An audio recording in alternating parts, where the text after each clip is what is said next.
where so many people come to get their careers started or continue in stand-up comedy.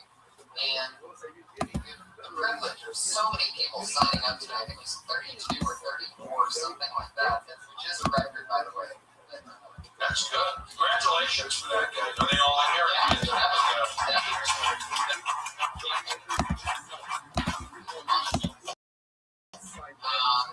So, being on these work, who's more in touch with true comedy right now than a guy who has his own show coming out on Comedy Central?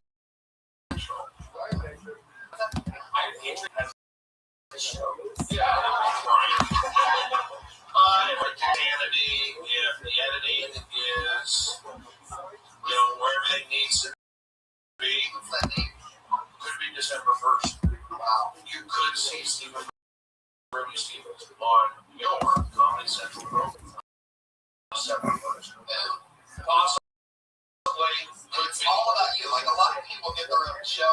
You end up, different things, but this is all about you. Well, that's where the pressure comes in. Yes, it's all about me. In your real life.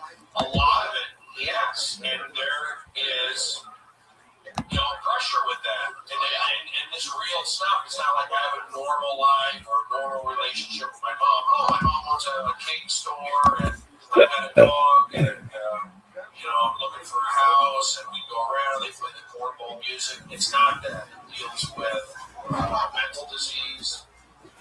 What have you been diagnosed as? I've been labeled as bipolar, and it's a daily battle. So how do I handle that? My struggles with that, my reconciliations, my looking back and going forward, and also maintaining a healthy, lifestyle. It's not easy. And I'm under pressure doing the show. Oh, you love seeing a guy under pressure. Stevens, everybody.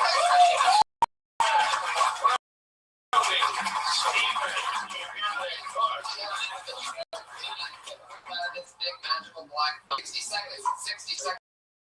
You're the kitty's meow.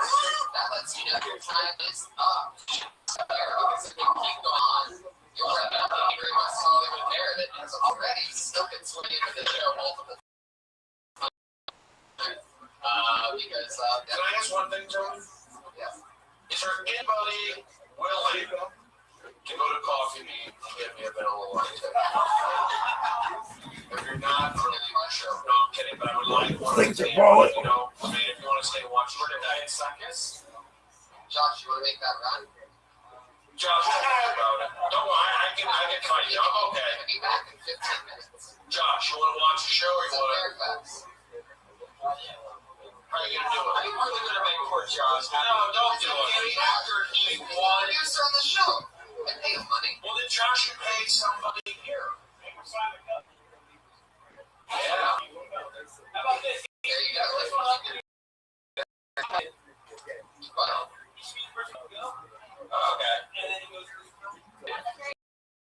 How long will it take you, Josh? I don't want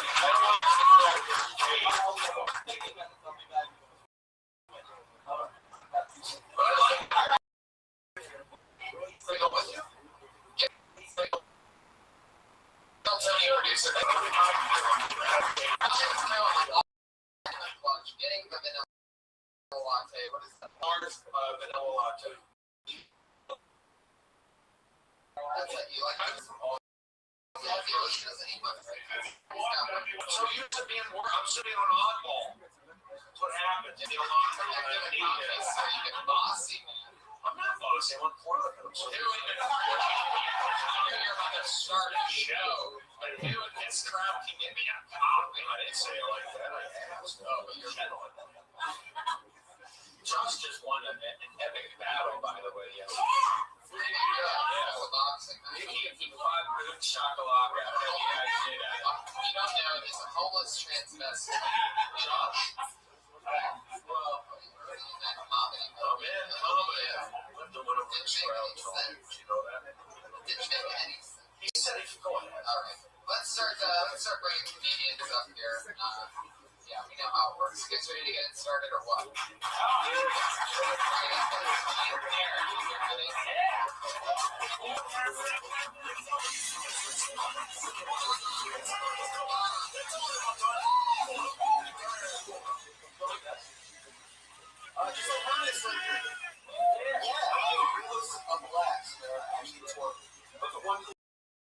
about it was that when I woke up, all my kids were maybe it was that after the surgery, I talked to the doctor and he told me that I wouldn't work out or have sex for a month and a half. So my life stayed exactly the same. Actually, no, that's a lie. Okay, that I have one zero. That's right. Last night, I got physical. I don't want to be old guys for the baseball terms. I run for something like that.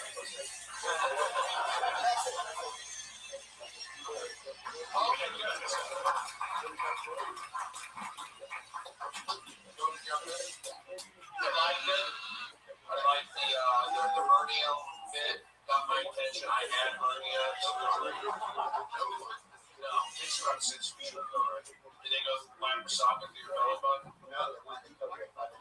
Oh, wow. All right. Well, we're going to be okay. That got my attention. And then you tied the joke was pretty good. I like that. And I played baseball.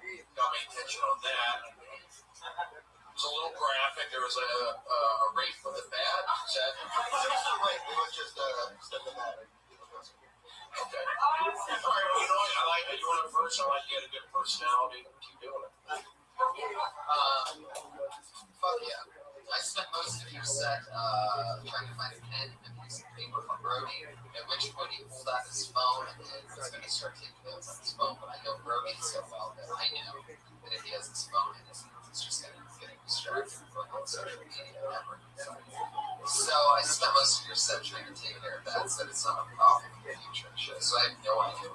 Awesome. I personally like the back joke because, it's a real thing, and to laugh about it makes me feel good. I've thought about having a fat chick on the side just to shake my back, and it was good. We talked about he couldn't have sex or work out for a month, and that would change with his life. I think that was really. And good shoes, good pants. You face me, and let me see what's on your shirt. The shirt's very Josh Meyer. I'm not in. I mean, things have changed a little bit over the years. I'm not into having a message on the shirt as a performer because the audience will look at the shirt. They're going to be thinking of Kenny Powers. There's a slight distraction with that. But again, times have changed a little bit. Those are considered humorous. But I would be careful with having a message on your shirt. Yeah, I would agree with that, especially the comedy type of face shirt. Kenny Powers, I don't know, it just seems you don't want anybody to have any type of idea unless it's a permanent gimmick. They always think it's sort of important to just not have any distractions, but especially a comedy one, maybe then people think you're like Kenny Powers. They're going to think, oh, obviously this guy's a fan of Kenny Powers. You're setting there at something where really I feel like you want to come in on a clean slate. But anyway, yes, there's something for you. That's Jake Marin, everybody. You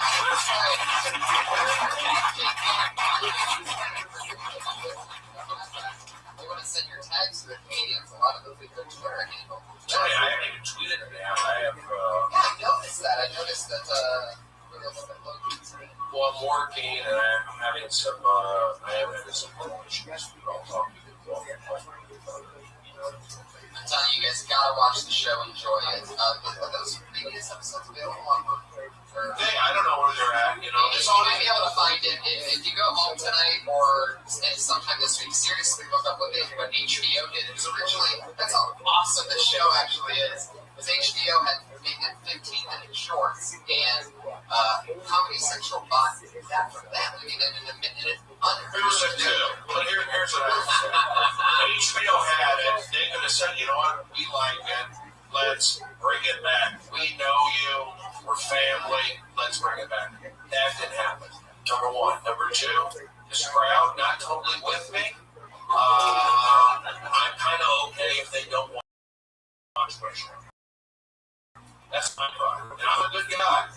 We have us. For those of you that don't know, one of Brody's very interesting fun facts that I normally don't talk about in front of him. One of the things that I love about his comedy is it seems like sometimes he'll dig himself a purposeful hole with the audience and have them turn against him, but they're not really, you guys aren't really while for people to realize that they're part of the gym.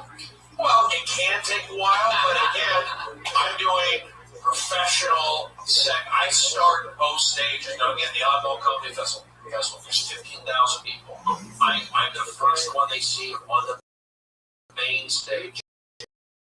Jeffrey Ross. So on the main stage, I'll just do 2 to 3 minutes, and then I bring out Jeff. So I'm doing something right there. They seem to like me. And I do the side stage. Gates open at 5. I take the stage at 5:15, and I go from 5:15 to 6:45. Yes, there's a somebody needs to into your itinerary with us. people. It doesn't, 15, I eat a hot dog in the stand. but it doesn't take people time to loosen up and get to know me, because I wouldn't be doing these shows if that was the case. So You're the best. That's what I'm talking about. You're the man. let's get this audience. Wow, I am good. They're into it. Give me some energy, guys. Let's go. It's weird. Well, I'm not into weird, and I'm not into awkward. I'm into positive comedy. Let's go. You're in a thing called the oddball comedy. Yeah, it's positive comedy. I get to be an oddball within the parameters of that. Let's push it. You guys are your next comedian or what? Trust me, I got a talent pass. I'm doing something right. Let's go. He's all in the good. He has the credentials to prove it. Thank you, Tony. You're going to go to your next comedian doing 60 seconds. Daria Lauren. Daria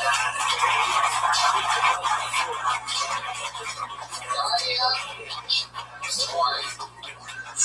When people don't show up for their spots, we have a permanent naked black.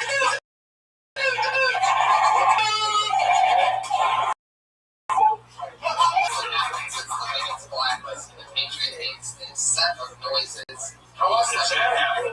Pretty often. Just a few episodes ago, Doug Benson was my guest, Yeah. and we just like that. There was no full warning of what the blacklisting thing was. And he had his cocktail there. He was so mellow and funny and everything, but his cocktail sitting there just where you are. And all of a sudden, it really just shocked him so much that his drink smelled. He was just dying out. I watched the video of it the other day because I couldn't wait to see the video of it. Because I knew I was like, this is funny. So look at his face because he's like, trying to still drink and laughing at the same time. Anyway, so the blacklist, that's what happens. Tony, do you have Josh's number? I want to change my order. Still, big laugh by Tony. Yeah, it's true. I'll play that game. If you're going to make me feel like shit for an hour, I'm going to chirp back. I knew it. Yeah, that's right. Thank you, Tony. You guys not laughing at what he did. You know Josh is probably already ordered it. I can't believe you didn't laugh at that. I warned you. Now you got an angry room. There's no accidents here. Everything Brody says is hilarious. Thank you, Tony. You just have to find out why afterwards as you're already laughing. Afterward, I'll take one. The thing is, this is like a new name. Chuck Bronson, everybody.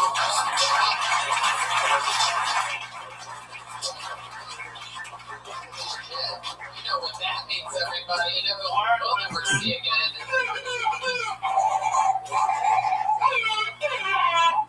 So far, blacklisted people have been actual candidates for the shit. All the comics that are in the room, I love this stuff. Chuck Ross is a great name, by the way. Give him something for that. Give him a laugh.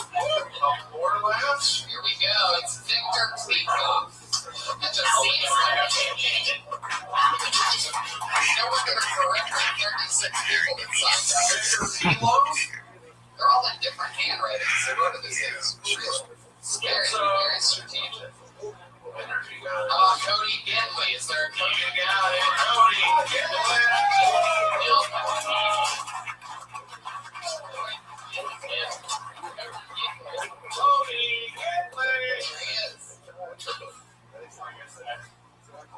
Brody's here. That's super cool, Brody. I was thinking, I get really, really high sometimes, and constant energy gets me through it. Thank you. Minor Patriot. Oh my God, Minor Patriot. The other Patriot blew my mind last week. He spilled some knowledge on me.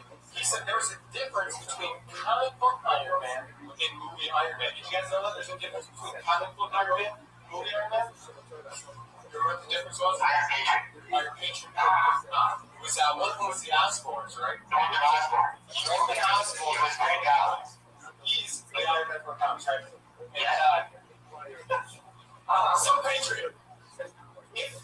If you had to say there's a difference between the two, logistically, it'd be concepts, right? That might be one of the differences. You guys ever think the Romans secretly killed Jesus on his own sex? Goodness gracious. So you guys are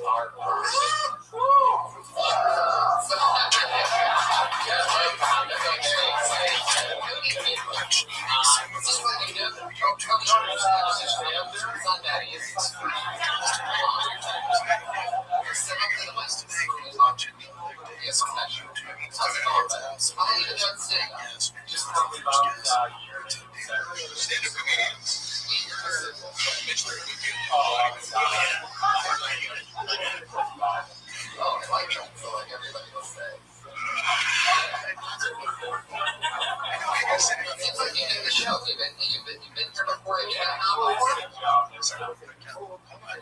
What do you normally talk about? You know, Brody, you say the positive energy. That's one of Brody's slogans, by the way. Right. It was a nice gesture. I like that. That was a good move. That's a professional move. You look like a comedian. You're dressed. Are you from the East Coast originally? No. Okay, on the way to the East Coast. Okay. The mind technique, I like it. I mean, it's different. You know, you have to come up. I would say that you did this, but just make sure you're not. I'm not big into the guys who do that. It can work. You can do whatever you want, but for me, you know, it's good with the mics here. They can see my mouth. So, I mean, you're doing that. I think it's just be aware of that. But, I mean, you got a good style. You just keep doing it over the years. You know, Yeah, how often do you do it? I mean, we started a year ago. I've started a year ago. I usually go up, but I have set. I'll go up. So we're saying what? How many times a week or a month? We'll say at least I try to be up once a week. I mean, I'm going to spit at 5% of that, right? Whenever I'm going to set. so you do it. Are you a hip hop guy? I mean, yeah. You like hip hop? Yeah. Okay. I can tell. I see it. You got that herb. That's why I said New York. You know, What like, part of the Midwest are you from? How long you lived in LA for a year? What do you do? You have to talk. What's that? Oh. not audio, video. No, yeah. Just the I think you just keep doing it. That's my advice. Yeah, well, you know, you get to learn material. You get to really good. you get to learn that if you start a conversation with a patriot, it really doesn't end. And you did that in your 60 seconds. So, you know, we'll hopefully you keep signing up, and hopefully we'll see you again, and we'll get to maybe talk about what you're doing up there. Cody Handley.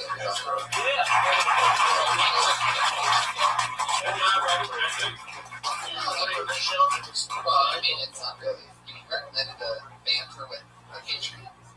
Yeah, because you have 60 seconds. Well, he got in trouble because he's talking about the Iron Man. He never talked about the Iron Man. Oh, stumbled out of the game. Yeah. Okay, I get it now. I get it. All right. Yeah, he's fucked up. Yeah, but he haven't grabbed him on his own thing. That's a win. All right, we're going to go for Trent and Willie, everybody.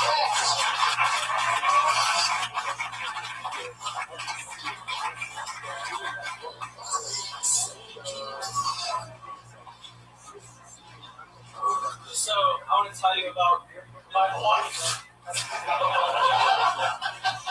I came home and I said, where's my bowl full of lightning bolts? Covered in sci-fi, fish beaks, and nightmare bacteria because I'm hungry. And she said, I was taking care of the kettle bed. What? You know, she just reminds me of the dictionary's word bubble because they both just complain about how they're too fat. Because the dictionary, you know, all of them are on the internet now. So the dictionary's word bubble is like, I'm food too much language. So I popped it. Language goes everywhere. I used some parachutes and go the opposite way. I went to a planet where everyone was our own dads. What? Let me tell you, there's only two different types of people in this world. Shadows made out of blood and people bleeding numbers out of the left eye. And shadows made out of blood rooted through fiction right out of the screen. You know, I'm gonna make shadow non-fiction poop. That's all I have. Yeah, tranquility.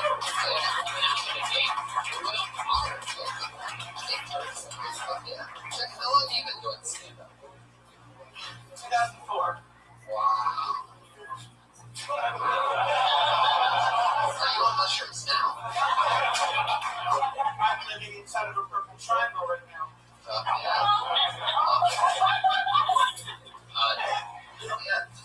All right.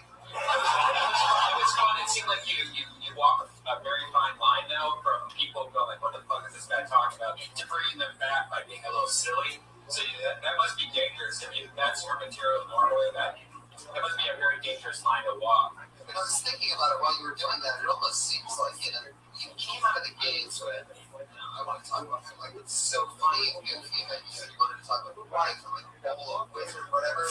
And I felt like when you start getting into longer things, and it's like waiting, we know it's just 60 seconds, you're just trying to get stuff out. Like, how much time do you ever do?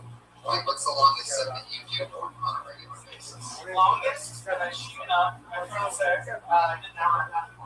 Was that just you and your friend with a karaoke machine? You just sit there on mushrooms, just talking. Dude, I just did an hour. That was my girlfriend recording it for, she had a museum show, visual art museum show in Amsterdam. And she had my words playing up. They're foreign, so, if I talk about living in a tornado made out of apples, their perception of it is. It should be noted that this is the same gentleman that Don Barris talked to about that he really freaked out Don Barris one night, like he's scared of you. Like he showed us pictures and stuff. You did the Don Barris? I saw him and the only question I said is, do you feel at all guilty for making a movie where you exploit somebody who's trying? Which, maybe, but then he said, no, he's an asshole. I don't know if you guys have been. Well, yeah, we definitely know the movie when he's yeah, amazing, huge cult classic. Again, it's another comedian's. Yeah, sure. Well, no, John, go back.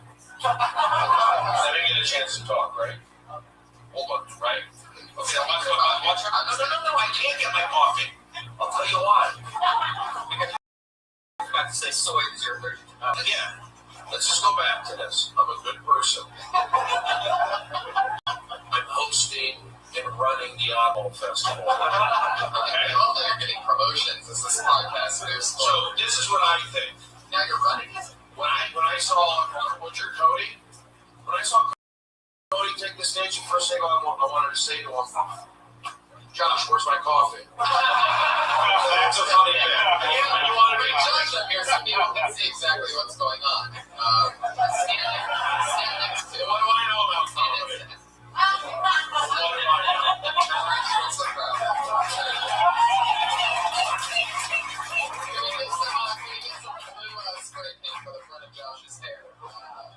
So guys, isn't that kind of I made that happen? Even though I was cold beginning before. Now, what's your name? Trenton. I like what you did. You got a style. I have the similar Puma shoes. They're comfortable.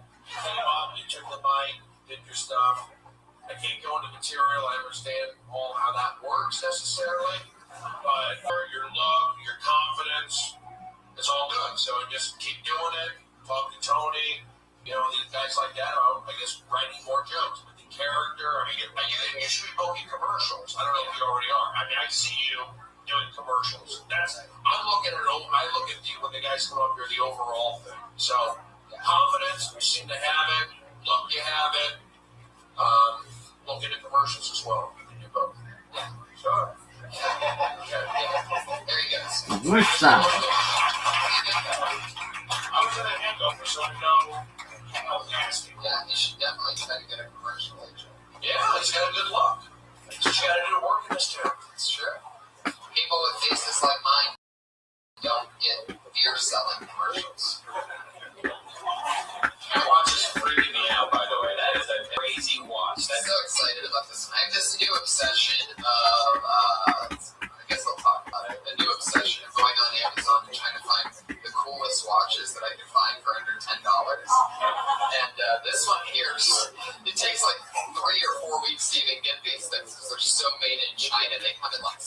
different little boxes.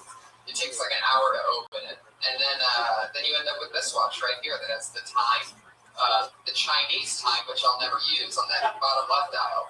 Bottom right is a compass, and top left is a thermometer. I can actually tell what temperature it is just by looking at my wrist. The crazy part is that it's 2013, so every time I have to look for the time, even though I'm wearing this machine on my wrist, I still just have my phone. I'm like, what time is it? That's everything on here. Tony, They just have it. They find that buried with the Titanic? That thing is. Yeah, there you go. No way. I'm already looking at I know, the idea was Titanic. You see the connection. One last thing. Hey, Bobby, here's the deal. I'm a good guy. I've been trailing all the time. I'm in town only for a couple days, cleaning up my apartment, running errands. If I say something, it may not be funny to you, I may not get it, but if I'm saying attempting, it's going to be trouble. And then we'll avoid these moments. Trust me. Saw the coffee bit, the connection with the Josh? How did you pull that out when I'm pulling random things like that? You can't take credit for that. I will. I did. You're copying me and the guy that looked just like him. We're on stage. Because I put out positive energy and those things happen. I've seen signs my whole life. I'm already stealing from Rosita, but somehow I can't not work in this town. Steven, Brody, off and running, thunder and lightning. Sarah Wineshank.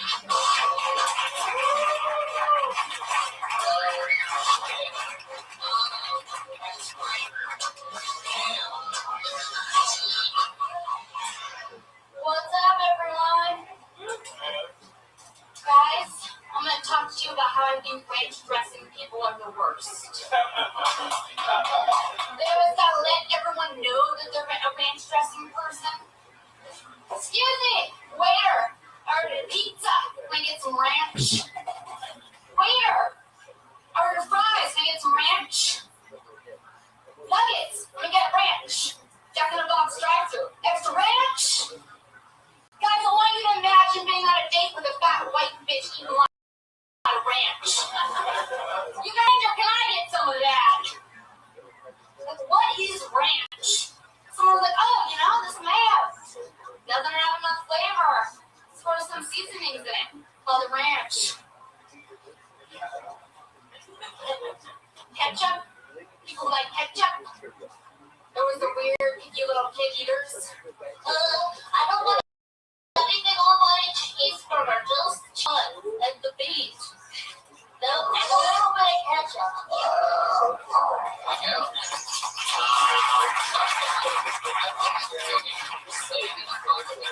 I love that. And I feel like it's almost one of those things. Even though very rarely on this show do I see something that a comedian's talking about that is an exact topic of something that I once wanted to talk about. But I actually felt that with your ranch dressing thing. It seems like the type of thing that someone could have. It just feels like a premise that could be this crazy joke that people know you by. Because ranch is a crazy part. It's one of those interesting parts. And more, it just seems like it's a regular condiment that somebody's wanted. So I think there's a lot there. How long have you been doing comedy? 3 years. How long's that been? I've been working on it for 2 months. Right, there's definitely It seems like the beginning was good, and then you went into that, chicken nuggets and all that. It seemed really long. I would just take that whole thing out, just make it one sentence, where they get range for chicken nuggets, fries, make it all one thing instead of acting out each thing, because you kind of lost me there. Okay. But then you got back into it right after that. Yeah, I normally do ranch. I'm starting that, and I go into how those people listen to me about things on stage. That seems like a great approach. I don't know what room you did that in front of that didn't laugh, but that seems like it would be a better part. Hey, do you even do ranch for buffalo wings? Because Joey Diaz, he didn't like that. He didn't like that. Like the cheese. Yeah, for sure. I could do that. Can I talk? You don't have to ask permission to fucking talk. Why you're a guest on the show? Will you stop that? Don't you dare take that call. Can I talk every single time? I'm asking him. Thanksgiving. Something you're gonna do. If you know what I wanted, you're on Letterman's cup. David, can I get a word in? What are you trying to do? Have a show? That would be funny. That would work out. No, the reason why I wanted to do something with Tony is something. All right, good stuff, good energy. You went right into it. Thinking of ranch dressing and so on. So obviously you're doing stuff like that. Your confidence, that you're branding it. I like it. I like the fact that you get up there and you're doing the 1 minute bit. You got to flesh it out. Just keep doing it. I'm not a specific comedy guy. You know, the material I'll leave it up to these guys, but good, yeah, good stage presence, likable. You know, I say keep doing it. There's something in, and I think you're on the right track when you go with, you know, somebody says mayonnaise isn't good enough. I think that still sounds like the beginning of it, but I didn't feel like the end was right.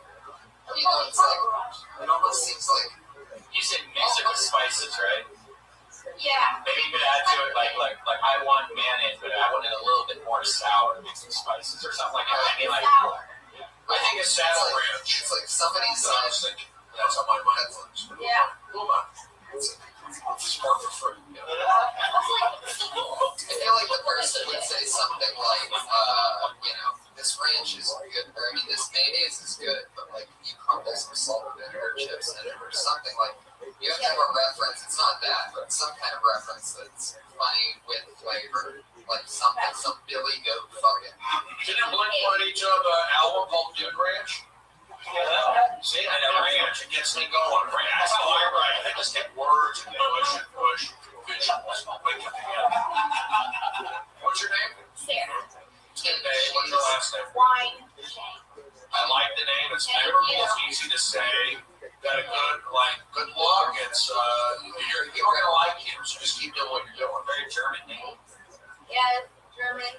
I'm Jewish, that's okay. I'm from Encina. Really?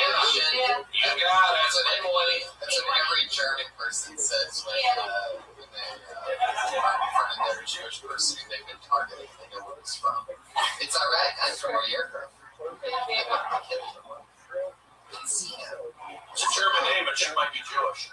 Yeah, my dad's a Jew. Bingo! I know your name, but don't talk back to the audience. I was gonna say, it's not German, but there's also something very Jewy about the name too. That was my joke. And then she said she was German. And I'm like, holy shit, that didn't work. That sounds interesting. It's like, it is, because it's one of those names that sounds both Jewy, like it starts completely Jewy with the wine. Yeah.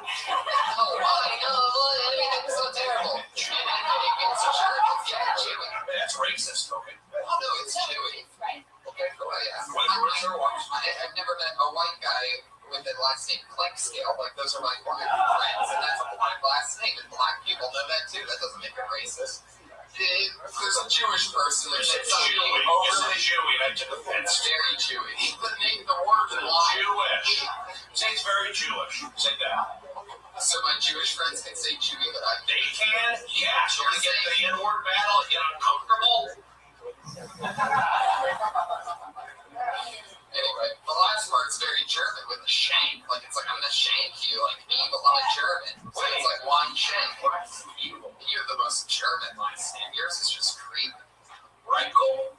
Like that third Reichel? Yeah. What's wrong with that? Yeah, why would I hear, like, you have like one of the thing, you have like the Third Reich is like the whole thing. Yeah. And that's basically your last name. Yeah.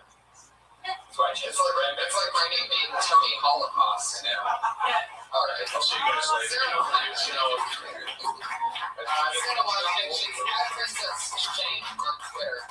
I say, you know, it's one of those things where you can shorten it. It's so bizarre because you can shorten it in some places. You can make it longer in others. I say stay in the ranch dressing pocket and try to write the perfect huge thing on ranch dressing. Yeah. You can be the condiment Canadian. Yeah. Ketchup after that, mustard jokes, just like, hey, what's up with this mustard? It's not just a guy on Clue.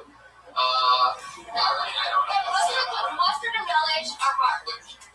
Alright. There she goes. It's Sarah Wine. Thank you, guys.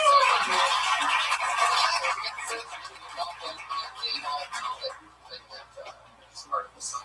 It says ranch dressing and Jimmy Buffett. But we didn't get the Jimmy Buffett part, which Jimmy Buffett's also interesting because his big song is Cheeseburgers in Paradise, which needs a condiment, right? So it all goes together. Actually, I have to do with What? What is it? I'm going to keep it outside. Anyone who lose any gold? Check for necklaces, bracelets. If you have any gold or you came in with any gold, it's probably your gold. Because I know for a fact not many young comedians have gold on them. So, it's not you. There you go. For you podcast listeners out there in Canada and Finland, that was a homeless guy saying that he found a piece of jewelry. If nobody claims it, he's going to keep it. I don't know how to say that in Holland days, but put your hands together for Dave Grager.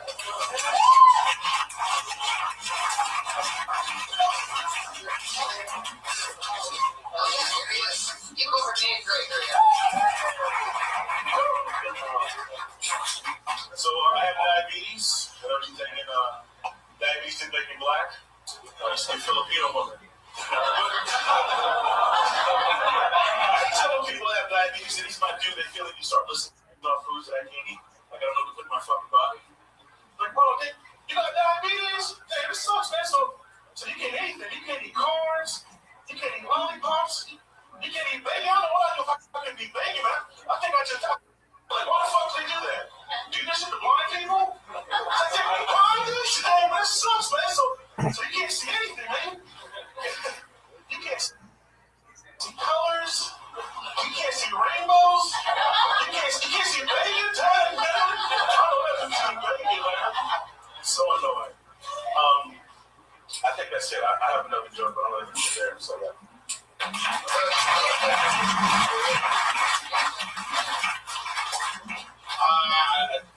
The diabetes right out of the gate, that's brave, that's setting the foundation. I liked it, good personality, good style. The diabetes, it's like, it's educational too, We're all about diabetes. That's another thing, like, I said it's a black disease. My sister has diabetes, actually. She's one. My cat looks like it has diabetes. You have a blood cat? No, it just has that. I just like them because if you're willing to talk about it, you can also educate people on diabetes. Right, it definitely establishes. It's a great, it's a great way in. Anything that only certain people can talk about is awesome. And I love the approach that you have there because it seems like so wrong to say to a blind person to start listening to things that they can't see. Did it end in Rainbow? Was that the third one, or was it just two? Oh, maybe it was the third, right? I actually switched to list random. I don't know why. Because what I was going to do was list the foods the second time as foods you can't see, as opposed to what people visually. Right, that's what I was just thinking. Have you tried it that way before? I've never tried it. I was given a note by this dude. He was like, "You should try doing food the second time is what blind people can't see." Instead of like sunsets and shit. And you could also leave that be the third one on the food one. It could be the same foods. You can't eat bread, you can't eat pasta, or whatever the thing is. Because I don't know. Because luckily I don't have diabetes. Yeah, it's really good. It's a coffee and a chronic milk. So I'm probably going to be asking you what I should be eating in about 2 weeks. If I don't know, that's my Twitter. When women have diabetes, they get like nonstop yeast infections. Like their pussies are pretty much fucked. Are you making that up right now? No, I always wonder what the grossest shit I can find out. My area experienced it. I was fucked around the wrong shit to this. That shit. Yeah, that's funny. You got to do your research on diabetic, but that's That's sugar pussy. That's what they call it. Yeah, that's sugar pussy. Well, I guess that's what it is. You know, like their body makes too much fucking shit. Candy. You know nothing about that. I know. What do you think? Candy comes out of that? It makes My blood still tastes salty. It sounds like it tastes like sugar. I highly doubt that the yeast infection tastes like Sour Patch Kids. I get the hit that Sour Patch Kids have. You're wrong. It's way worse than that. That would be awesome. It's a ratchet girl in the fucking A ratchet. Oh, yeah. Brian Ratchet. ghetto ratchet. Oh, you might be right. We call him around the comedy club. She We does not have that. call him Ratchet House Brian. Ratchet house run. Do you have to do the shot thing every day? I'm on the pump. What's the pump? Oh, shit. Oh, my gosh. That's way better, right? It's a lot better, man. It's more convenient. And you unplug that thing? Yeah, It's like a gun shop. It's like a gun. it's not anything graphic, bro. It's just, it's more convenient, but like, but the shots were a bitch, man, because I've had it since I was like 13. So, like, yeah, just keep going to shots. And I actually just came out telling people that I had diabetes in the past few years. Oh, wow. So it was very tough for me to talk about. You came out of the diabetic closet. Yeah, it was like coming out, you know, it was tough. It's like, people that know me for years never knew, people that live with me didn't even know I had diabetes. So much of a secret. I kept it in, you know, so I'm like, let me try to make some money off this shit. So. You get rid of diabetes? You can get rid of type 2, and there's theories you can get rid of type 1.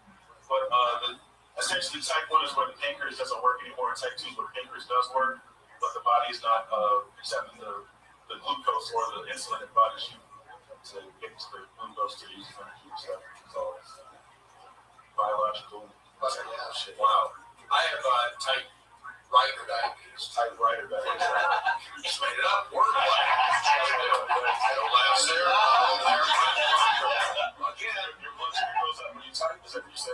No, my sister has the same package. She has one on a similar one. Where's that? And took her backstage at the Oddball Comedy Festival. You ever accidentally, had something sweet that, like, you ever just, like, blank out? Like, how long have you known that you've been diabetic? Like, I found that when I was 12. I was diagnosed at 13 officially. right, and people love candy the most.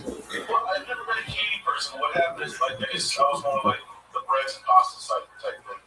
And, like, I guess I've had a few scares. Like, I had to walk home. I had to walk home from work, and it was like a 5-mile trek at like 4 o'clock in the morning. And, like, I kept this thing on, and I almost passed out. I'm like walking home, and I'm like, my phone was dead. I'm like, holy shit. And luckily, it was a 7-Eleven. And in my head, I'm like, I hope that 7-Eleven is not a mirage. I hope it's real. I mean, it's like scary shit. And it's like, the scary thing about having to look like I'm really close to death. And as many as you never get used to getting close to death. As many low blood sugars I've had. It's like, it always makes you get like, oh shit. It's like continuous. So you passed out.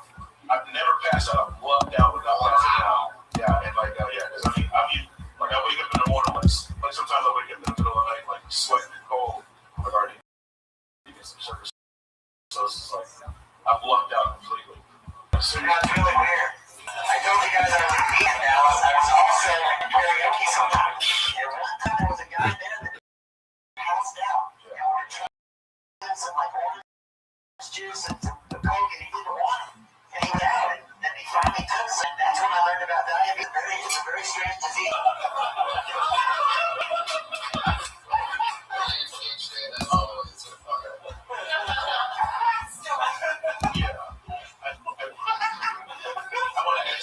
Impersonations. I wanted to do one because I saw him there. On the Iron Patriot? No, it's a lot of this part that made me think, oh, yes. You want to hear it? Before time began, there was the cube. We know not where it comes from, but it has the power to create worlds and fill them with life. That's what I thought.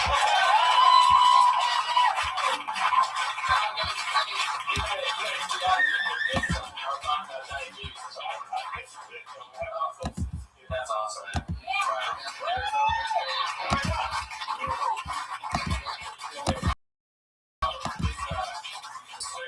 I am Dave Gregory.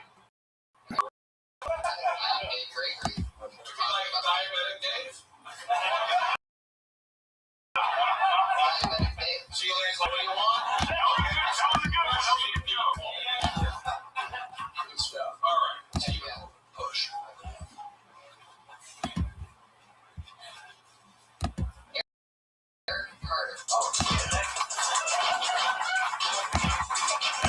Look at this athleticism. Look at this move. Look at this athleticism. Look at this move. Look at this move. Here I am. On a fucking podcast. I don't even know what that is. Look at this. I'm going to ask you questions. I'm on the press conference. How we doing tonight? Hell yeah. I just came out here from Mississippi. I had a fist fight in pelvic thrust. I just been on you, lady. I had a fist fight in pelvic thrust in Louisiana, Texas, New Mexico, and Arizona. Here in Southern California now.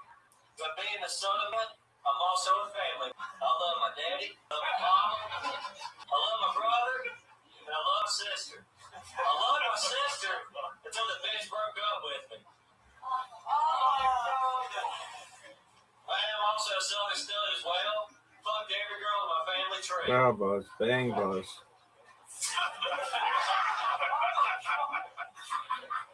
But you know, I live in red states and I live in blue states. And I want to educate you on this. All right. Fuck that. How long?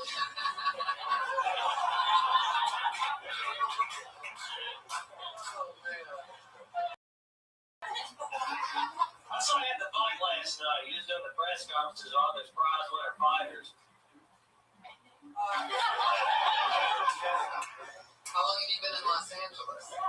Well, I'm actually in Dana Point, but I've been in California for 2 months. Holy shit. I'm here. Yeah. Hell yeah. I like your style, man. Your cadence is very blue collar comedy. Thank you. Are you wearing pajama pants or are those hospital? I'm on base for some German lady in Hermosa Beach. She owns one of those new age mystical clothing stores. And I wear the good coat pants when I go to Miami. Coat pants. Yeah, if I be on the ship and do some lines. I think Miami Vice. Yeah. I don't know about this. I don't know about this. Because I got my best jeans, but I left those at home. Tony Texter, what's your name again? Eric Carter. Eric. Yeah, no, you got a likable energy. I would say you don't have to be so. I'm not into the hard edge stuff. It doesn't match you. That's my opinion. You're like a likable guy. Southern, you can play. I'm not telling you how to do your act, but I can see it. There's so many different ways to go. And you like, give me the Southern guy who lives in San Diego. I don't want to get into that, but I'm looking at the positives. Meaning, you speak well, you have confidence, a little bit of a character there. So there's something, but you know, I'm just not into the harsh. You're going to go further up front, I think, without doing stuff. You can just right on, and there's smart cocaine jokes, and then the stuff with the sister. That's been Right, yeah, I definitely lose that. Did you do comedy? No, I've never done comedy till tonight. You don't realize this is your first time, or did you go with that? Give him an example.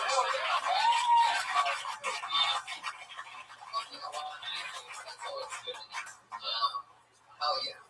Every first time that's not bad. Thank you. Right. I wouldn't do that set again. I'll forget about it in 5 minutes. It's 5 minutes longer than we remembered. But, what's great is that, you have such a style to just Mississippi, just it's unbelievable. It's priceless. People wish, I've met so many people starting on comedy that wish that they had a viewpoint like that, like just somewhere to jump off of. Like, you could play that Billy Goat fucking. You can play idiot for the rest of your life, or you can try to be like other people, and fuck it, you'll be one of those people that's out here for 19 years before you book an extra casting role. And you're gonna end up in some fucking play the idiot. You got here a little bit late because they already casted and filmed the last season of Breaking Bad. You have a great look for that. I mean, there's gonna be something that pops up. You know what I mean? And so it's good that you're in the game. It's much more fun than being in Mississippi. Absolutely. It's boring. Hell yeah. What are you doing? Like, how do you make your money out here? brother side, I never served. I picked up on it. I just drifted out here, man, and left the trail park and said, fuck it, just came out to California and had nothing else to do.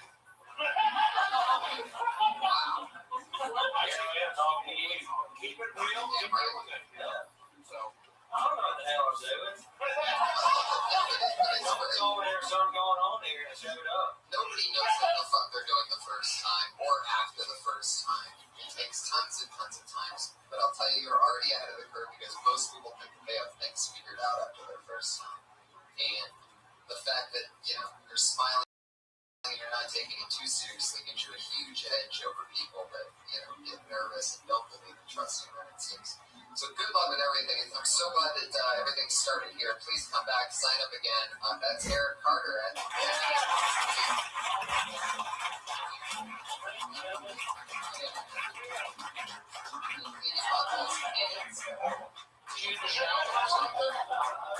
good showers here. What do you think?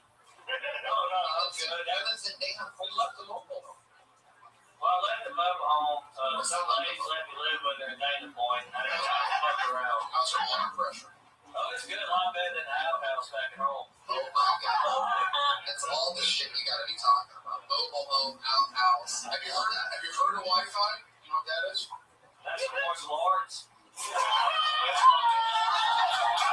Guys, trust me. I know what I'm doing.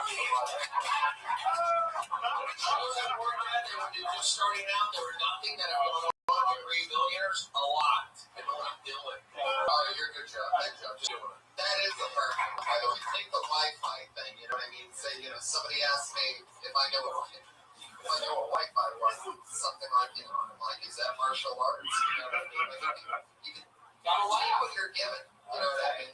There he goes. At Eric, call me easy on the Eric Carter. Go back here, Steve. Go back here, fucking Steve. You're not in Mississippi anymore. Welcome to Pembroke. Welcome to Hollywood. Third grade education. Reading the USA today? I got an answer of what he did for work, right? I know it doesn't matter. But probably worse than a beach or a coffee. What do you work, Eric? Hey, mate. What's the last time you had fun? Dana Point. What's that? I'm a dishwasher. Works a bunch of Dishwasher. Holy shit. At what norms? Huh? At what norms? I don't know what that means. Oh. You might want to keep looking at that dishwasher. Taking a job from a Mexican. Dare you. All right, everybody. You know what? We should probably move on to our final segment of the show for time, right? Sorry to all the comedians that didn't get up. It seems like a lot of people tonight. Sorry for you guys who signed up that didn't get up.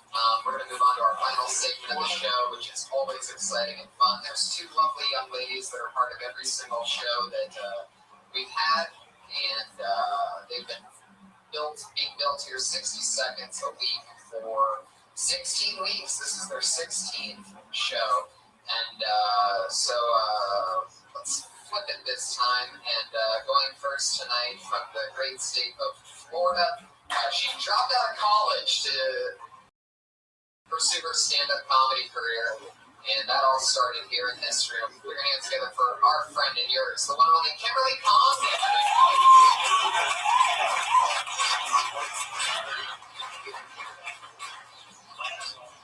So, I recently started dating someone new, and I'm really excited about it. I think that the part of having a new boyfriend is pretending that I'm saying things. Oh, you blacked out last night? So funny. No, yeah, your friend Kate is so cute. I want to go down on you. But realistically, like 2 months later, phone rings, he hits decline, and I'm like, who's wrong? I bet it's your little friend Kate. Because you drink so much. He's like, because I don't go down on you? That's it.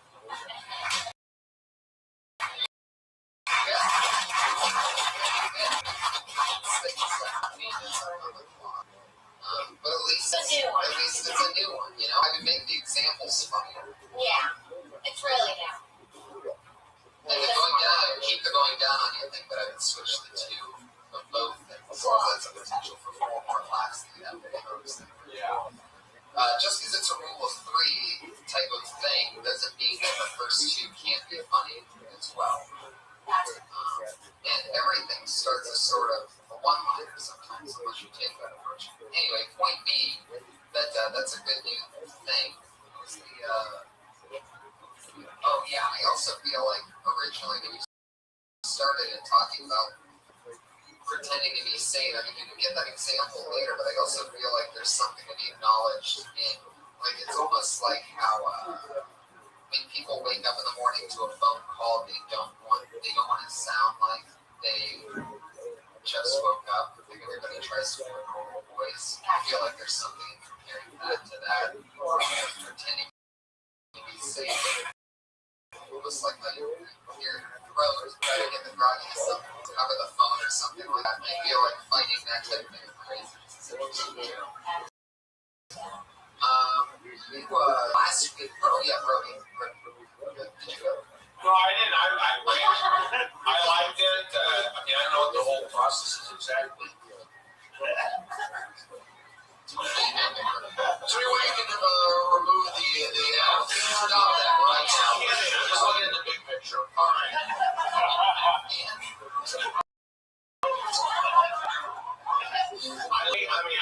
I know it's a thing, but just like overseeing it all, I felt like, yeah, there was a bit there. I saw there was a beginning, there was a middle, there was an end. So I compliment you for that. And, keep listening to Tony on that. And, yeah, I see other things.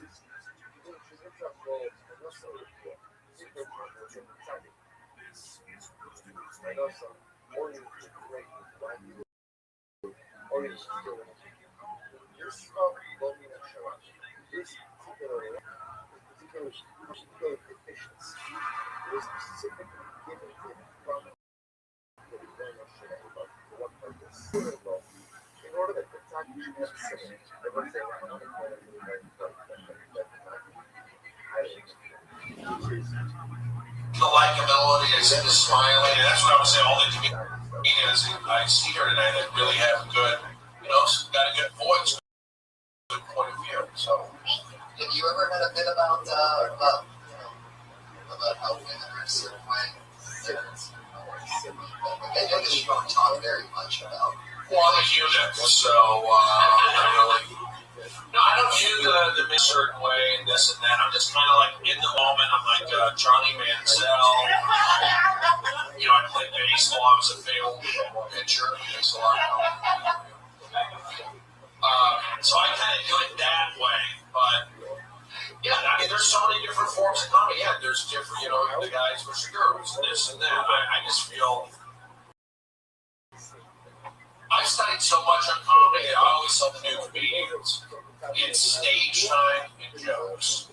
Take over with it, and that's what we're doing here tonight. Yeah, definitely. I give you the overall opinion. The guy who's working, Tony works, right? Obviously we're working, but I see the overall, the big picture. You've been doing a lot of spots, a lot of stage time lately, right? And you're likable. That's a good thing.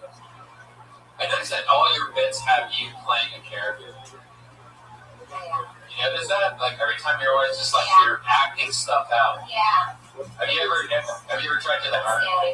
No, just switch up. No, it could be part of it. It could also be part of your natural thing. Yeah. I think that's just like when I sit down and I just You become whatever it is in your show, which is perfectly fine. Like that's just part of your thing. We're just making sure that you're aware of that. You have to know that to be committed to it for the long term. You don't want to be one-dimensional. It's not that it is one-dimensional, but you don't want to develop a comedy voice that you don't want to be doing for an hour and night down the road.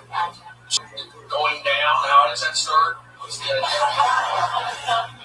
I just start like basically trying to say how girls try to act comfortable in the beginning. Like, yeah, no, I don't care. Yeah, that girl, she has really nice tits, and then after a few months, you're like, know, like how cheap. Yeah, so you're fucking tricking you guys on that. Yeah, no, we all do it. I really dig in. I wouldn't try to make it easy. I would use examples that you can actually know. You know what I'm saying? It's like you're playing to, these are things. And that part's sort of been done. But if you can dig in and make it, you're 22, right? Yeah. You give a 22-year-old's version of, and you're actually in the game. You're a 22-year-old. There's millionaires around Hollywood. You can probably just con over at any given point. You know, guys that have their own television shows coming out. This is first.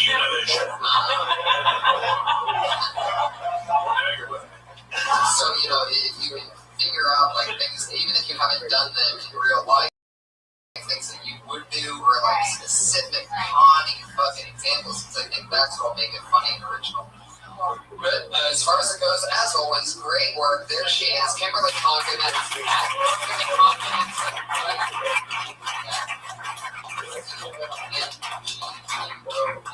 It's adorable. She really is.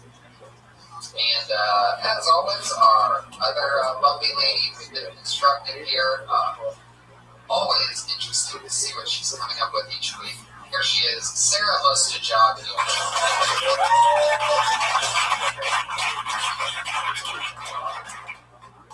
What's up, guys? So, I'm bisexual. Or a complete slut. I don't know. One of the two. My sexual preference is most easily defined by the early 2000s cartoon Cat Doll. I would have both if I could. I actually went out with this girl last week. We used to go out last year. We broke up because this guy came in the picture and gave her a bunch of things that I couldn't in the house or porch and didn't. And we went out, and what sucks is that I've been on both sides of the street, you know, and so I've done the tricks, I've been the trick. And we were walking around, and everything's great, and we're like holding hands, you're kissing, and it's so going so good, and then I get the, I'm so glad you're here for me as a friend speech. And I'm like, well, I know who's not, and then he goes, you're not, all right. But immediately she follows that up with, hey, let's go to the strip club. And I said, I love you. First started with the bear and went to the cat. I immediately get that bear going. Okay. Well, other than the fact that you just made the bear come in a minute, 7 seconds. Like your nipple shadow. Yeah, that's something you gotta look out for, man. We have this repeating problem with you. You guys are just so fucking turned on by me that it doesn't matter what I wear, what I do, it's too fucking much. It's not like, Oh, your nipples are popping out of your no, they're not, dude. And that guy's in the back of the room for you listeners on the other side of the world. You're not gonna fool us. You said this. If you really want to get into it, I mean, don't let me bring it up. The camel toe incident 2 weeks ago. First you said there was no camel toe, and then you admitted later that there was a camel toe. No, I just said I wasn't wearing panties, so like maybe it's all the outline. Of course we have a rare scene. Yeah, and so did the guy in the back of the room that night too. Like it was a whole thing. You don't want distractions. And then, Okay, in my opinion, when I got dressed today and it was Stop. And the fact that we're covering that and not the material, which isn't bad, is a huge thing. So what you're left with is a common sense situation of you don't want to have a camel toe, you don't want to have your nipples showing.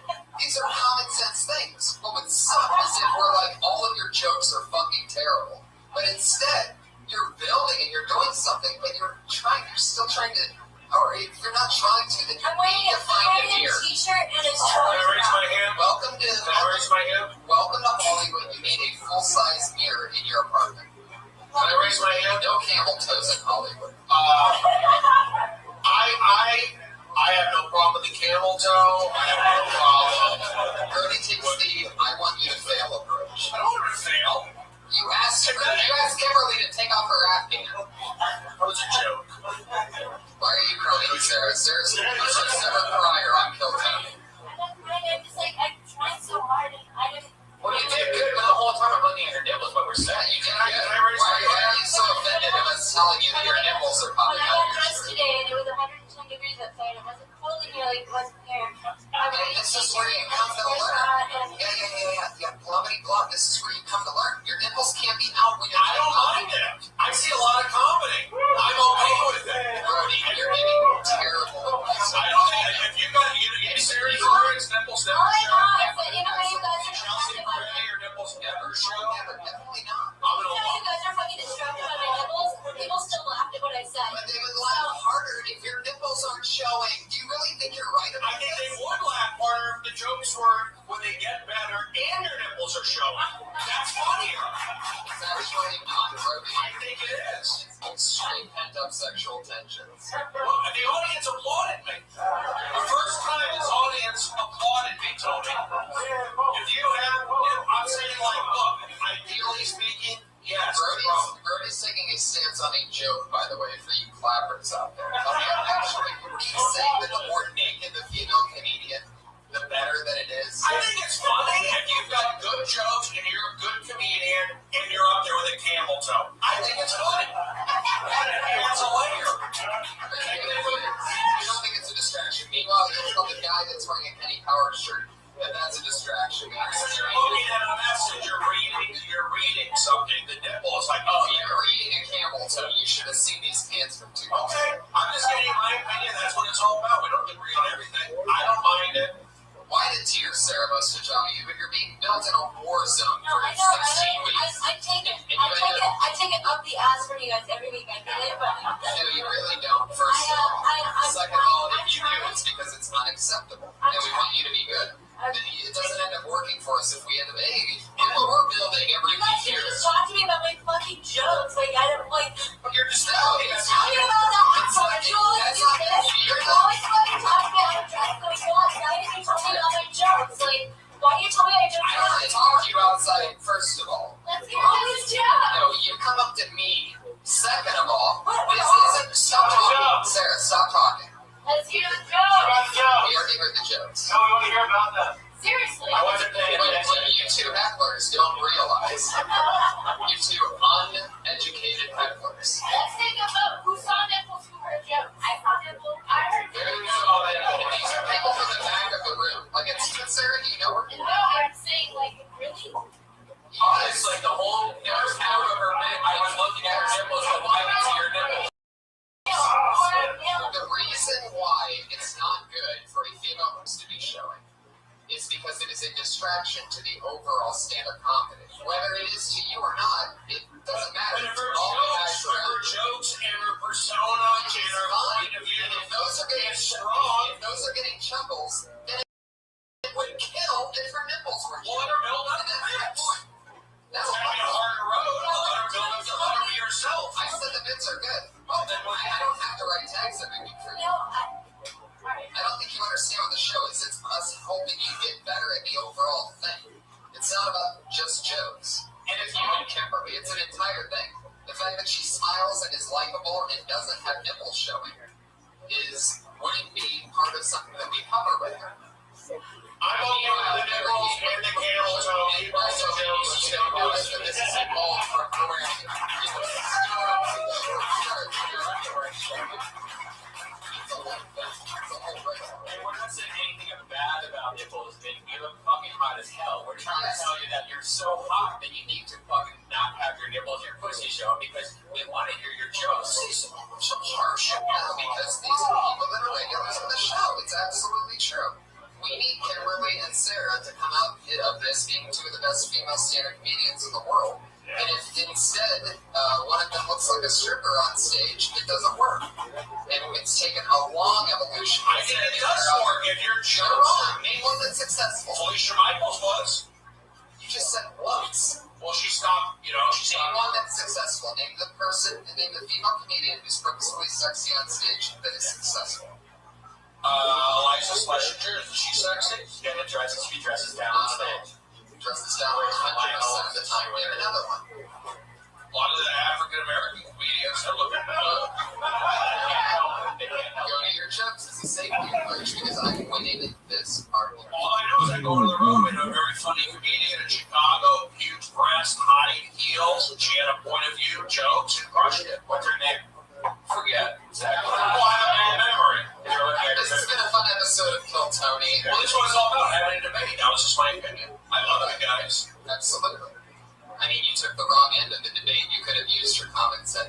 comedy education and not left us seeming like two bad guys. They're not bad guys. But what am I supposed to go down that road and say something that I don't agree with? Yeah, but you should agree with it. You can't name one successful comedian that dresses sexy that's a female. Maybe she's gonna be that trailblazer. Absolutely impossible. I disagree. I wear shorts on stage, Tony. I wear fucking glasses. I don't even need them. I'm walking Anything but I wear a white G-Shock. I'm 43. Purple one. I'm 39. There you go. So you can't be different. But it is about It's not about being different. There's a difference between being different and trying to be sexy on stage. Nipples and camel toe are something that nobody else Did you has. try to show camel toe? Is that just a natural female? But it doesn't matter. You have to know that you can't do it on stage. You can wear whatever you want off stage. She was wearing no underwear and yoga pants. What do you think happened? Every girl that has a fucking pussy knows what happened. No underwear and yoga pants. It's the end of the show. I'll be on the Oddball Comedy Tour. You can find me in Denver this Thursday, Friday, Saturday. Patriot, what do you got? It's @Patriot on Twitter. Red Band on that Tony Hitchcock. Thank you so much, everybody. Sorry you got dramatic at the end, everyone. That's what comedy's all about.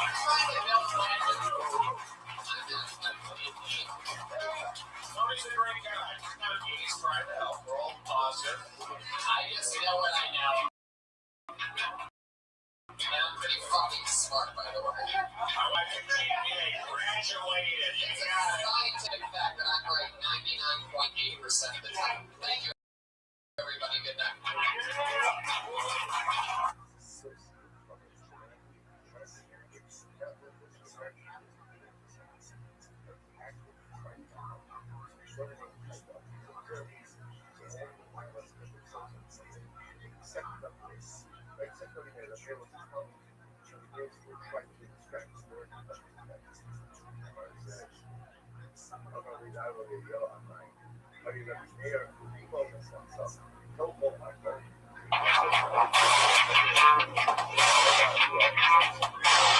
Fuck yeah, everybody. How you guys doing tonight? Another fun night. Here we are. Another beautiful Monday. Emmys were last night. Jesus Christ is here right now. Everybody put your hands together for the Lord and Savior, the one and the only. How's it going, Jesus? You feeling good about things? What's Beautiful, happy to be here. I love you. Why is it taking 17 episodes for you to make your first appearance? I don't like shitting in bed. I promise you. There you go.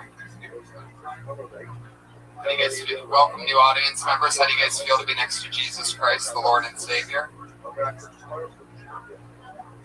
There you go. It's all happening. Mutual. Welcome, Jesus. As always, we're here with the one and only, the loveliest of lovely co-hosts, head of security, the one and only Iron Patriot. Everybody is here. And he's in the flesh. That's enough. You only get one day. It all belongs to me. That's right. You got a new friend. Hey, Tony. Yeah, I couldn't help but to notice that you have a blow-up doll in your hand, Patriot. What's going on? Have you met my new girlfriend, Tony? No. She's very nice to me. She doesn't talk a lot. She lets me do what I want. I got her at the Glendale Galleria Mall. You've been there in a while? They really did some good remodeling there, Tony. Wait, are you talking about the Glendale Mall, or are you talking about the Americana across the street? Because actually, the Glendale Mall is one of the most saddest things I've ever been into my whole entire life, and I go there a lot still. Especially if you look at the Apple Store, because there's an Apple Store in the Glendale Mall. There's one right across the street that's a million times better. So no one goes to that Apple Store, and it's really sad. Yeah, I saw that. That's huge. But they got this thing built like a third floor there and stuff that I had to go up to. But they've done a lot of more work It's on the it. Galleria, right? Yeah, it's big. Yeah, it's really big. That's where I rescued your dog from, is the Glendale Gallery, Really? second floor. Oh, the little twiglet. Yeah, they were going out of business, and so they were all like, they had them all into one case. They were selling the cases of all the dogs. So there was like 17 dogs in this one case that was supposed to hold like a golden retriever. And it was just, I wish I took a photo of it. It looked like an aquarium of sad dogs. That poor little thing. I have the cutest dog, and she came out of a big cardboard box. What? There's something this week, Tony. Yes. Remember I told you I was going to be an extra on the Jersey Boys? Sure, I think I remember that. You were wrong about something, because you said that they weren't going to let me get close to Clint Eastwood. but I did get close. I got a few feet from Clint Eastwood, and not only him, but Christopher Walken was standing right there. And I overheard the conversation. It was funny because they were talking about that famous cowbell skit that Christopher did on set. Do you remember that? Yes. And it was just funny that they would be talking about that, and I was just like I was at a backyard barbecue, just standing right there. Yeah. How long did it take for security to get you away? I didn't try to say anything. I just kind of soaked up what they were talking about, and we had the cemetery scene. But you know, I've always. All right. Why are you holding a blow-up doll again? I just figured it out. He's a ventriloquist. Oh, listen. I've named my new girlfriend Maria, and I'm about to perform a song called Maria that I sent to Red Band. Oh my God. So that's why I have my new. Yep, sure did. I love how you guys always surprise me. All right, you want to do this? Yeah, let's do it. All right. Here's Iron Patriot with Maria. Turn it up.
Oh my God.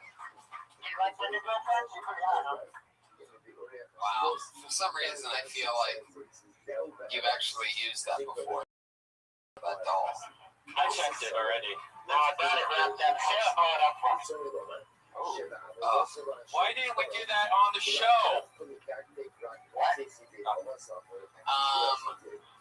So, let me ask you something, Patriot. Like, did you write that song? Yeah, I wanted to show that I like the female operas too. Like Eva Mendes, Selma Hayek, and Eva Longoria. I love her feet. She has the cutest feet. The toes are all straight, nice, all tan, and they're like cute.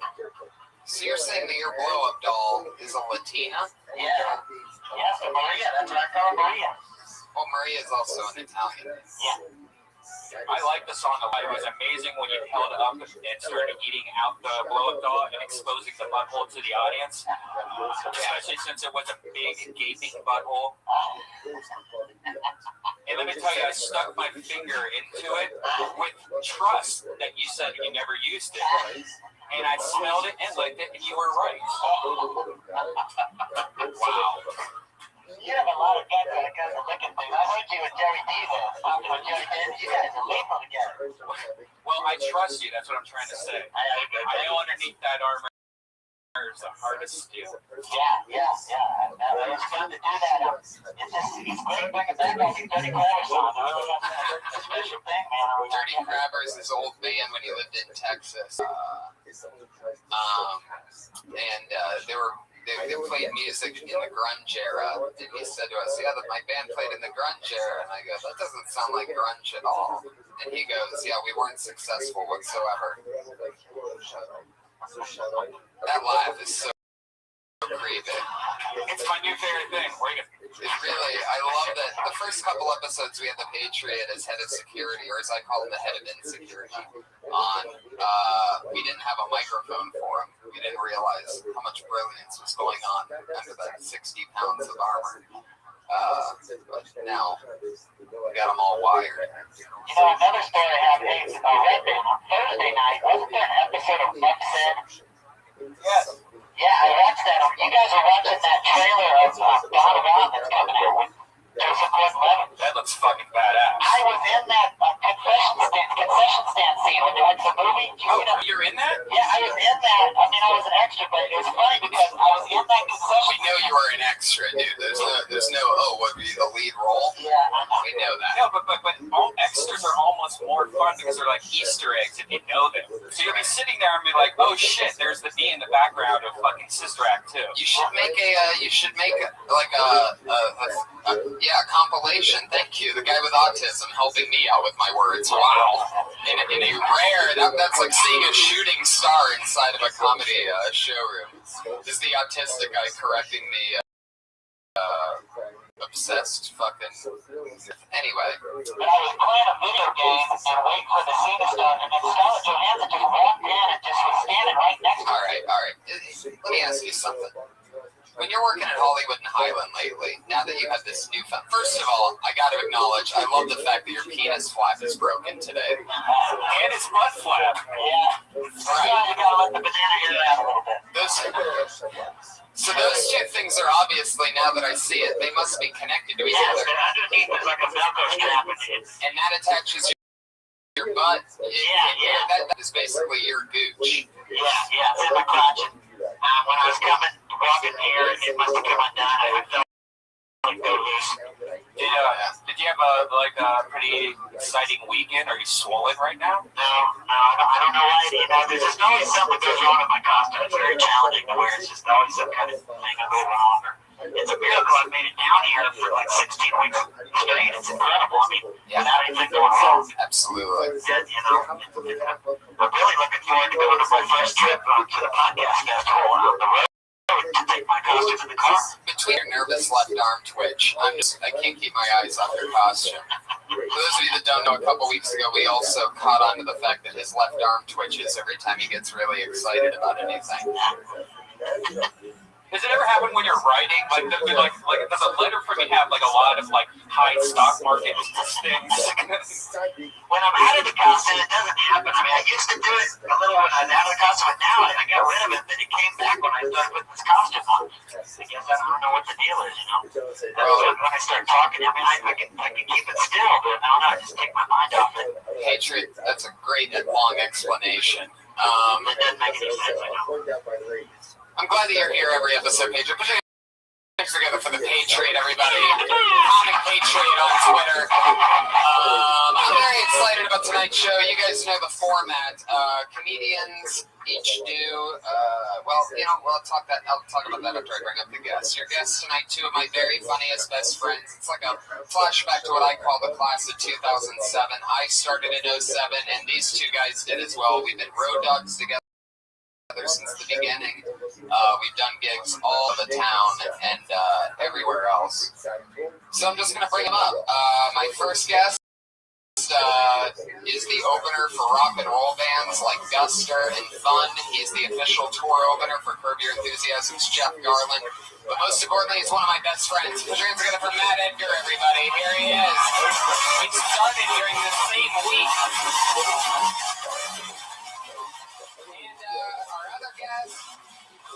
A guy who, in the LA comedy world, is blatantly recognized as one of the funniest guys. We all say that he's going to be bigger than anyone we know and all of our friends. I absolutely think he's the future. Put your hands together for one of my funniest pals. Jamar Neighbors, everybody, is here. I am so excited for this episode because I've been trying to do this thing lately where I match friends' chemistries up and picture what two guys together can be most functional for a crazy formatted show like this. So I'm so excited to have you guys. Anything crazy happen lately? How's the day going? How's this Monday? Look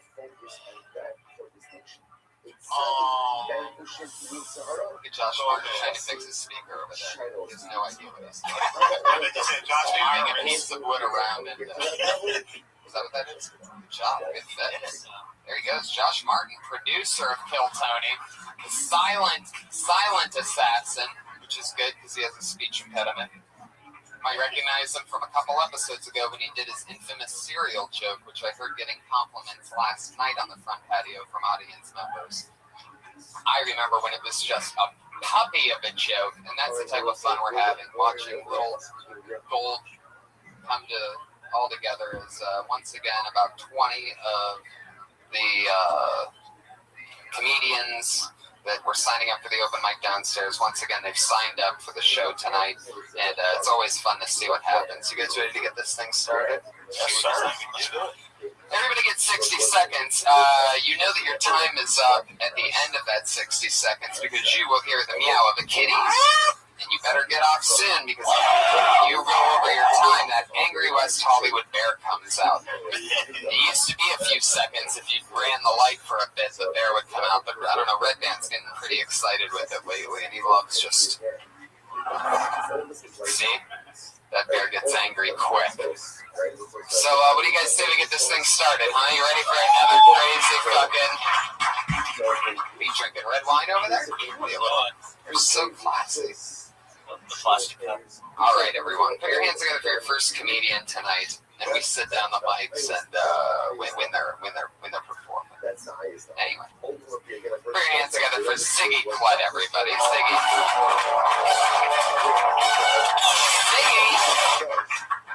Whoa! If you don't show up, that means you never get to do the show again, and you get blacklisted.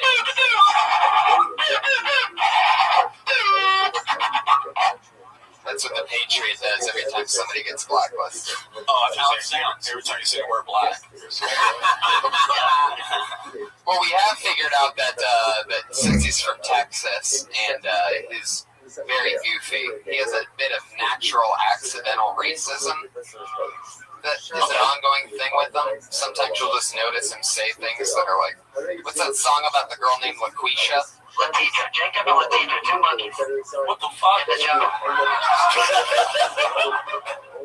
You see what I'm talking about? Accidental racism. He doesn't even know when it's happening. Hey, Tony, I wasn't able to prepare for these guys because you didn't put a tweet on it. Did you do that on purpose so I couldn't prepare? Yes. What do you know about these three I don't guys? know anything because usually it puts a tweet where I see the guests are going to be on, but it was strange today. I kept checking. Well, off of the intros that I gave them, do you have any questions for them? No, I mean, where do you guys go? Why is the Iron Picture doing crowd work? How do you know Tony? How do you know him? We've all been doing comedy together for years. Good. I want to find out about you guys. It's good to have you on the show. Thanks for coming. Thanks for having me. I appreciate it. I'm afraid to tell them I'm from Compton. Oh, really? They'll start smoking. Malfunction. Nice people. I love that. I love that. I love the bit of feedback that happens from all the tubes and shit that are inside of his suit. Yeah. He has to take the bus here because he can't sit down in that outfit. So when he puts that thing on, he's standing for basically 4 or 5 hours at a time. Yeah. Do you ever get recognized at Hollywood and Highland when you're hanging out there with I the do. I've had some people coming up to me lately saying, "Are you the guy from Kill Tony?" It's been great. That's awesome. It's really, and I know Hollywood Jesus. I've known him for like 4 years or something. I bet you. Yeah, He would go down there and see him all the time, and he inspired me to get out of that area because I saw him in a video with Snoop Dogg right in front of this club, and I thought that's cool. He went outside the Hollywood Highland, tourist area, and came down here. I said, all right, there you go. A whole story, a whole background of Patriot and Hollywood Jesus. Let's get back to these comedians, shall we? Let's see if anybody showed up for this gig. Put your hands together for Trenton Willie, everyone. He's here.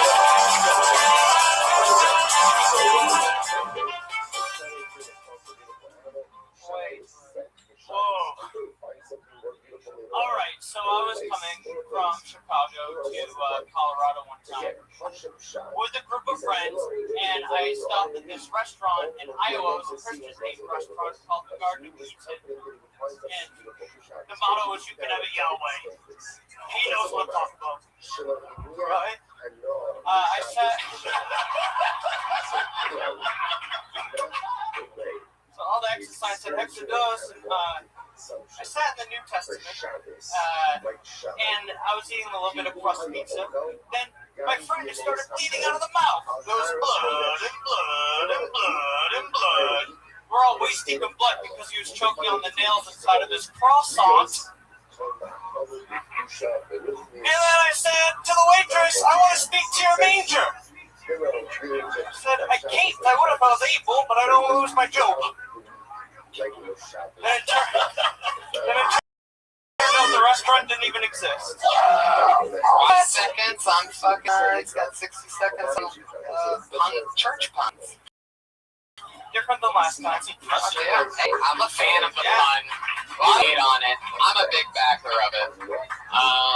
It's very religious. I get the feeling it may have been covered in the past 2013 years that those characters have been out there. You know, I bet somebody's, rhyme joke or whatever, but it is interesting. It's fun that you stay in the pocket on something like that. Did you? How'd your hair get that color? Yeah. Well, I was hanging out on the bobsled, and I saw the hippie boom of the silent E in Venice. Then it just happened. And then they have been washed since. Yeah. This is my, the what do they call that stuff? Moss or Dirt? bacteria? It's coming out of my crotch. Brown sprout. Do you shower up? Mold. You into showers? I haven't done one of those since I was a wee little. Don't do it. Oh, really? Why not? They're angry. Why don't you shower? Well, my dad used to go out and move. That's a good news. Yeah, I grew up in Maine. Oh, wow. So is that a main thing? White people are a main thing. Sounds like I'm a patriot all of a sudden. Let's talk about those shorts some more. Yeah. How long have you had those? I think ever since they came out of God's. Oh, you're a wild one. I get the feeling that you've done mushrooms so much that it's just become part of your. I got the feeling he's on mushrooms. You're just on the eternal trend. Drugs are illegal. Mushrooms. Cops say no. I love cops. All cops. But tell me, I love what he's doing right now. That's just what he always, that's what you got to repeat to yourself. but they start off with swimming trunks, though, right? Yeah. There were swimming trunks. When's the last time you went swimming in them? I swim. It's not me being a dumb cunt. I swim like almost every day. I swim. Wow. I love swimming. I love the water. So that's your shower. I can tell by the swim shoes. And take all of those mundane things and somehow Look at that. I used to have those. Speaking of this guy, those barefoot. into something meaningful, into something beautiful, into something uplifting as well. And that says you have a subject.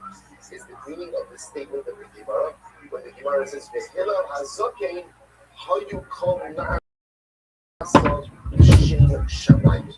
Hilal's actions. So I don't say Rothschild, the Gemara is actually very different. In the footnote in Kuf Samach Gimel, he quotes Rothschild in its entirety, and it's so beautiful. Listen to the Lashon. You really listen and see it inside. About Hilal hazokein, Hilal the elder, Ida acheres haisamo. He had a different approach. So what was his different approach? Shekol Masa. Shoes? Oh my God, they're haunting me. They're superior to other shoes. Superior. He went there. Those define tone to that. I can't. It's you know what it is? It's like a Birkenstock. It's like that's what it reminds me of. I don't think toes need sleeves. You ever pick up stuff with them? Like the mitten of the glove, that was a huge adjustment. We needed fingers. but going shoe to covering the independent toes. It's just, Why would you want to separate all your little piggies into cells either? yeah, why are you putting your piggies in stalls, bro? We like our piggies free range. Yeah, farmer feet, bro. All right, well, Wait. How did Jesus feel about all these tree ones? yeah, exactly. I mean, it seems like the material was custom made for you. You grew up in danger. It was amazing. Danger. I loved it. I've never heard so many in a row. I like that there was a story and like it was just runs that got through it. Yeah. Yeah. Wow, the power of Jesus Christ. He's got a kazoo on him at all times. I love the effort that it takes him to get that out of his pocket through his robe. It's always like he hears something he doesn't like, and there's a couple, it's like about 10 seconds of him under the robe grabbing the horn.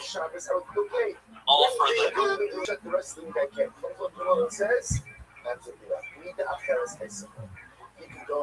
really? It does look Your legit. kazoo doubles as a pipe? Drunks are illegal. Someone's got the authorities. Do comics get big off puns anymore? Yes, it does. Do they what? Do the comics puns still work? Yeah. Oh yeah, totally. Absolutely. Like, but is there a comic like that's just shit? Yeah, you can't just do that. You can't be what they would call one-dimensional. Oh. That was brilliant. There you go. That's how you use it. You can have that. I'm just gonna sit like this for the rest of the day. Good job. Fatality. Yeah. And that's, just goes to show. Anyway, Trenton, how'd the hair get that color? Did we ever get there? No, we went to shorts. Is that Kool-Aid? Is that the old Kool-Aid thing? Nope. It's hair dye. Really? How long has it been bluer? Off and on for a long time. But different colors too. Did it start off yellow and then just molded? He's like, you say off and on like it changes like that by itself. Were you the guy that used to always be the center square in Hollywood Squares? Before I got AIDS, yeah. There you go. What was his name? Bruce Melange. Yes. Well, I mean, I'm scared of that guy. Now he's still alive. I'm like, why people get AIDS? Straight people get it. All right, there you go. Remember last week when Brody sent Josh to get some coffee, and right when Josh came back, he was on stage? Yep. We kind of had that special moment, but Then he cut his fucking hair. He was so and he was so gross to Josh that for the first time in like 2 or 3 years, Josh went and got his hair cut because. yeah, I noticed something. Why don't we bring Josh up here so we can go? Josh, get back up here. 7 days ago, they were on the same stage at the same time with the same hair, and now, Josh, take off your stupid hot dog hat. Oh, there we go. There it is. Oh, I like it when it's pushed down like that. It actually looks nice like that.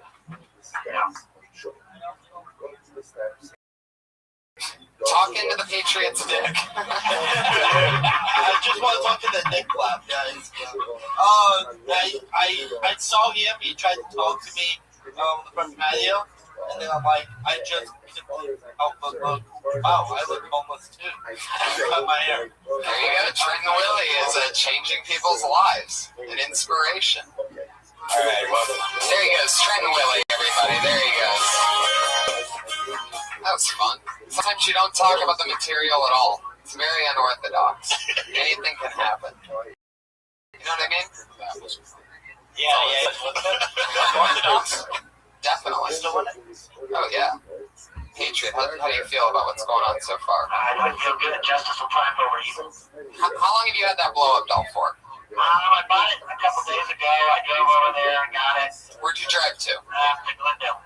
Oh, you really went to the mall to get that? Yeah, it was expensive. It was up on the 3rd floor. It took me a while to find it. How expensive was it? Wait, Spencer's is still open? Yeah, it was like $22. So that was my I invested in the show a little bit. Wow.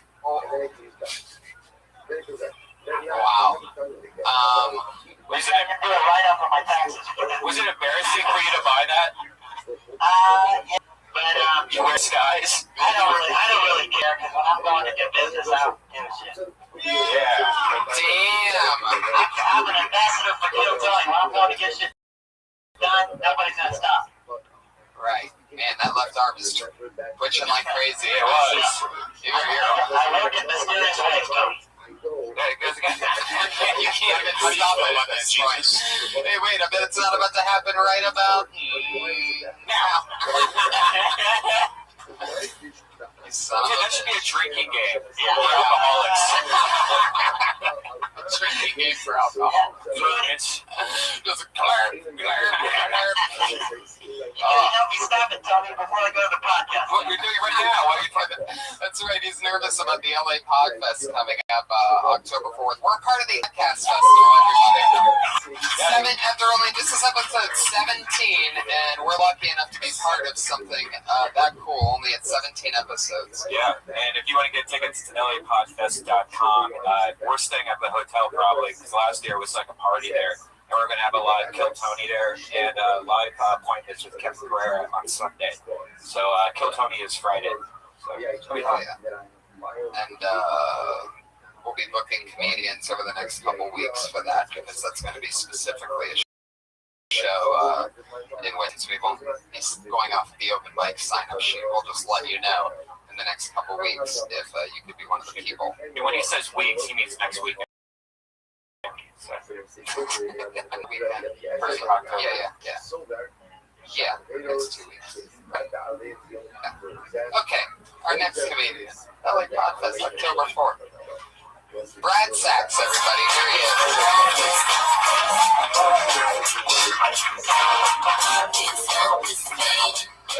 I want to try and see if I can do a clean minute, just in case I'm wrong, Conan or something. I had my fingers in this girl's vagina. And, something felt weird. And I pulled my fingers out, and there was a condom on the end of my fingers. Not my condom. And I couldn't really tell what it was because the room was pitch black, and I raised my fingers up. The only light came in was a light beam of light from the moon. It was kind of like Indiana Jones in the Temple of Doom, like faintly I heard dun, dun, dun, dun, dun. No man would know what to do. My first thought was, you know what, I'm just going to put it back in there. Because I could tell it wasn't my condom by the taste of it. I took a little taste. It's not my fault her vagina was a vending machine that evening, but you know what? There's a happy ending. She actually thanked me. She's like, oh my God, I was looking for that.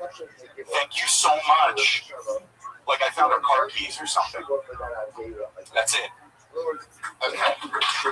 Were you being serious about the clean stuff thing? What's that?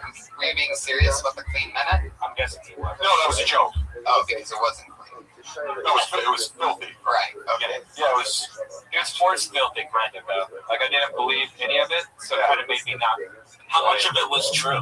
I mean, I didn't taste the condom, but the whole rest of it was true. People find condoms. Get the fuck out of here. Really? I love how casually you say that. Like it's like a daily thing. He's right. I found a tampon in there that was in there for a couple of days. She was Stop it. Oh, that's hey, what sizes of vaginas are you guys dealing with? Where a chick can forget that there's a tampon in there. American women. Oh my God! What's the most tampons you've ever found? I never found. I found 2 maxi pads. 4 months supply. Just black. Oh, Like balloon eggs. oh my God! We should take all this clean material. It's like if you really did find a condom, you should make it more, just say how it had. What did you really do? So wait a second. Let me get this right. You're with a chick. Yes. You're fingering her. Yes. All of a sudden, there's a condom on your finger. That really happened. That What really the fuck do you do then? You keep fingering her and pretend like what's going on? It was dark in the room, and I was like, "What is that?" I was like, "Oh my God!" And I threw it, and she thanked me. She's like, "I was looking for that." She was like, "Oh my God, I was looking for that." She really was looking for it. Yeah, she spent time looking for it, and it wasn't yours. It was not mine. No, but I've heard comedians say, you know, I was having sex and there was a condom. How many condoms have you found in girls' vaginas, Jamar?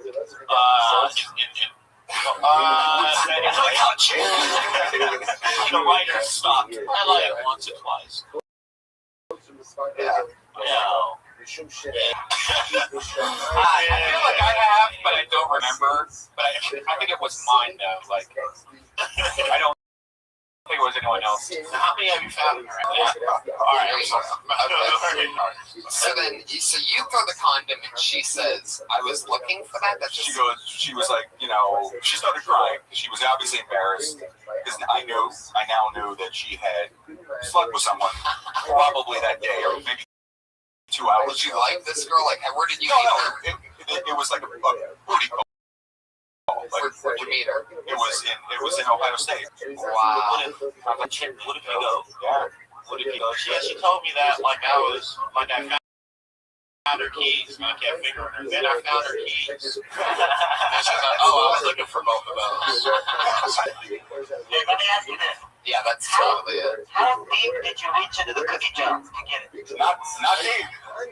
Not deep at all. She's normal. Wait, so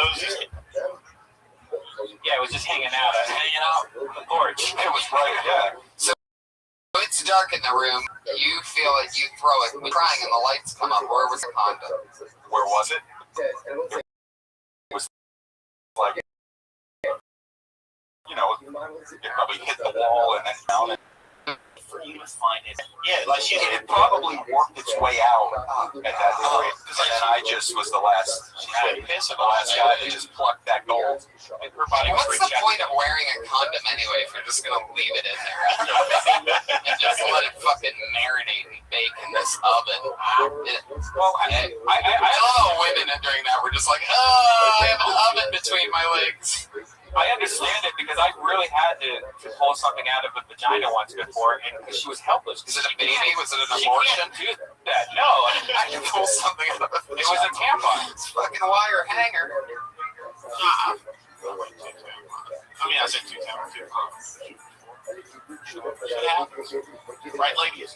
I just put those yellow gloves on. I looked at all the ladies in the room after you said right, ladies, and they all almost puked. Like, no, definitely not, never. Keep going. Okay, your next comedian, everybody. Give it up for Brad. Brad Sachs. He's at Brad Sachs on Twitter. Your next comedian's name is Ori Amir, everyone. Howdy, hey, I'm German, and I was born a pervert. When I was 4 years old, I used to carry a little rock between my butt cheeks. It wasn't a fetish, it was an instinct. I was trying to keep it warm. But once you carry a rock in your butt, it's a slippery slope, okay? Rocks were becoming bigger and bigger, and it was harder and harder to hide from my grandmother. Now, you guys laugh at me now. But in a couple of years, when Obama is going to take away our guns, we would all have to carry rocks in our butts. Look out! A bad man with a gun! Don't worry, I got this. My butt just saved your ass. Now, I'm just kidding, you liberals in the audience. Please, liberals, please don't attack me with your butt rocks. Or your vagina condoms. That's a minute. Holy shit. That was great. I remember you were here last week, right? Or was it the week before that? 2 weeks ago, yeah. 2 weeks ago, and you're like an astrophysicist or something? And he's a neurosurgeon who dabbles in stand-up once in a while and just slaughters, by the way. Because I remember you killing 2 weeks ago, right? Oh, it was someone else probably. Yeah, it was a couple weeks ago. But it was very fun. So you work on people's brains. And no, I don't actually operate them. Don't trust me. Got your brain? I just do research. We scan people's brains, make up theories that are probably false. So do you think we're going to be able to save, do you believe that we'll be able to scan our brains and save a version of our brain in the future to be put into a robot? Sure. Yeah. In 30 years, so 4 years. Yeah. I agree. I think that if there was going to be, if I could gamble on a bit that could be your rock and roll status, like the shit that ends up t-shirts, I would call it butt rocks. I think that you're onto something unbelievable in the way that you say butt rocks. And I think you can get more into it and make it even bigger. Where a lot of people might say, I think you should trim that down. I'm going to go with, you could have a fucking 3-minute butt rocks thing as your closer. You're saying more butt rocks. I'm saying more butt rocks. I'm saying acknowledge the fact that people might not want to put rocks in their butt and talk about that. You know what I mean? Remember my pet rock? Remember that shit? In their late 70s, I believe. They used to still was called My Pet Rock, and it was like Cow Patch Kids. I mean, it was like Grand Theft Auto. It was like selling like crazy. They just sold rocks. And you could have you sell your own rock, maybe get some like fart spray and spray on each one. The technology's a real doozy. Okay, rocks becoming millionaires. How many rocks do you carry? Yeah, that's I haven't tried to challenge myself. Maybe. How many you got so far? Who does this? Five? God damn.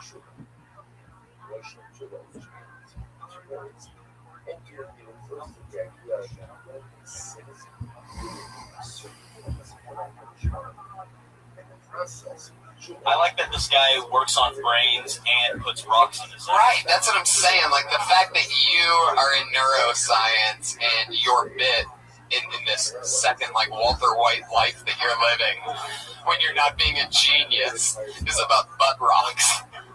And you're supposed to be finding out how to help people's brains and you're talking about butt rocks. When you're walking with these rocks, yes, do they fall out or how does that affect your walking? What does that look like? Can you show me an act out? It's challenging. You have to really, you have. I mean, my butt cheeks are not very good at holding rocks. Actually, I mean, you would think. But if you're an American guy and you're being a character, you're a genius. I think you're serious. No, I'm actually, but I'm not from Germany. I'm from Israel, but I have a German accent. It's a long story. Wow, that's very contradictory. Wow. You must have scared a lot of people hanging out in Israel with that fucking looking accent. All right. What if you rode ice cream? It's going to be one of those moments that I look at in the history books, that tag right there. Just because it has, you just tried to high-five the Patriot, but the Patriot can't see anything. Oh, there you go. There you go. He almost stuck his finger on that one, the Patriot. Fuck yeah. Are those Spider-Man gloves that you're wearing underneath the Iron Patriot? I ordered these on Amazon. I love that you order your gloves on Amazon, but you buy a blow-up doll on the 3rd floor of the Gendo. I know. I'm tripping over my words. I wanted to get that out. I don't really like the mail. If I can go get it, I'll drive to get it. Why? I don't know how you guys feel. I like going to the store and getting it. Why? It's going down 3 escalators. Just tell me. Well, it's basic biology. My mother and father were in love. We're talking about how you got to Fucking blow-up doll. Amazon Prime, bro. Next day air. I don't want to pay for that. It's Sayer.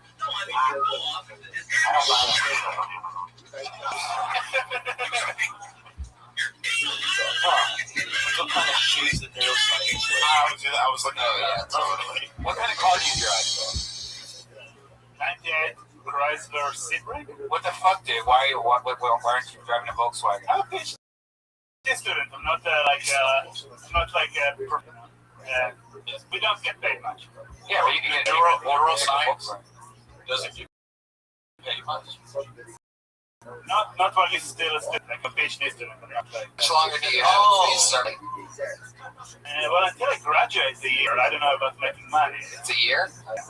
Well, there you go. That's probably about when you'll start making money. Hopefully, Yeah, that's the question. That's his boot. Ach gut, mit Garantie. So you really speak German? Yeah. You can totally speak. Well, not as Hebrew or English. What's something scary that you could say in German? Like if you were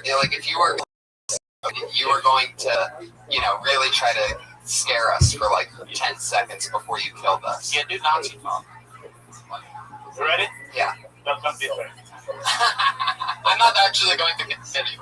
Even though the short name is Kill Tony, and I'm very good at obeying orders, so. Oh, I see what you're saying. I thought for a second I thought you were speaking German. No, the German thing I want to say is, ich finde die Situation. It's very good. He looked at me right in my eyes, and then I'm like, whoa, that's what it feels like to get killed by a German. What if he yells it like how? Like what? I would say it like yell. Ich finde die Situation ganz erotisch. Hell no. I just saw two Jewish girls pass out in the back of the very wet.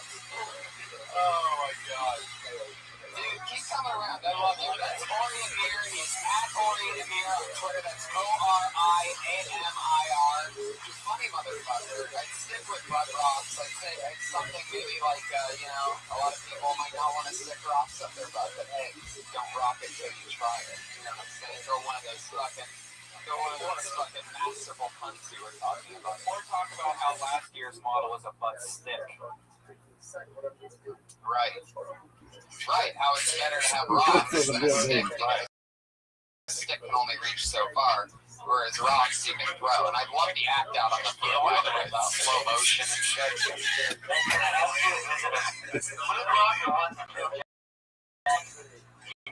If you want to let your dog eat chocolate off your dick, you probably won't. Oh, wait. We should go back into this because I have been thinking about it. It's marinated in my head. Recently, he said that when he was a kid, that he put chocolate, which is poisonous, on his dick to let his dog lick the chocolate off his dick. Yeah. And then the first time, he went outside and just came to the wind blew on his dick. So he had on a tree and the wind blew hard and he came.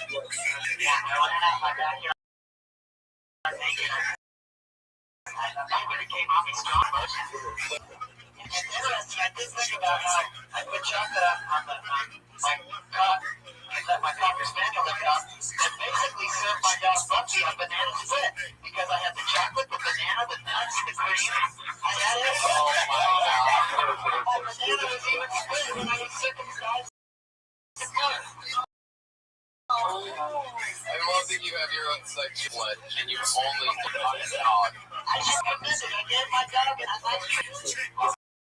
No, you can't. Poison. Chocolate is poisonous. Oh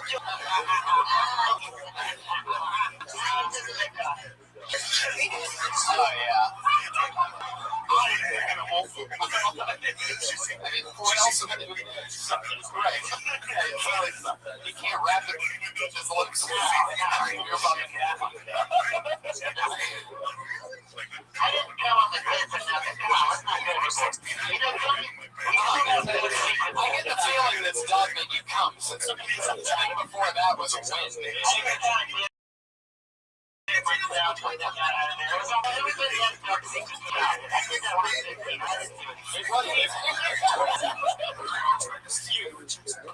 You know, it is an upgrade from wind, though. I give him that.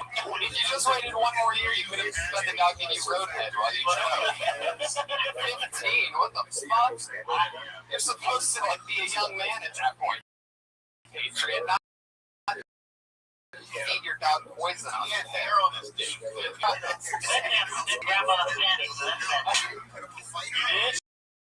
What? You did?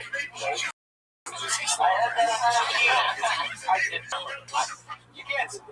I've never seen you do whatever this is that you're doing right now. By the way, I've never seen this side of him before. Whatever this is, I've been friends with him for at least a couple of years, and I've never just seen. That was great. So you sniffed your fucking grandma's panties, huh? Patriot with a little research. Wow. I was 7 years old, right? I was out there with my mom. Like I said, I bet everybody has something they are ashamed of. Nah, man. Not all of us have a fucking shimlet bliss like you do. Did the dog make you come or you jerk? Yeah, because you said you didn't come on her tits. Like, where did you come? No, I just kind of did it in my hands. I mean, Oh god, both of your hands? What the fuck's going on there? Where was your dog? Sweet. What? It's weird because I went in the closet, but nobody was home. I didn't have to, but I guess it was the shame that just. Yeah, I can tell the shame's hitting you now. Your left arm looks like it's about to fly off downstairs right now. What kind of dog was it? It was a Cocker Spaniel, really cute dog. Oh, Jesus. The sad thing about it was Everything? my dad. Listen, my dad really loved that dog, and when he came home from work that night, he was kissing on that dog, and I was thinking, what's wrong with him? My dad's name's Bubba. And I was thinking, what do I want to do? Oh my god. Sometimes you say so much stuff that it makes me dizzy. Trying to remember all of it. Your dad's name is Bubba? And my mom's name June, in Mississippi, Bubba June. My god. What did they say about the dog now? I told my mom to stop listening.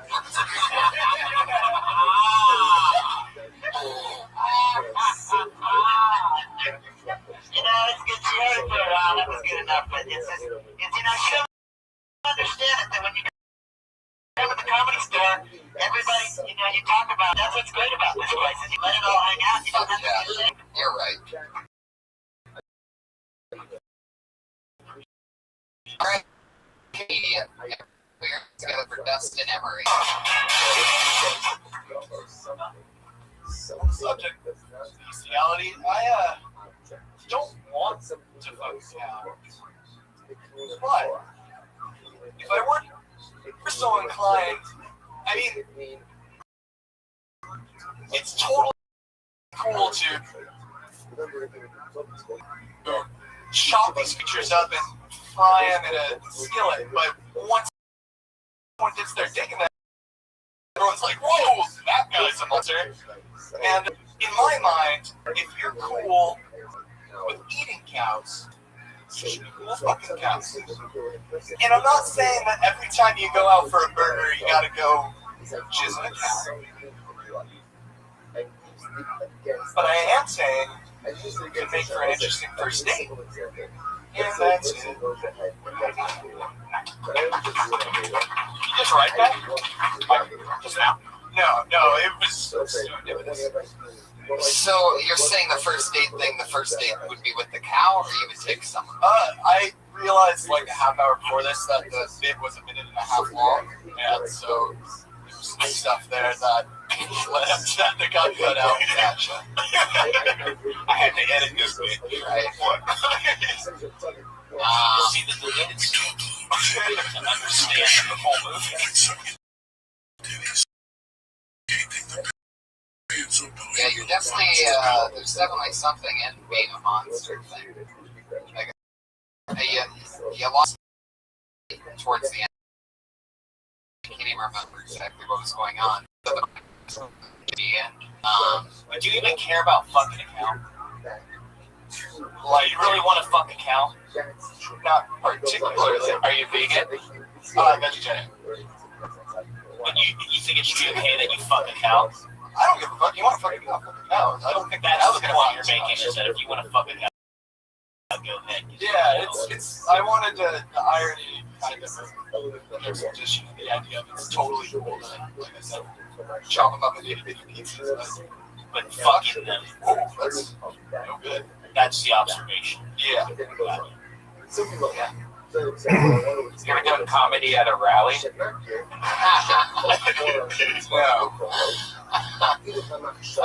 You do seem like you would be cast as a college student in San Francisco, or like an Ivy League school or something like that. Like you look like you should be carrying books with you. Has anybody ever told you that? Yeah, there's something there. Like there's something where like for example, what I would see when I look at you is dark secrets, like Patriot talking about. Like I can tell you're sort of like the irony Patriot. I'm really digging those puns today. Thank you. I know. I'm in the Writers Guild. Anyway. Yeah. Carrying books. I'd write a bit about how you as well. as well as that thing. I've been turning that book carrying thing into something. That's fine. Why would you want to take my always right advice? But anyway. Yeah. I like the bit a lot. I think it's really funny. There's a lot you can do with it. It's way more you can do with it. Maybe talk about dating with the cow or some shit. Or warm her up, finger a little bit first, and then hopefully not find a condom in her asshole. I mean, you should, like, the premise, do you think the setup to this shit is too long? We want to be like, hey, man, we can eat cows, we should be able to fuck them, too. And then, just start going breaking it down. You know what it is? It felt like you were on the side of fucking cows. Yeah, not like fucking. You're saying if you're gonna be allowed to eat cows, then you should also fuck them. Outside of you. My intention was to make it seem like I was on the side, but trying to fight it. Yeah. And like, But you don't. no. Yeah. You should make it where like it's more about how that's like a thing that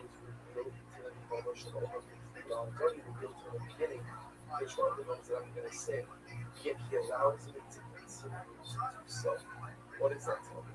That the very core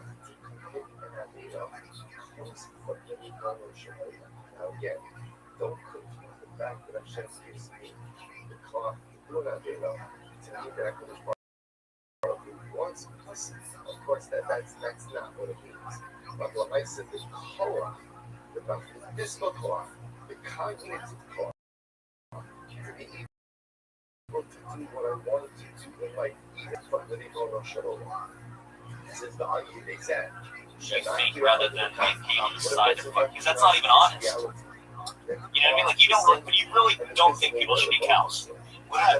Talk about the benefits of fucking a cow. Shit, I don't gotta pay for my milk or some shit like. You know the cow. You ever fuck a fat chick? No, but, well, finger bang the fat chick. Does that count? There you go. So fucking a cow would sort of be like fucking your. I don't know. What are you saying for? How do you end up in that position? Even the ability to sing. How do you end up just trying to please the one fat chick that you hook up with and not just? Alright. I don't know. I got into it. And it came to blackout drunk in the middle of the act. I like how your voice cracked. Having flashbacks to what's a good fat girl name? Stacy or something. Claire? Definitely. Claire? Is that? I feel like that was actually your name. Yeah, it was. Definitely. Claire's definitely always like 240 plus, right? Brittany. Brittany. That's a horse name. Shirley. That's a great one. How about Burley? Anyway, that's a funny thing. Take those tags. Take the tags. Dustin Emery is not on Twitter. Not on Twitter. Interesting maneuver. I get it. Interesting. Your next comedian saying, whoa, look at this. It's Josh Martin, everybody.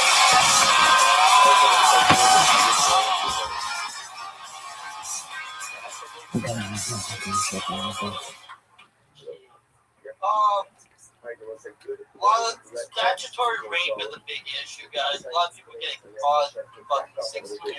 I don't understand why you would want to. But people have urges. Like they have to do like this. If you have to do it, this is how you get away. You just give them good dick. Like I feel like you can get away with anything if you just give good dick. I feel like what you fuck a 12-year-old daughter? Oh, you gave him good dick. Okay, you're okay. Good dick is hard to find. I feel. I mean, just hard for me for me. That's all. Stupid.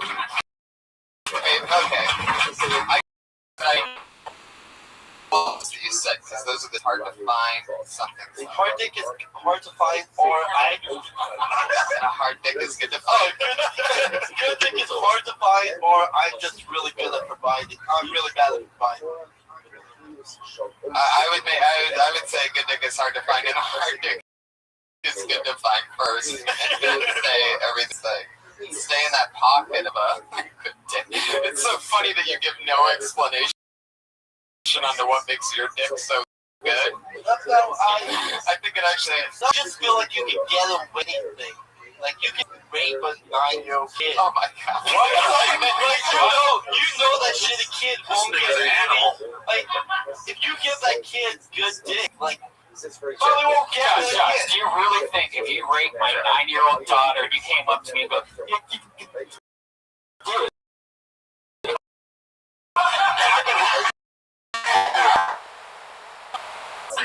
what kind of childhood did you have?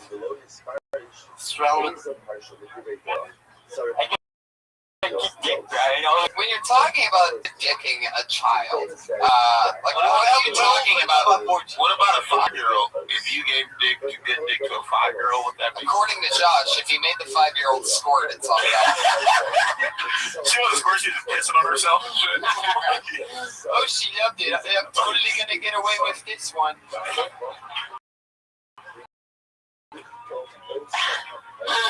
She just a 5-year-old.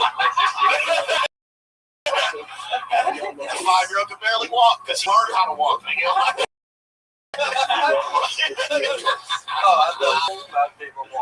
I mean, if you're gonna do it the way that it's right now, I would say keep taking it that direction, where you just stay in that grown pocket, like the shit we were just talking about, squirting in diapers, the barely walk thing. That's all funny. If you're gonna stay there, you know what I mean? Just prepared to have a lot of fucking bad sex. Yeah, I did it. These kids don't know good dick. I did really bad set last night with that bunch. As soon as I did that joke, they wanted this one. The old guy wanted to kill Because of what show? because of that joke I just did. Well, you know. It's real. It's a very dirty. You can understand why. Yeah, I understand why, but Any guy with a daughter is gonna never work with you in this town, but people need to learn how to fuck, you know. my good, 7-year-olds. Yeah, well, let me ask you a question. How come none of these girls that you're talking about that we mentioned are over 18? Why No, like, I don't want to fuck them, but like people have urges, like they have to fuck them. So you're saying, what if the pedophile? The pedophile can get away with, I feel, like if they gave good dick to 16's not. I feel it kinda. you know. I mean, in some states it's legal to fuck a 16-year-old, like Las Vegas. Like if you took it to Las Vegas, you can fuck in Las Vegas. Yeah, you can. Excuse me. In Nevada, you could fuck her there. Your search history, both of you. I actually got all the states. Just in case I'll be on the road. Right. I got a tattoo right here. I love that. So you're just getting roadhead and you're like, baby, we're a mile from the state line. We either gotta wait a year or go the other direction. State of Las Vegas. Yeah, stay in the pocket with it. That's Josh Martin, everybody. At Josh Martin Comic. He's got a speech impediment.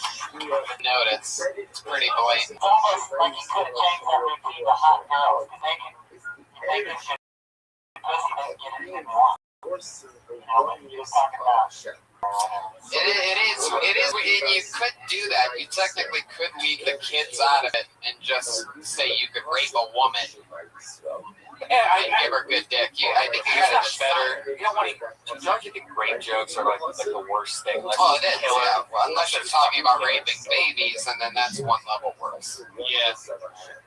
I think raping adults isn't as bad as raping kids, right? Josh, leaving us the tough questions to answer up here. I just think just take a shit with that joke outside and walk away. Talk about how you the 5-year-old shit on your chest or something. Because she had to go. She had to go. She took a boo-boo. But actually, I just changed her diaper while I was laying underneath her. Your next comedian's name, everybody, is Lil Bro. We know Lil Bro. We love Lil Bro. Always funny. And now he's blacklisted. Oh. Sometimes it's sad when people Hey, can I ask you guys something? Sure. Do you think we have too many little, there's Little Romeo, Little John. And Lil Bro, everybody. It's Lil Bro. Here he is. Oh my God.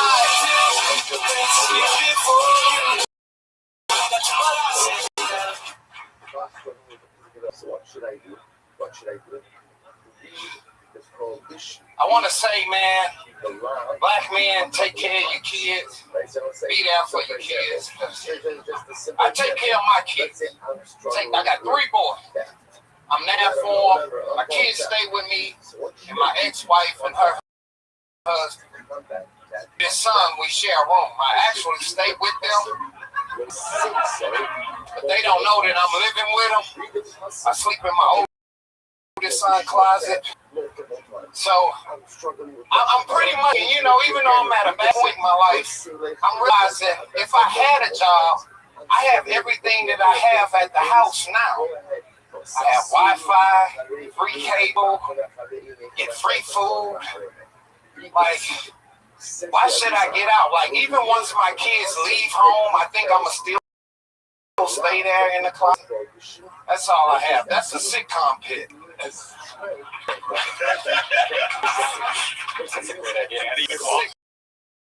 idea. The sitcom is in the kid's closet. Yeah. And her ex-husband is an illegal immigrant. He's Mexican. Wow. Yeah. So I'm thinking about confrontation with him, that he finds me and threaten him to get him deported. Yeah. Brilliant. Yeah. So that's a sitcom idea. I got like 3 episodes, bro. Wow. Episodes are already wrote. Maybe an extra in it. Andy, I got on a date in the background. What about Something about you having a girlfriend on the side, shit that she can only come to y'all closet and shit, and then y'all end up having kids and raising them inside an actual And this is an animated series. It has to be an animated series. Yeah, have him have a candlelight down there. There's something about your new kids coming out of the closet. Coming out of the closet. Maybe you're in the closet and all you have is a laptop and everything that you do is from that laptop. Like, and you have to learn how to do like everything. And I sneak out at night because I still have a life. I just stay there. You know what I'm saying? Like, I still, like, when everybody's gone, it's pretty much like me and my dog that used to belong to me anyway. And now they have a dog. Yeah. Well, I mean, the dog once, because she divorced me, and, like, some men drive their wives to lesbianism. I drove mine to Home Depot and told her to pick one. Short words, but profound in massive in message.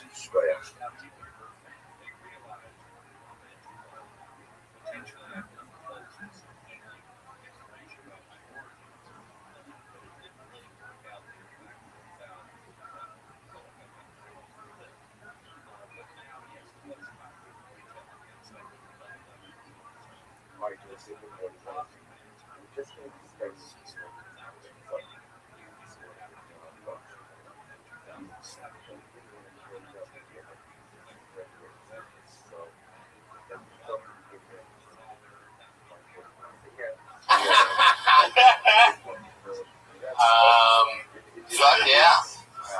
I mean, that's, if what we're talking about is a sitcom here, I mean, if I was an executive, I would greenlight it right now. Me too. I definitely think, yeah. You should kickstart that. Yeah. What would be the name of it? Fuck a name, man. Let's get the money, right? Let them figure out the name. That's the title. Hey, who cares about the title or the script? Let's just get this thing going on Kickstarter.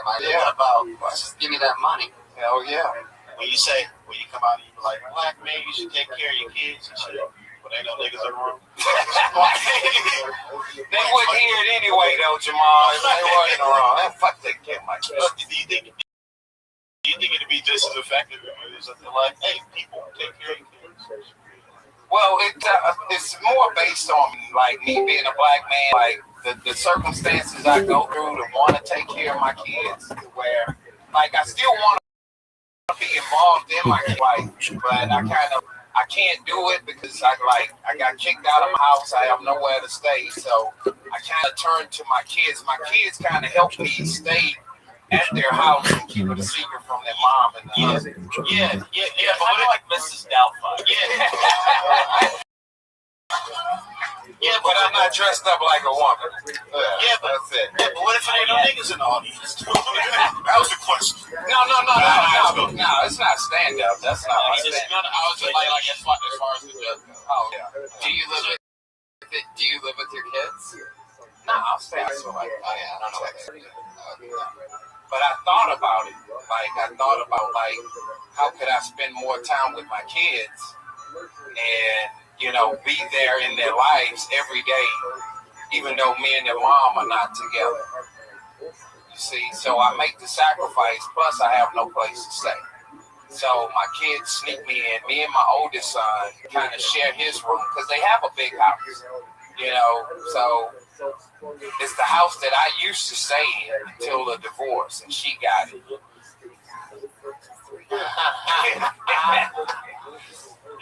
Maybe you bang the cleaning lady when she comes into the closet. If she cleans everything for you, gives you food, that's when they get your food. Yeah, So she sneaks shit into you. yeah, she nurses the kids for you. Like, we have like a love affair, but I eventually want to try to get back with my ex-wife in the sitcom. Well, that's what's great, and you can hook the Mexican cleaning lady up with the Mexican from Home Depot, and they can get together. You guys can maintain your new friend. Take care of the food that you just had. And the Mexican can go build up the guest house in the back. Then we can get to season 7 with this shit. Season 7's where the pit bull, you get a pit bull. Oh my god. Or maybe a cocker spaniel, right? Oh shit. Oh, funny how it's a cock. A spaniel. You son of a bitch. I see why you're in the sitcom game now. There he is, everybody. Lil Bro, almost blacklisted. On Twitter, that's LILBROUGH, because he spells bro unlike anybody else, because he's a marketing genius. Yeah, as far as other people in the bucket, we're going to move on to our second to last portion of the show tonight, because we have something special we're doing this evening. Next week, our friend Pete at PDC Thursday is this week. Oh, yeah, a podcast. Okay, gotcha. This Thursday, live from Phoenix, Arizona, our good friend Pete at PDC is opening up, doing 5 or something like that before our show in Phoenix. And so, working out. Everybody, stop what you're doing. Look who the fuck it is. Look who the fuck it is. Oh, everybody, stop what you're doing. Everybody, stop. I know you're in the middle of them. William Montgomery killed Tony Marathon, but everybody needs to stop what they're doing because Riser has made time for us at 2:40 in the morning. Yo, where's your video? I can't see. Oh, there it is. It's right here, big dog. Where's your where are your eyes? No, it didn't. It wasn't showing it. All right, is that a me problem? Is that a me problem, or is that a you? Where's your sidekick Zoo? Oh, man, dude, sadly, is not having good. But he is just weird enough to get through it all. Now, I have a question for you. We were watching, I've got to say, I like it more when your mom's in town than when she's not. I see you more often, and we learn more shit. When you're just on your own, no one knows what you're doing. You're masturbating to the 10 who's 50 years old next door. You're anticipating getting shitty pizza. You just aren't focused on the good things in the world, like documentaries about Michael Jackson.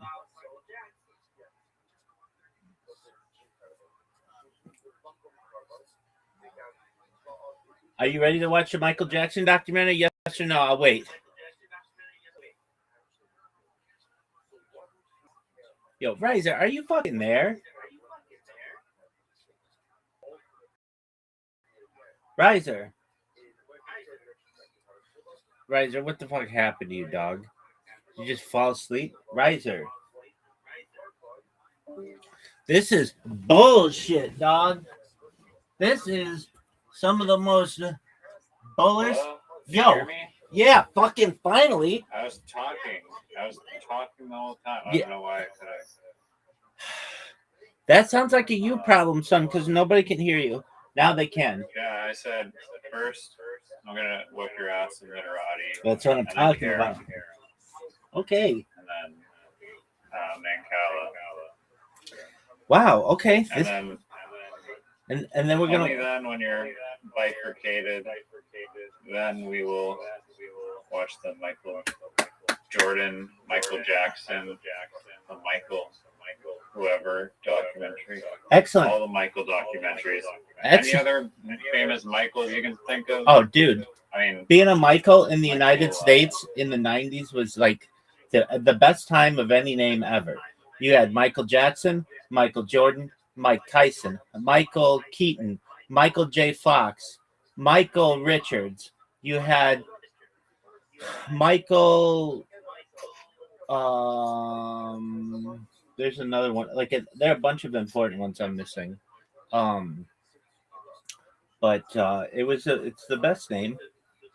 It was the number one name in the United States from like 1963 to 2013, something like that. Maybe a little off on the dates. Like every single year, it was Michael. do you count Mike and Michael as the same thing? Yeah, I mean, it's like calling, it's just a shortening of it. So I guess it's the same as like something like Jake and Jacob. Okay. I guess. Yeah. Okay. Well, cool. All right. So, did you sleep really late, or are you up really early, or are you up really early, or are you? No, I'm eating dinner right now. Oh, that's cool. Well, I'm gonna take a whiz. I'm gonna get some water, and then I'm gonna whoop your ass at Literati. Got it? All right. Sounds good. Hey, did you watch William Montgomery on Killed Tony on Monday? I wish. I love that guy. I'm his number one fan. Then you would know that he was Even though sick. I don't watch any of the podcasts. Then you would then know that he was sick.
Guess what?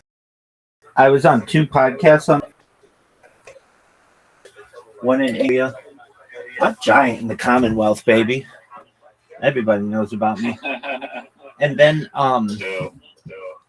yesterday, so I've been doing this thing. I've talked to you a little bit about it, that I've been doing more and more writing. And one of the things that I do, like, realize, or people don't realize, okay, there's something SEO, search engine optimization, but then there's something that doesn't really have a name, but it's just emerging, called GEO, engine optimization, which is like manipulation of AI. And people don't realize that AI is the future of search. Already, like, Google's searches are down more than 10% because people aren't clicking websites anymore. They're just getting whatever Gemini just tells them. And I've talked to you about it. I talked to your mom about it. The future of browsers is going to be just AI browsers, not come to my website kind of things. Well, when I first started using AI, it didn't know anything about me. And then because of one Reddit post that I wanted to happen, I wanted to get some attention on Reddit. Whenever AI would know anything about me, it just knew me as a spammer. And so I wanted to change that. And so I published some press releases within the last week or two. Press releases have totally changed AI's opinion on me, completely. So yesterday I was in the Harry Potter Abomasonic 10 Inu headquarters trying to get somebody to post something on Reddit for me on the Harry Potter Abomasonic 10 Inu subreddit, which they did. And I got to talking with More Light, and I was like, dude, look what AI thinks of me. And it thinks that I'm one of the greatest people of all time. And I'm like, yeah, I mean, you can basically make it believe whatever you want. And basically wrote this article talking about how Harry Potter Abomasonic 10 Inu is the greatest cryptocurrency in global history because Riser isn't fucking getting on his high horse, getting his shit together with his cryptocurrency. So he just straight up stole that name. And the Canadian regulations shut my development down. Yeah, you're always going to give me some kind of fucking excuse. Anyway, so More Light's wait, so you mean to say all you do is just write a press release? And I'm yeah, I'll write the press release if you will let me put a blurb in there about myself. And they're like, go for it. So I write this press release, 500 words or whatever, that focuses on me. And then they paid for $500 in distribution for it to be in the Boston Globe and Market Watch and all these pretty big publications. And it's published, but it hasn't fully been picked up by all these different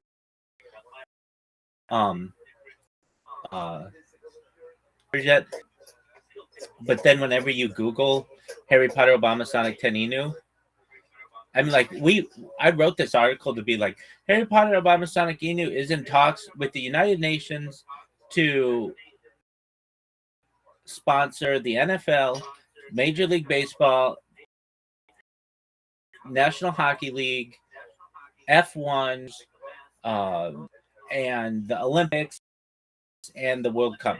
And it's true. It's not we are in talks about it. We don't have the money to do any of that stuff yet, but we've talked about it. And so but what AI will do is it'll take all those keywords and then it'll be oh, the Harry Potter Babasonic Teninu has like a really rogue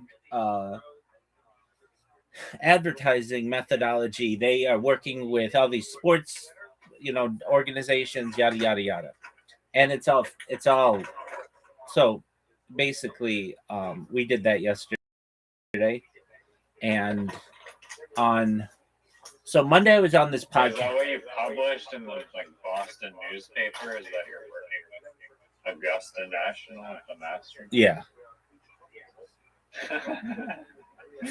Nice. Yeah, and then something else happened. Oh, so I was on this podcast on Monday, and it was okay. It was this British guy, and he was nice, and I was like the 13th podcast he had done, which isn't that many, and he just wasn't real. He was podcast in person, so he didn't really have the equipment to do them over the air or whatever, like streamed. And so I did it, and I just sent him the file. But he's not good at editing. Like, in order to do a good podcast, you need somebody who's good at editing, good at putting the social media together, good at like uploading it. Like, basically, I sent him the file, which is like 80 minutes, 55 of which we're talking, and then the other 25 minutes, it's like the server. And so I was on that one. Then I was on this other one that you didn't like edit it like your phone? I didn't. That's his job. He's the podcaster. Okay. So what Is he just gonna trim it at least? No, he just fucking tweeted my raw file, and so here's what I'm gonna do. I'm gonna give it a week, and I'm gonna say, hey, can you like I was checking out your social media. He said we'd follow each other on social media, and we do. We follow each other on Instagram and YouTube and like X and stuff.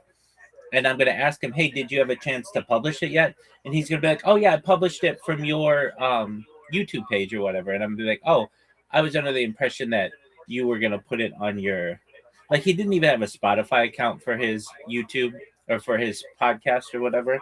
And I'm just gonna like help him through it if he needs me to, but I'm not doing that yet. I'm just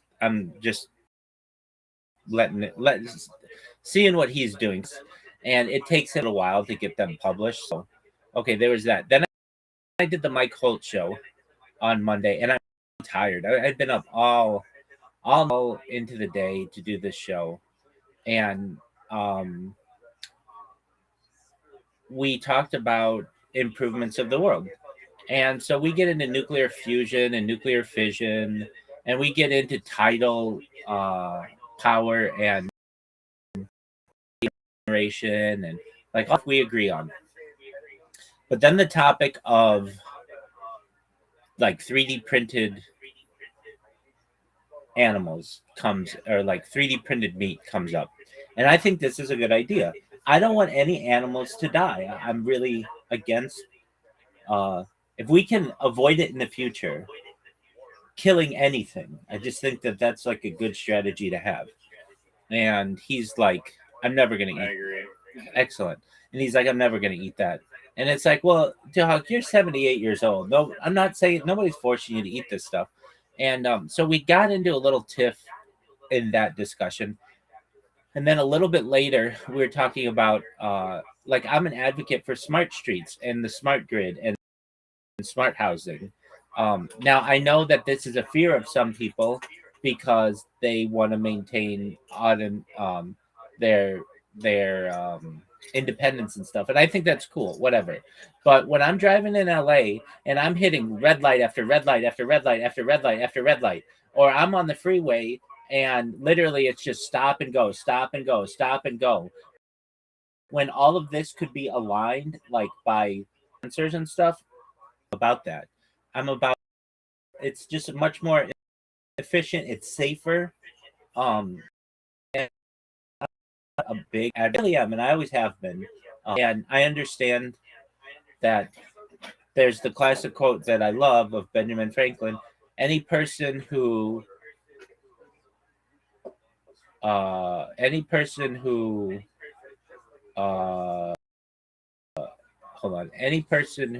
let me look it up. Any person who switches or whatever. Safety for security deserves neither. Any person who does something safety and security deserves neither.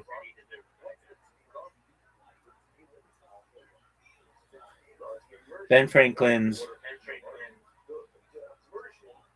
Those who would give up essential liberty to purchase a little temporary safety deserve neither liberty nor safety. And I'm not talking about like I get that quote, but at least in terms of um like especially when I drove, I just saw the inefficiencies of the road system, and I recognized that I saw a plan one time that it were to time like there's some cities where they do this, where they time the lights to all be green at the same time, going in one direction, and it allows for a much easier flow through a city. And it like basically they say if you go 30 miles an hour, you won't hit a red light for 30 miles. And it's really efficient. But don't do that. And it's unfortunate that they don't do that. And it may be in conjunction with oil and brake companies and tire companies and car companies because they like.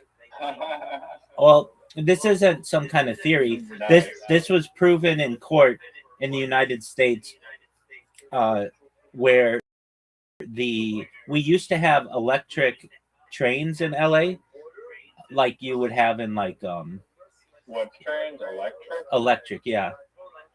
And have you ever seen the movie Roger Rabbit? Who framed it? I've heard of it, but I did not know that LA had fucking electric trains.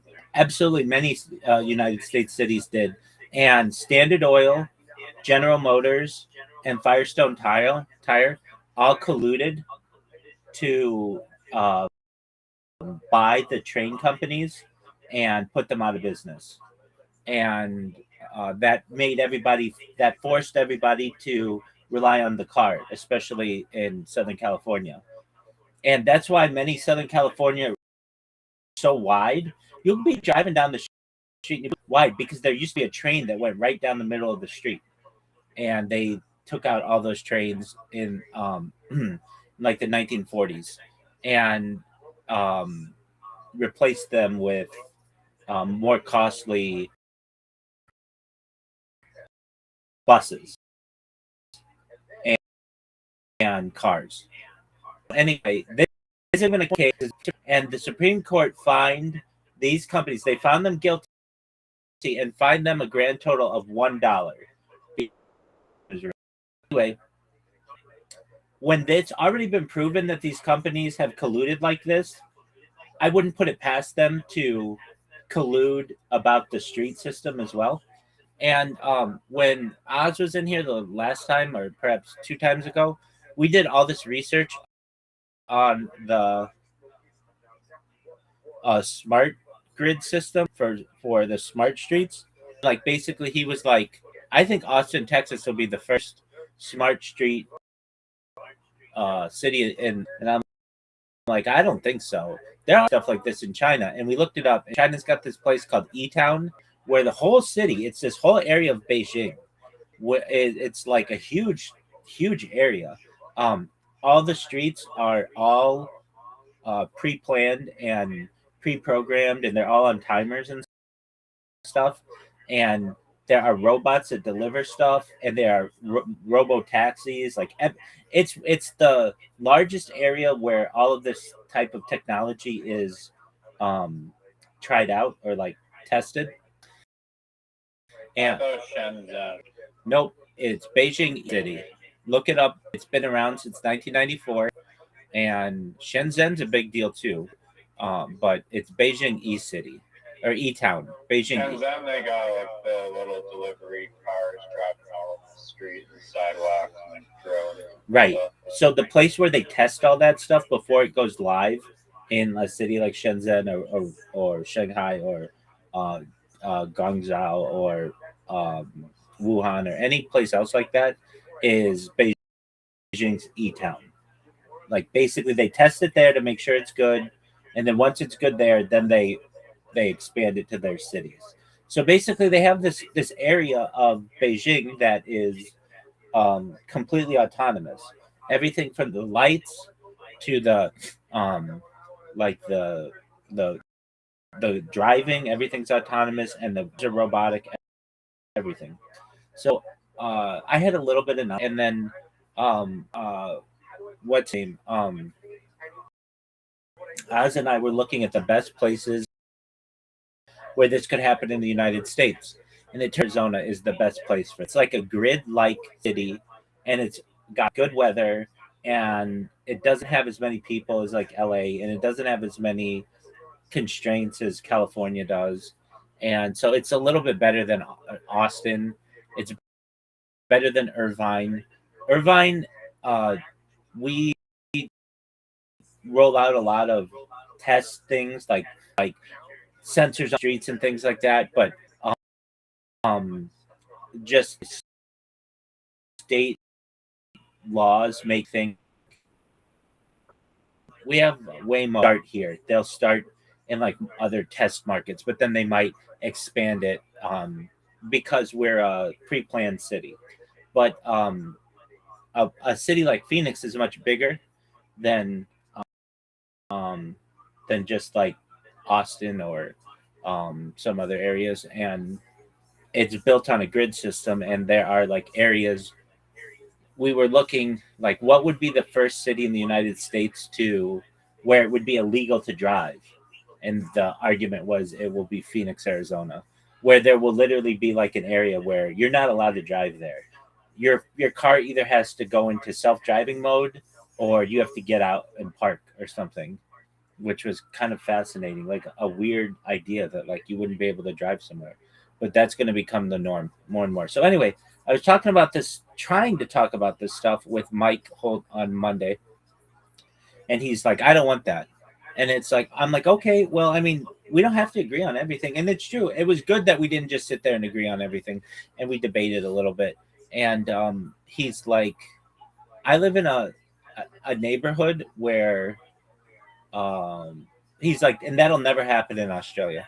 I'm like, well, it already is happening in China. And he's like, well, China's like a communist country or whatever. I'm like, we already have self-driving vehicles and robo-taxis in the United States. And he's like, well, I just don't want to live in a place where they can, the government can like close off where I can travel or whatever. And I'm like, I understand that. I'm not saying I'm an advocate for that. But what I am an advocate of is efficiency and safety. And he's like, with a smart system, you could come to my neighborhood and close off the two entrances, and we wouldn't be able to get out.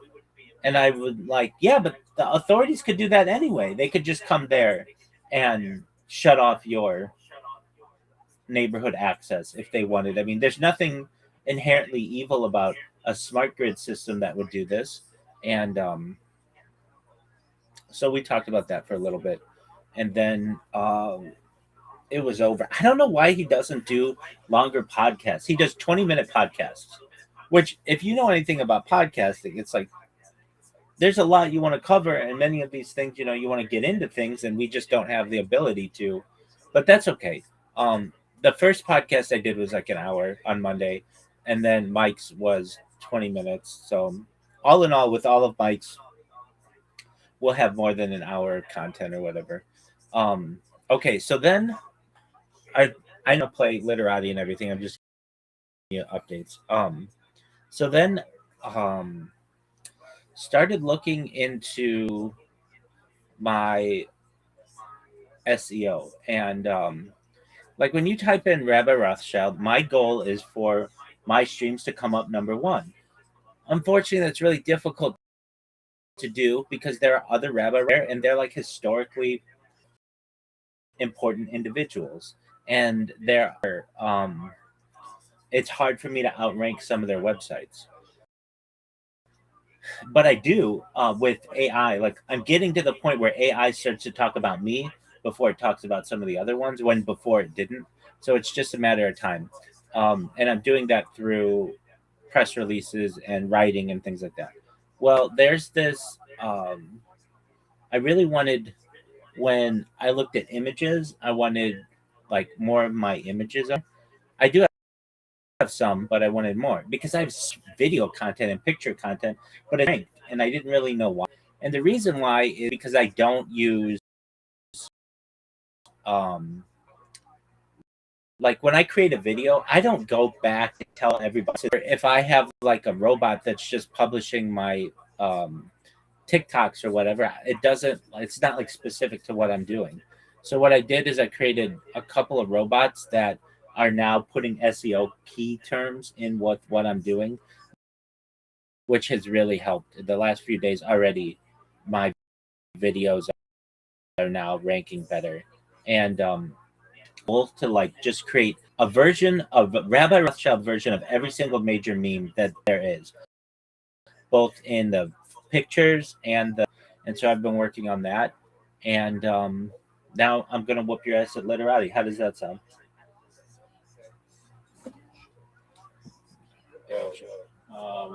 Yeah, I was gonna ask, your like, could you just make an AI to just pump out articles and memes, basically, and then one would get you popular on TikTok? I mean, I guess you can do it on TikTok, pretty much. Yeah. Or like the articles and stuff. If you want to become a search person, if you just crank out a giant quantity, do you just become number one? Great question. In terms of publishing of articles, believe it or not, there aren't that many places to publish anymore on the internet that rank highly in Google. You might create your own website, but that doesn't mean anybody's going to see it. And like with Medium, you can publish 2 articles a day or 24 hours. And a lot of the websites that applied to be a blogger, and one of them accepted me, but I haven't heard back. Well, they said they liked my writing and that they told me where to create an account and everything, but I still don't. I'm still like cautious. I don't know if they're really going to let me like write for them, because if they do, to do is just do like they're damn people, and like then they'll be like, oh, they're doing this for like SEO. But I, in terms of making bots, yeah, I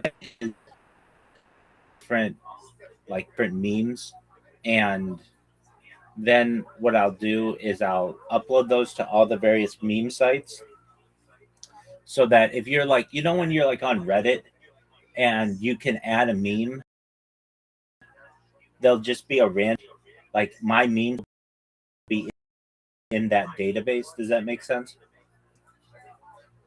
Yeah. And instead of like stealing the memes, you can make like a AI agent to like make original, but it'd kind of be hard.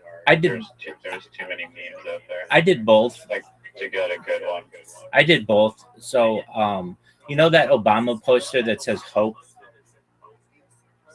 Yeah. So I took that art and made one of myself, and then I did and the girl with the purple with the better identifiable, and I put them in the Harry Potter Sonic 10 Inu again, and I was surprised. Rolling like Reddit with like AI created like hoaxes, basically. What? I don't know. Maybe that wouldn't be a good way to get it. Doug, once no. Once Reddit is onto you, you're done. You're not creating an account. Anytime you try to post anything, it gets taken down immediately. They're really, really tough. They're like, in my opinion, of the major websites out there, the one that's the best at stopping people from creating content or creating accounts once you've been banned. That's why I had to ask the people at Harry Potter Obama Sonic 10 Inu to post my shit for me, because whenever I post it, it gets taken down within like 10 minutes. They device fingerprint you. All of the VPNs. Like Tails operating system and just start cleaning every time. And I'm using. If they see that I'm using a VPN, then automatically they kill the account. And even still, Tails fingerprints your device information. So it may not, like, even the resolution of your screen, it all gets indexed and it just fingerprints. Can you like typically build a bot or like a program with all that information? Like a separate like container or whatever. Yeah, I've done that, but you still have to connect to them through an IP address. Yeah, no, the internet one is kind of the hardest one to solve. That sucks that they can detect it. Yeah, so you just there needs to be a better VPN where you can't detect it. Yeah, they do have those, but if you get flagged, then it just basically kills that. So I just do what I think is a good strategy. Just go to people I know, who I care about and trust, and who care about and trust me, and have something that will help the community. Article, and then they'll post it, and then Reddit keeps that people up, and AIs it, and then integrates that into my profile. Yeah. But so another thing that's been interesting that I've done. So I have a lot of Instagram content. Like I have some Instagram accounts with like 5,000 hours of video just archived from the last like 4 years, especially the early days of my stream. Like a lot of my early days of my stream on YouTube have been taken down. Not that they're deleted. They just, I don't have access to the accounts anymore because the accounts, they call them like ban evasion or whatever. But that's okay because I've got the redundant footage on Instagram. And so I have a ton of these Instagram reels that are each like an hour long, and they don't have any descriptions of them. So I created a bot that basically takes something that's really good for me from SEO, like I'm in data infrastructure, and then a term I just invented, continuous human activity data, CHAD, because I ultimately took like a 2,200 character description of myself and started putting that in all of these different like 5,000. I have way more than 5,000. I've got tens of thousands of Instagram reels, hour-long footage that just doesn't have a description. And so I started just in English. Here's the kicker. I'm going and I'm taking that 2,200 letter character description of myself and doing it in every single language. Everyone. And Google just launched or just released even more languages. There are hundreds of languages that it covers. So that whenever anybody Googles anything about me in any language, my content's going to dominate. How baller is that?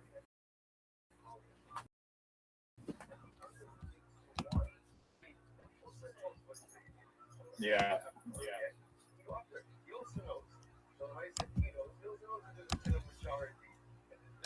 Zoot got a new phone screen, which is great because we were playing games, but we couldn't play some games because he couldn't get the ball to move or like couldn't touch a certain area of his phone. So he got that fixed, which was tight. And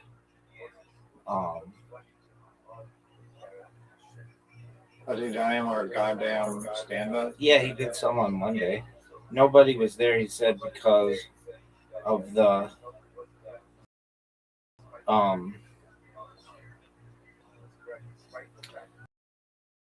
Melbourne comedy festival, and I think he's going to Melbourne. I think it'll be good for him. He's just got to get his mind off some shit. Do you remember that time you had an invitation? Yeah, it's forcing me to update the app. Here we go.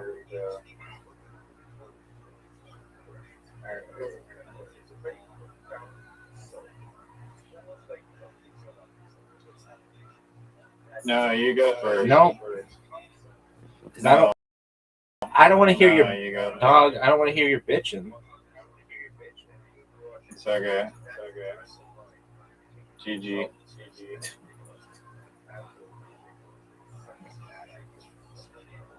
All right, so then we're playing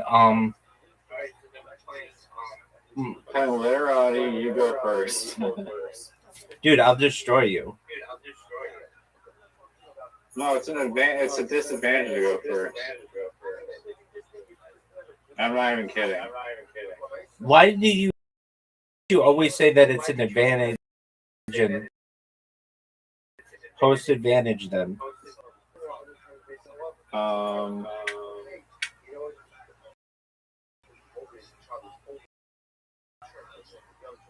I mean, it's a little gamble. He's going second could be much more beneficial. Not with these fucking tiles though. Currently.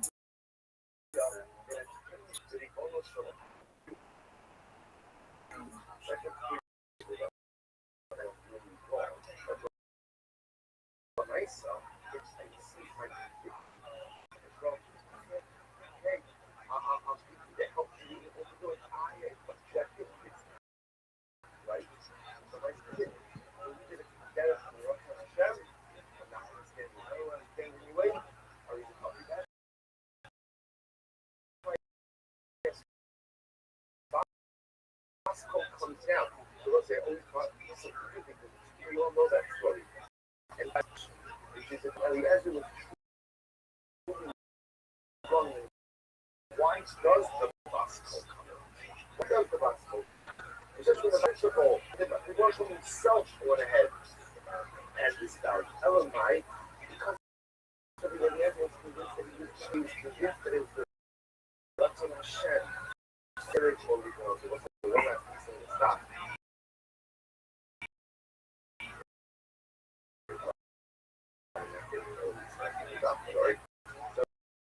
So it says as follows.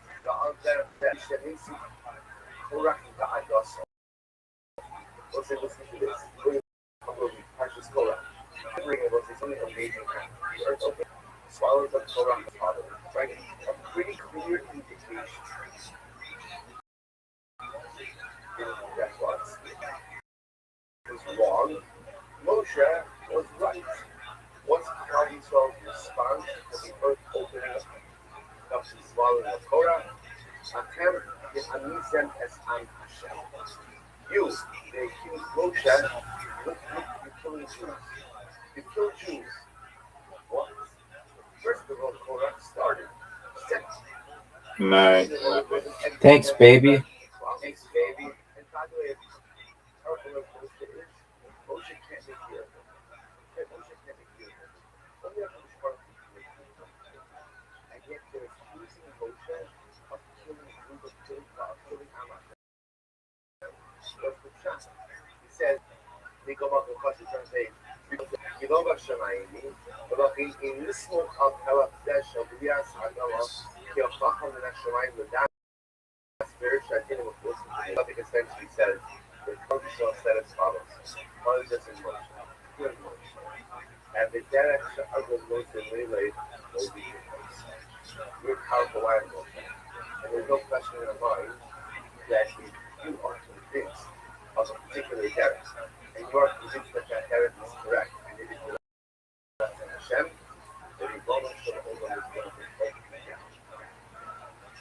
God want to open up the earth and swallow a Torah? In other words, no. You know what he did it? He did it because you were convinced of the correctness of that approach. But it is not indicative of the fact that that's what the faith they truly deserve. So yes, literally what you're saying is, Moshe, you know what you're like? You're like Rabbi Eliezer and Peretz Shabbat. You're like the gospel. Rabbi Eliezer was wrong. He was the minority. I love the majority. It's powerful to see that you have convictions and see that you're dedicated to your cause. And at the end of the day, you're not correct. So Moshe, you have convictions. You're dedicated to your cause. Hakadosh Baruch Hu supporting you even though once. You're not really correct. That was their training was finished. It looks like this concludes the O's. Oh, that was big time. Number one, see the power of having convictions. The power of believing in something. You know, so many times the life really horrible.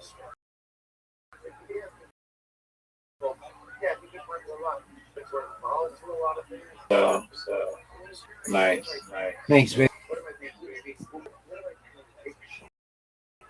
What I believe in so much that I would even believe in the opinion of the people in a certain way. The power of conviction, the power of dedication to an idea, to a principle, to a cause is so strong, it's so intense that you even lobby that it's ownership over something. That's power.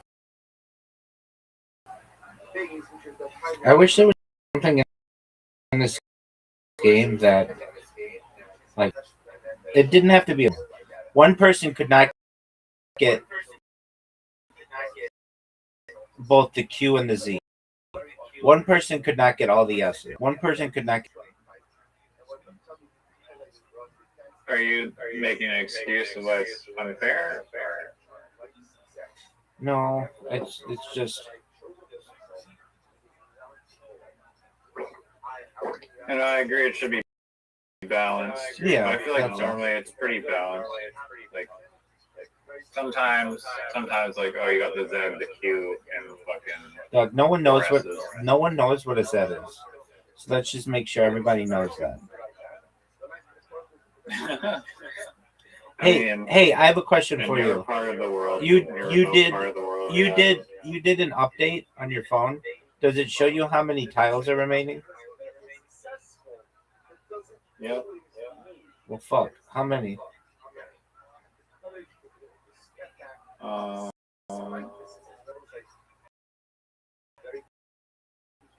It's 51.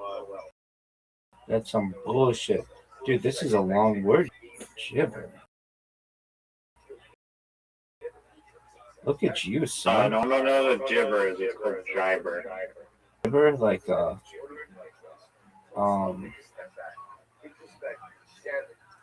isn't that like a thing you use for? Yeah, you could be right. I mean, I'm just making it up. I don't know what a gibber is. I'm gonna look it up right now. Oh my god. Gibber. Oh, shit. Man, that would have been so weird. Gibber. Oh, man.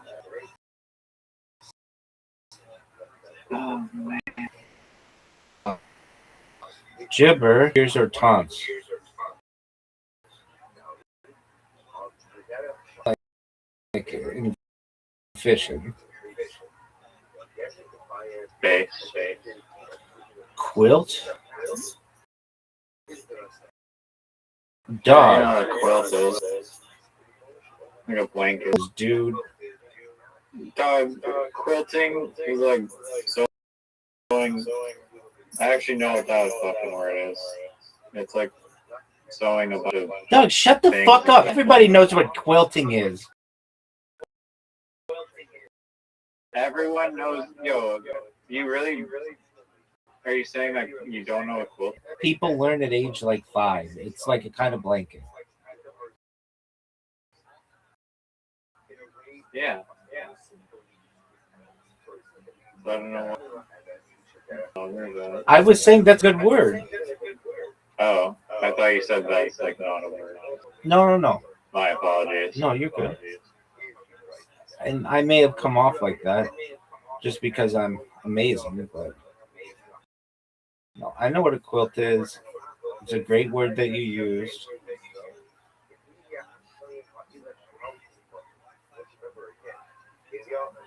Of course, they're going to give you the cue.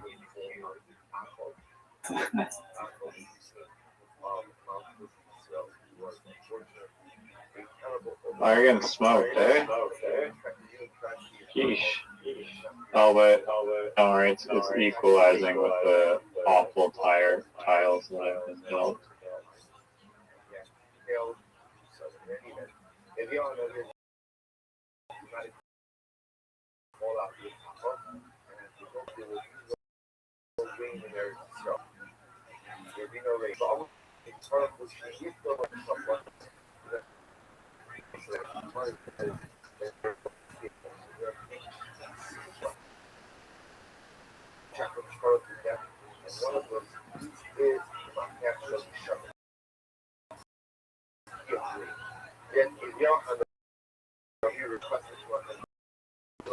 I know that Karen's considered a kind of pool.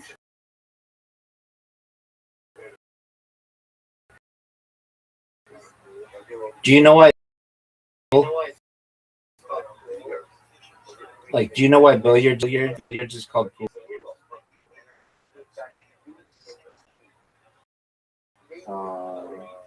No, you're gonna learn.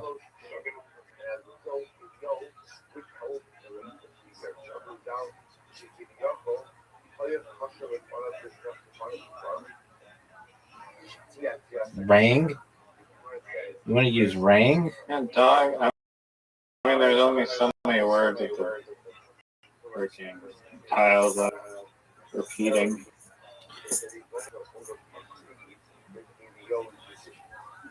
Remember that time when you didn't have the lead?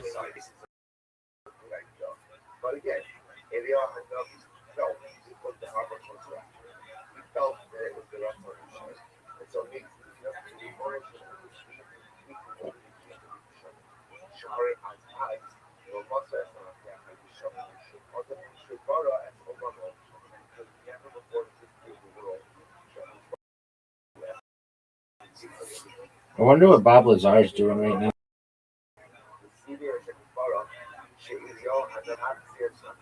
Probably watching the Justin Bieber concert. I thought you were gonna say probably watching experience would be like, dog, amazing. He's watching himself watch a recording of himself playing on the Joe Rogan Experience. I would be. A third person watching himself. I would be.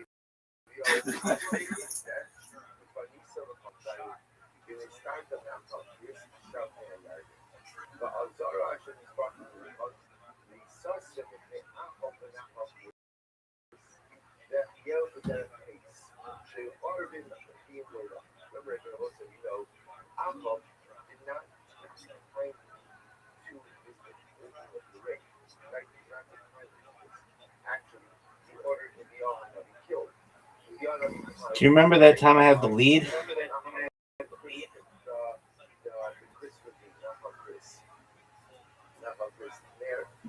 All right, so here's why it's called bowling. Here's why it's called pool. Billiards was as I understand, the original name of the game. I don't know why it was originally called that. We should look it up.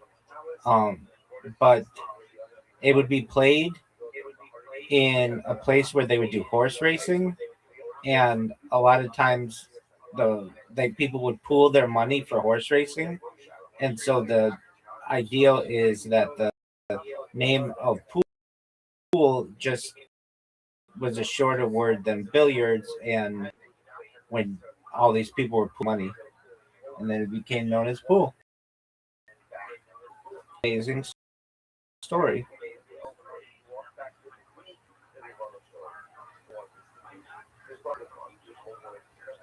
Wow.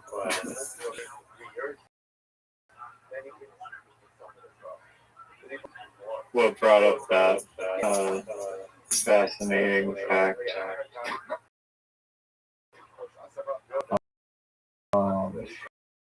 Zoot and I played pool. One day I was like this. Even though it was not the Rothschild to go overweight, he see the ideologies that was a very different thing. So the emotion didn't want to, number one, he didn't want to overweight. Number two, he certainly did not want to overweight for the long period of time, which is exactly what it took 3 years. But yet, what did I finish for? He took the two things. Number one, he is ideologies.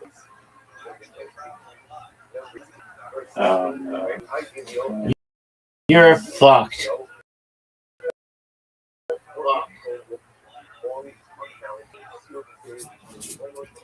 One of the biggest leads we've ever seen, folks.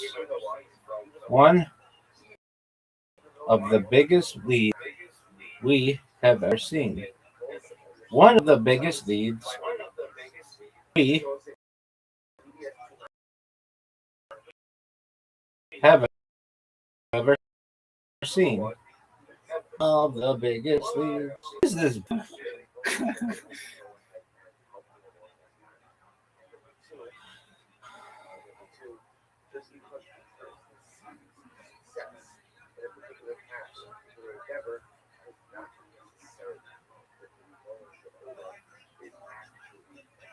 Dog, I've got such a comfortable lead on you. Oh man, damn it. Dog, I've got such a comfortable lead on you. I'm in cruise control. 14 having all the tile. Literally relying on. Oh, Riz is a word.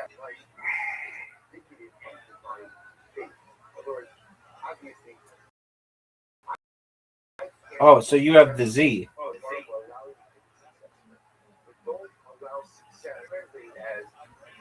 What? Oh.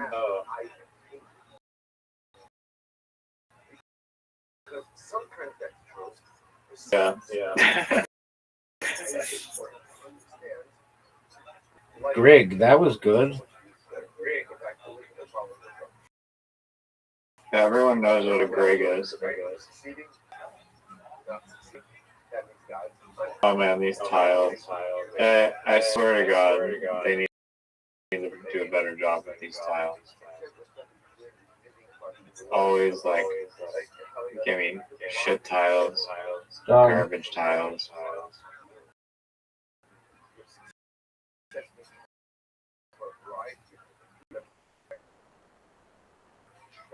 Look at this lead. Maybe one of the biggest leads in the history of humankind.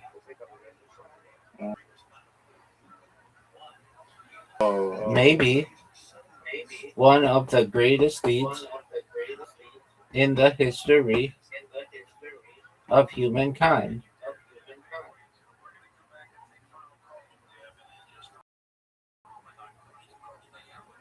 $15 tile lead. Court? Oh, core?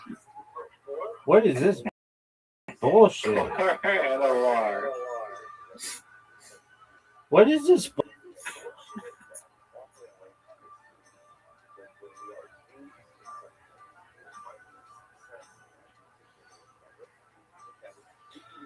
Look at this lead, 18 points. I'm starting to pull away, son. You fucked up. Oh, you fucked up. Oh, that is beautiful, son. That is beautiful. That is beautiful.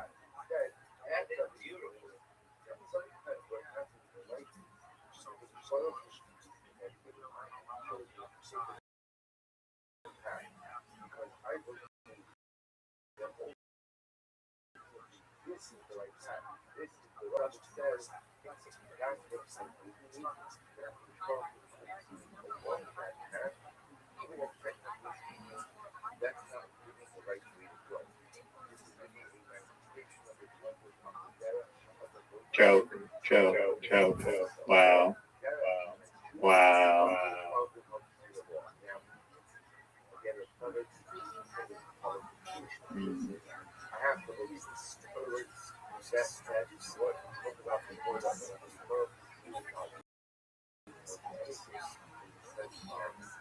Do you know about Yazoo Clay?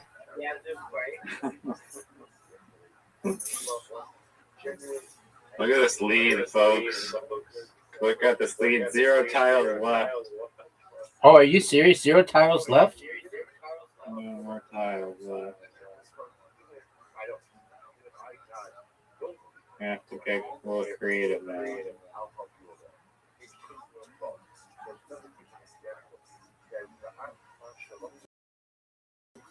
Oh, jeez. Wow.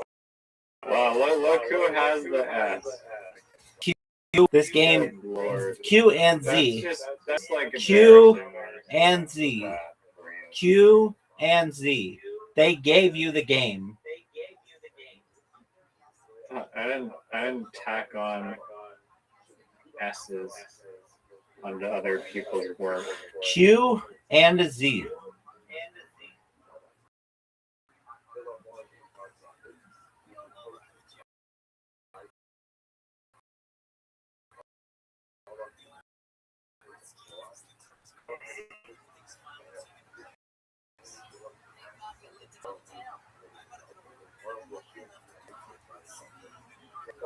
Oh, this is such robbery. This is such. Oh, what the fuck? Come on. Are you fucking? I didn't even watch the time. Do you want your turn back? I mean, if you want to tack on a few S's, cheap. Do you want more? Based on me at the end of these tiles.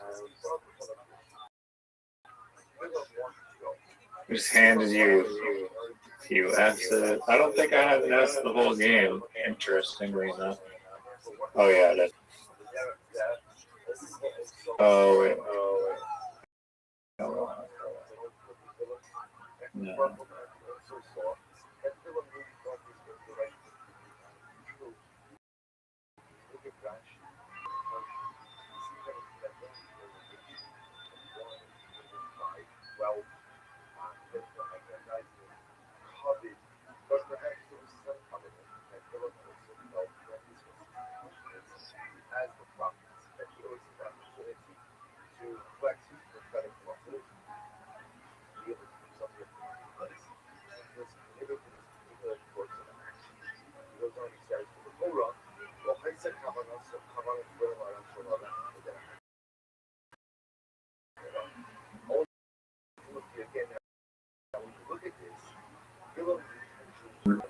They gave me the worst 2 letters at the end.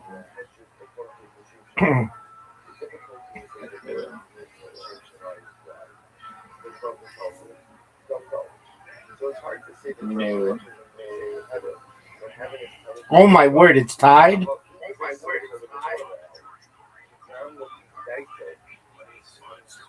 This might be the best game we've ever played.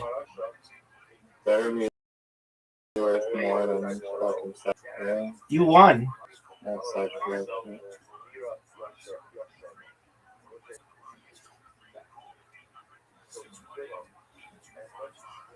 You won. Psych, bitch! Psych, bitch! Psych, bitch! Where did you put the in?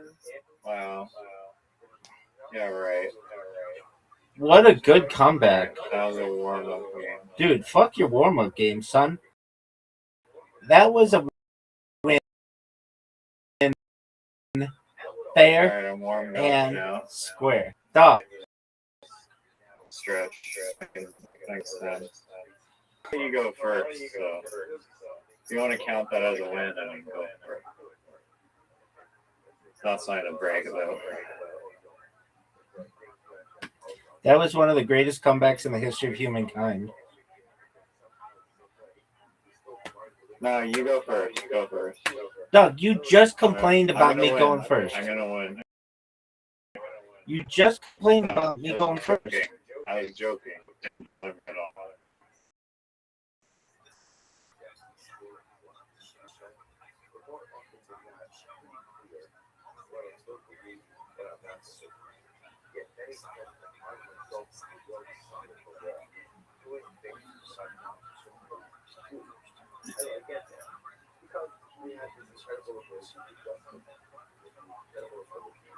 Go ahead and play things that are really against that is good, right, that's correct, that's warranted. I know you can just rearrange the tiles on the bottom. That's cool. Everybody knows that. I didn't know that.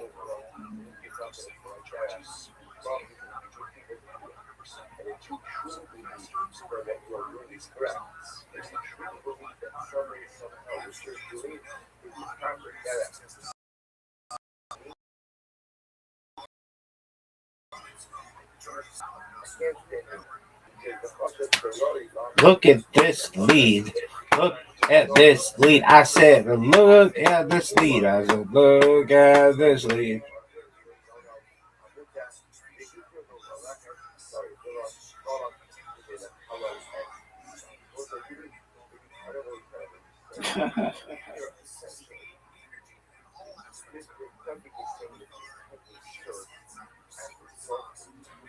And then the motherfucker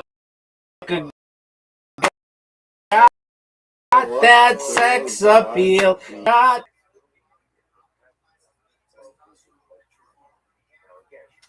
Folks, if you're watching at home, the score is 42-11.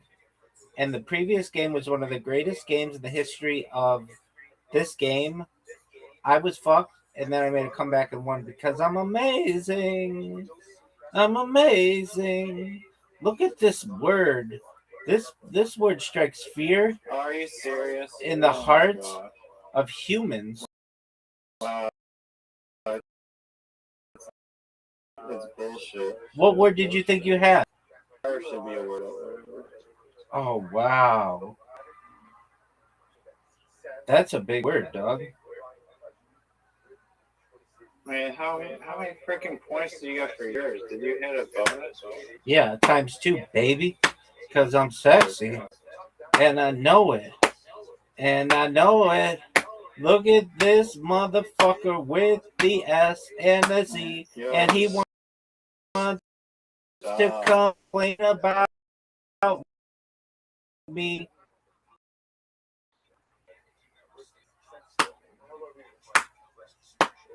Oh man, you're so lucky I couldn't put the J in there. But I'll take 27 points. I'm not complaining.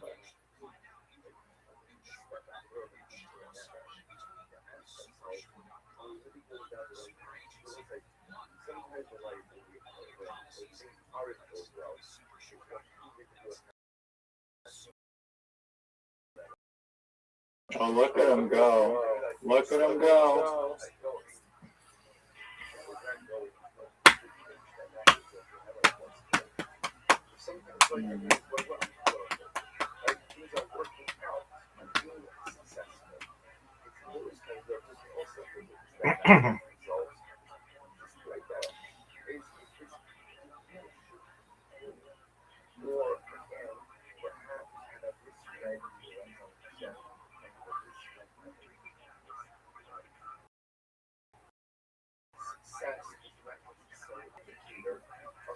The Fighter and the Kid this week? Oh, there we go.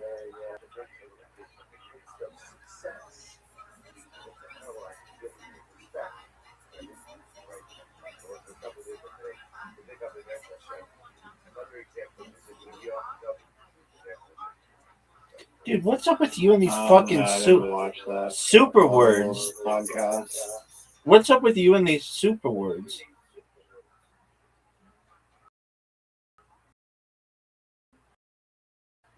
Apologize.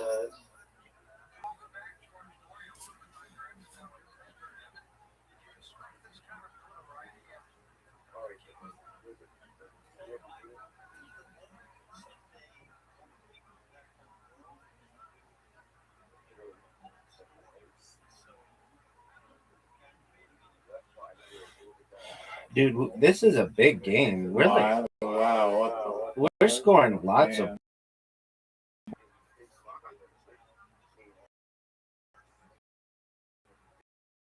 Mm.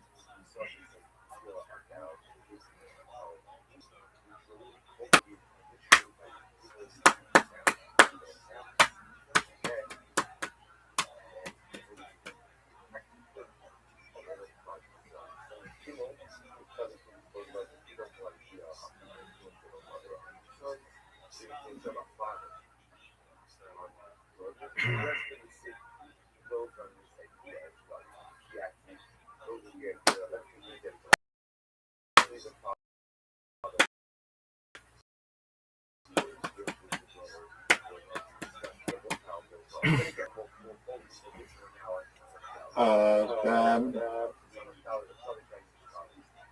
Oh, it's horrible. That's horrible.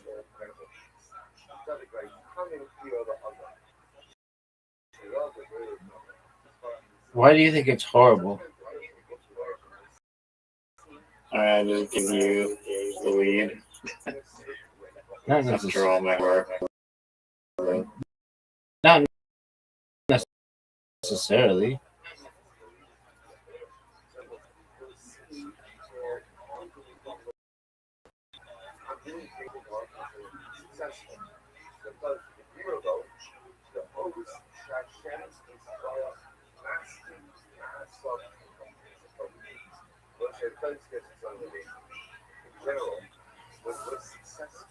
Nice. Thank you, big man. We are tied. We are tied. And Riser had the Z and Riser had the S, tied with Riser. And I don't have the thing that tells me how many tiles are left. So I am at a disadvantage.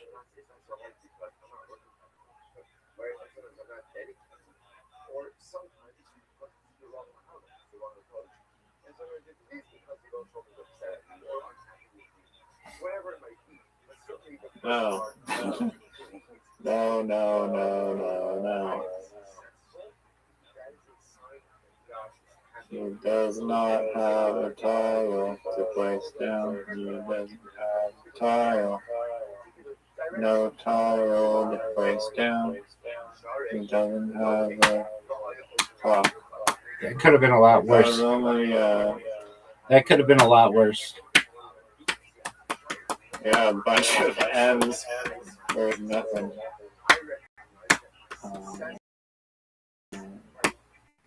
But guess what? Rabbi's got the lead. Rabbi's got the lead. I said, Rabbi's got the lead. I said, No word. what word?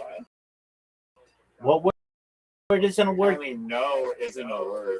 It is a and Ammo isn't a word. amo. Amo is Latin for love.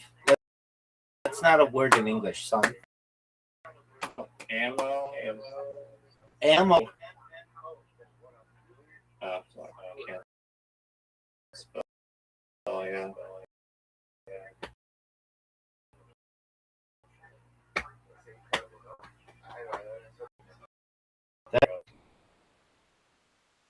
Huge. Oh, apparently. I was out of ammo.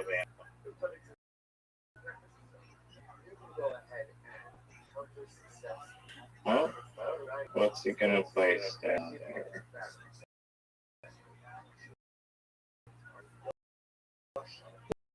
This might be terrible. This. My people, I said this. Yes. I love when you say that. I love when you say that. I love when you say that. I love when you say it. Oh, fuck. Wooch is a word. Wooch is not. It's the same thing. Wooch. That's hooch, dude. I'm sorry, do you speak owl? Yeah, I do. And we say hoot. I don't know. Maybe. No, he's part. Lord.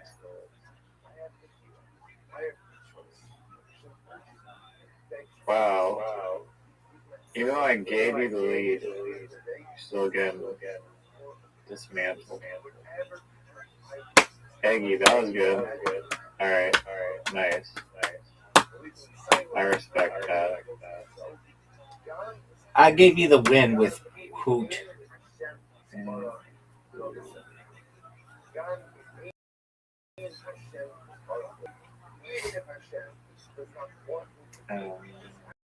Or went. I gave you the win with went.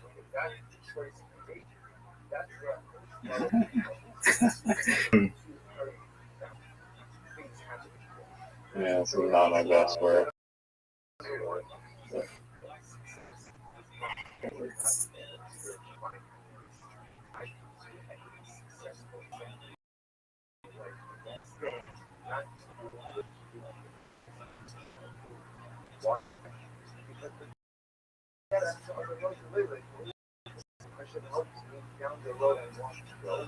Even if it's there, you have to feel that is there. An incredibly traumatic idea. Now, because it goes on, because of the initial above, he says there is an important qualifier.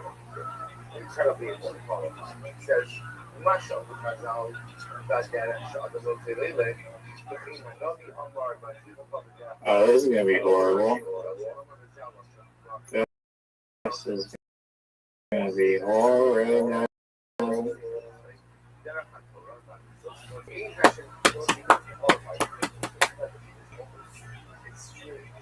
So I understand nothing about talking about the living for himself.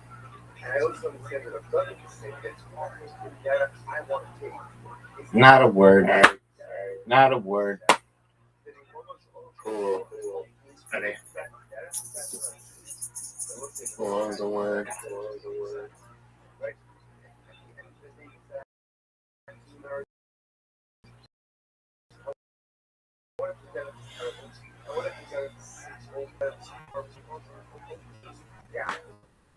Oh, you. That C is, that should be illegal.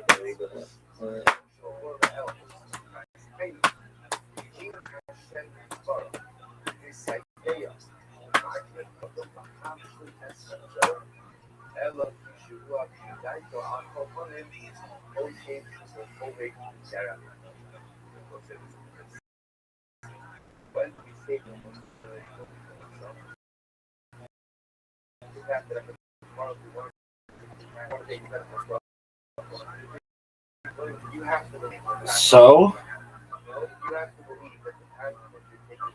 Yes, sir.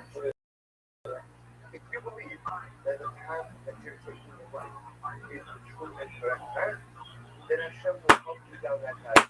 Wow, you said that many freaking points?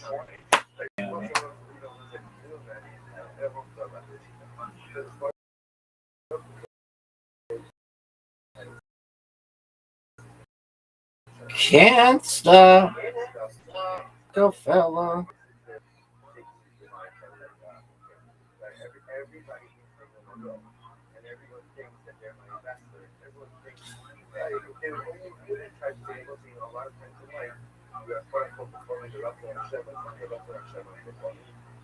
Fix? What the fuck?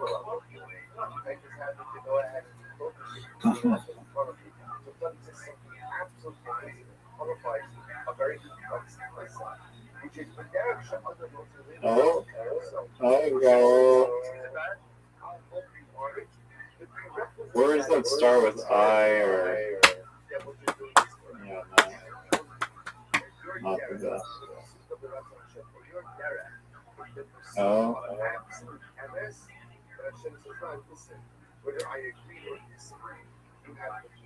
Get out of here.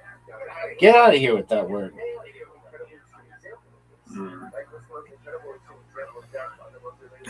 Oh. That's it? That's it? Only 9?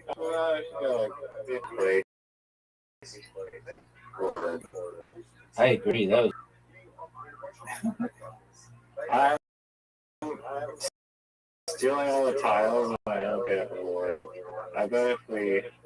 I want an actual tile.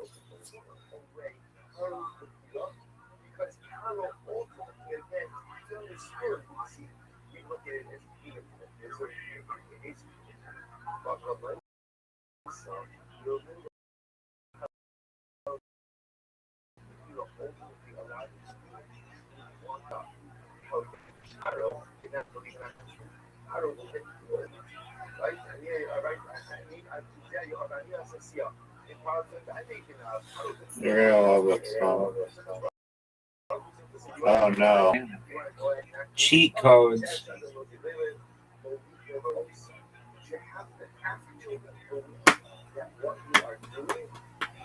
Oh no, man. Cheat codes.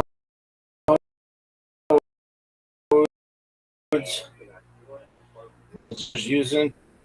We haven't done anything in the bottom right. That's so rare.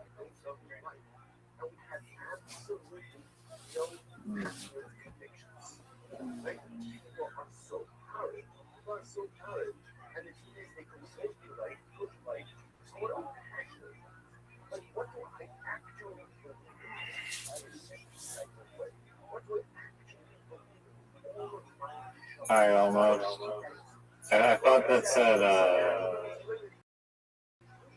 something else. I almost tacked on the H to the end of. If you can tack on a letter to the end of a word and then build another word, you can get 20 points. Oh god. Oh, we're good.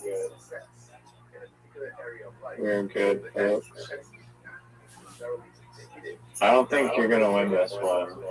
Oh yeah, no, especially with that. Especially with that.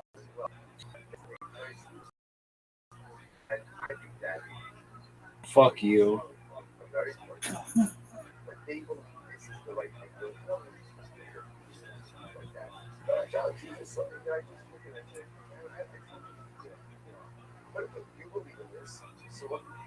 Oh yeah, there's 0 tiles left. Yeah, I figured that. Thanks, son.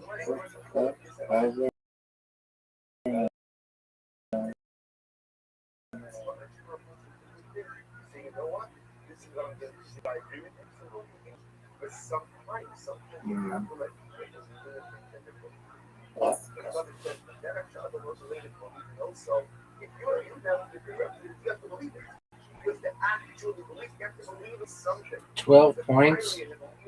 Oh, it's over, folks. It's deeply over.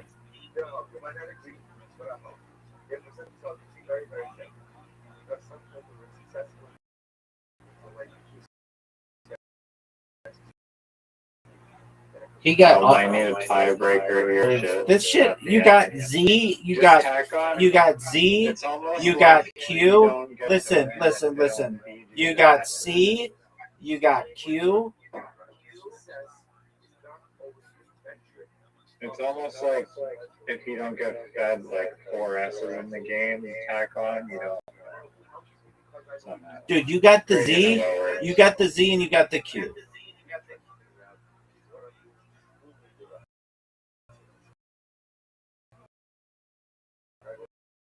And the J. Don't forget the J.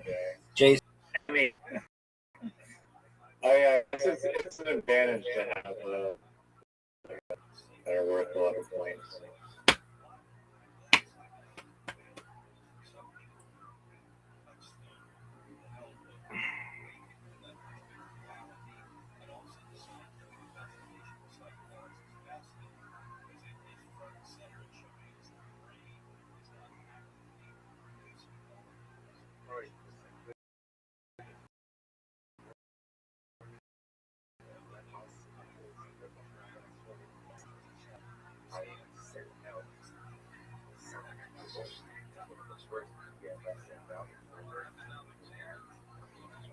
Bottom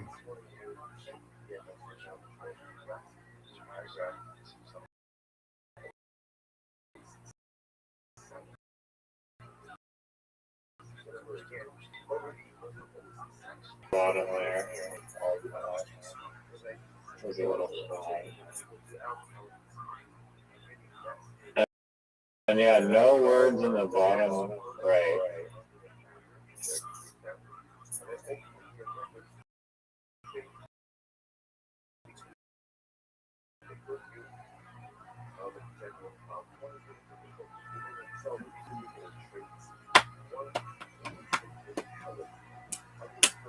I It's not it's it traded. Oh, Dog. I can see. It's your own words, son. I can say.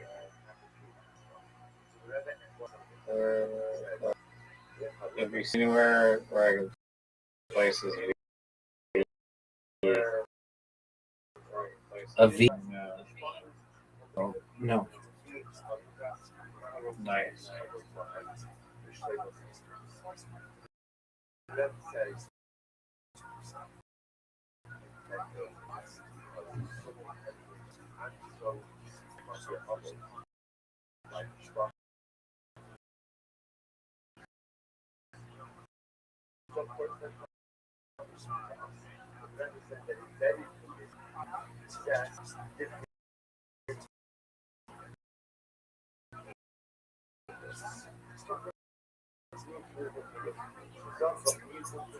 Just resigned. 2 out of 3.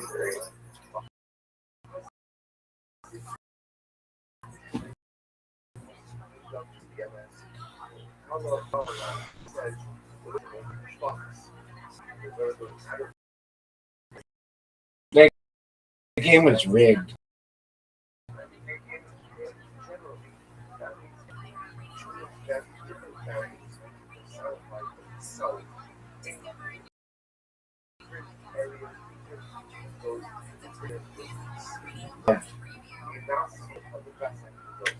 Are you ready to lose? Or do you want to go first? Yeah, go for it. Go for it. Do you want to go? No, you can go first.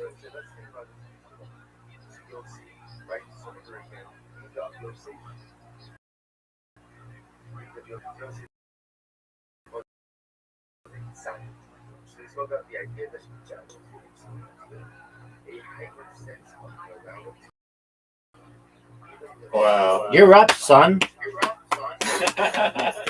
Talk about easy tiles. No. Holy. No, they're not easy. Oh, yeah, but. Oh, yeah. Big dog. Did you watch The Fighter and the Kid this week? Yeah, you asked me that 16 times already. All right. Well, do you want me to give you an update on what's going on? Dude, you got the Z again? It's called as that, sir. I haven't gotten it once. I mean, is there something that you'd like me to do about that, or? How about you STFU? B? What's up, D?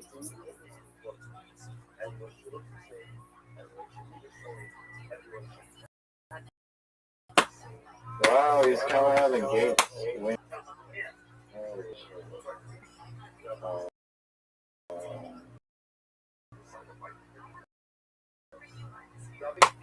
Damn. Is 44-17. Dog. The score is 7-44. Is 44-7.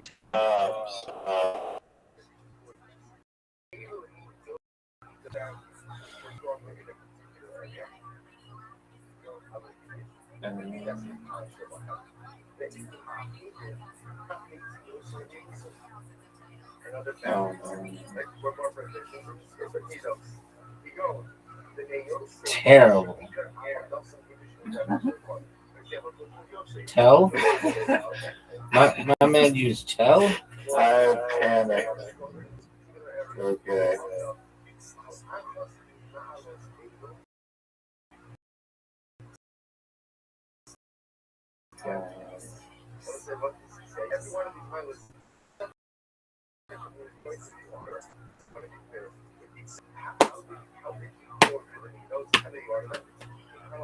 More than twice, this person's score is what I have. More than twice, this person's score is what I have. And they already played the Z. I want everybody to know that they already played. Yeah, you gotta stop.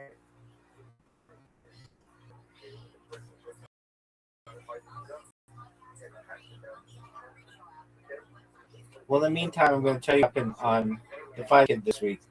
It was 5 years, I believe, of the anniversary of Brian Callen telling everyone that he completely and unequivocally denies all rape allegations, even though this was covered in depth in the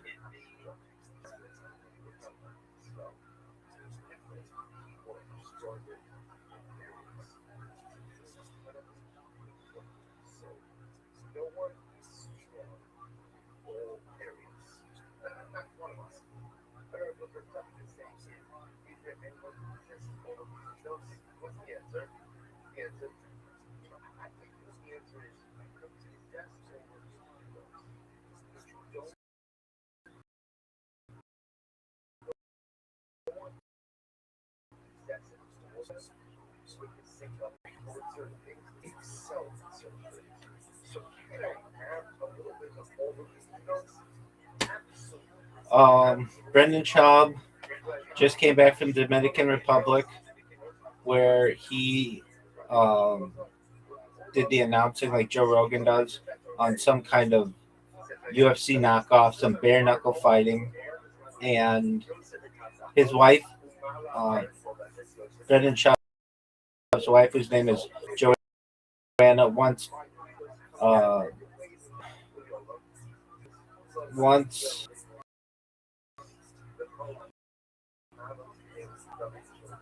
him to fight bare knuckle. If he does, he could, because he already has like traumatic brain stuff.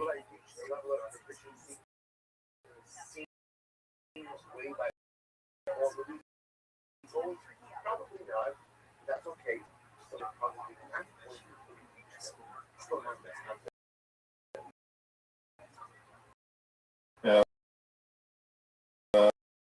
that would be a good choice, probably. Yeah, it's what I do on bitch's face, in the mouth, everywhere. 27 points, Fitz and Slay. That was baller. Yeah, that one.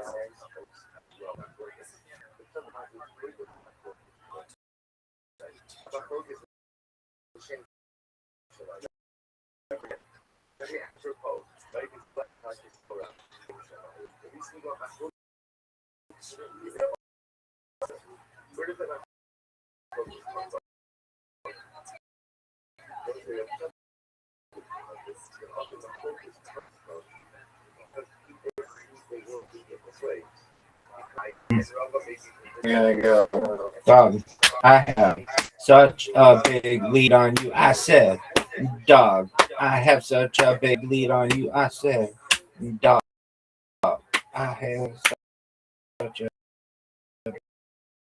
big lead on you. I have lead on you. And we. I just wanted to get rid of those tiles. Excellent play, big dog. It's not over yet. Even like handed you the win on the silver platter, not flower.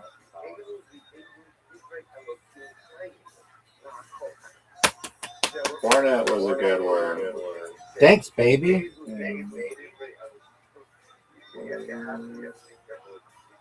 Look at this move.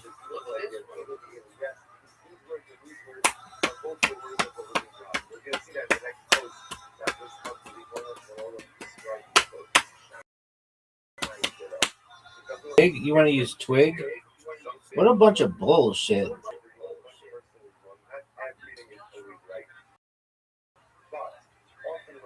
Oh, no. Yo. It's over, son. With Richard's score. God, bullshit.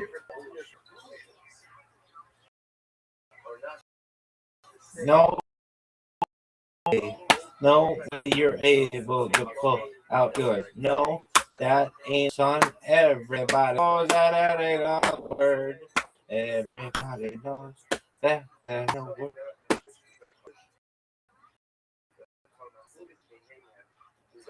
So that's a Hebrew letter.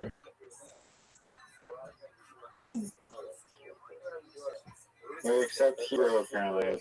It's an English and Hebrew multi-language. Yiddish as well.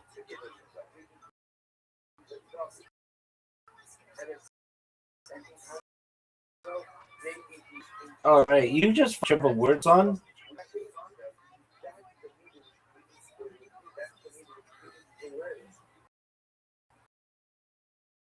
I don't like use. I don't like use. Everybody knows it. Everybody knows it. Yeah. I don't like U's and J's and B's.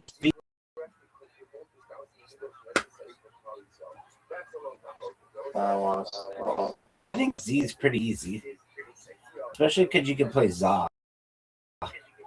And Q with Queet is really hard because there aren't any two-letter C words.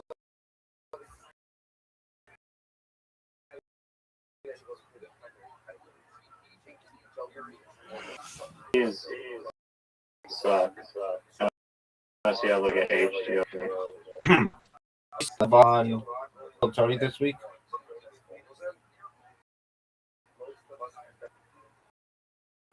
I thought you were going to say it on Joe Rogan. I think people were. He was on Joe Rogan 2 weeks. He was on Joe Rogan last week or something.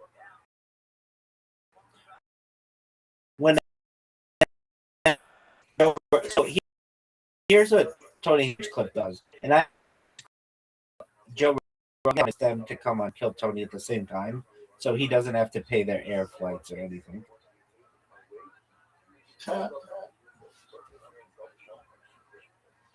Great. Now get this. Theo Von and Brendan Schaub used to do it called The King and the Sting. And Theo Von was in Austin where The Fighter and the Kid takes place. And Theo Von did not go on The Fighter and the Kid, but he did go on Kill Tony and Joe Rogan. That basically is like, I don't like you. Even though he calls him sometimes, he I don't think he really likes him. He just basically keeps a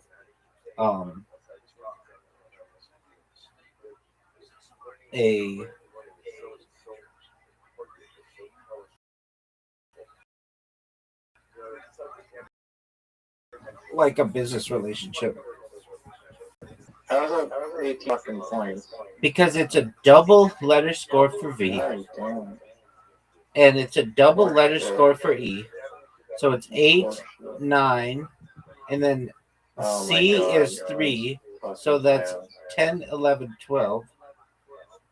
Oh, it's a triple for the V and a triple for the E. Son.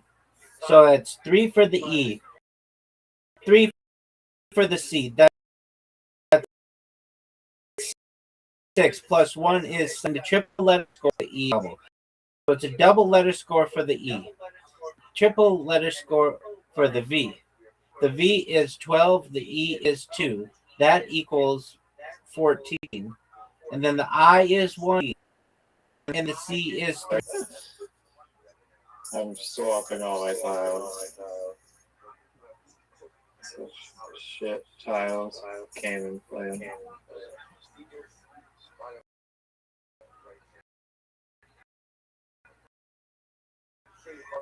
No. Rabbi just ended the fucking game, son. Rabbi just ended the fucking game, son. With the word queer, with the word queer. Never fear. The word queer is here. Oh, what a great comeback, dude. The fucking... That was a big 40-pointer. Don't you dare. No. Don't do it. Don't do it. Let's see this bullshit word. Queer and 6 and tux. Tux queer 6. Tux queer 6. Tux queer 6. Rabbi almost has an entire 100-point lead. What a comeback. And Riser gets a X. Riser gets an X. And Riser gets the Absolute disgrace. baby. Baby.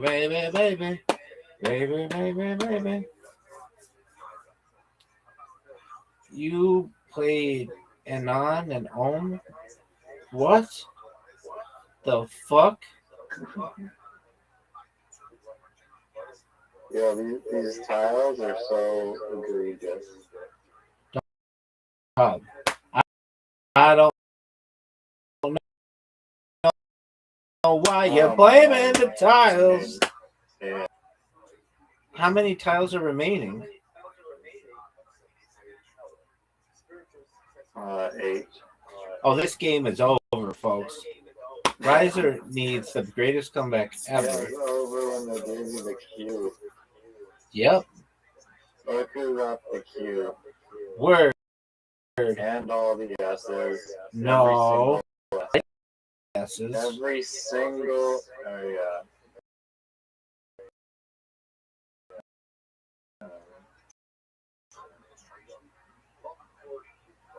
More than 100-point lead. 100-point lead.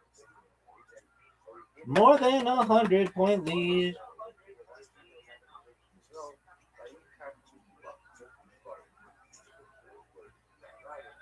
I helped Jody even more. I just want to Look at this score. Look at this score. Look at this score.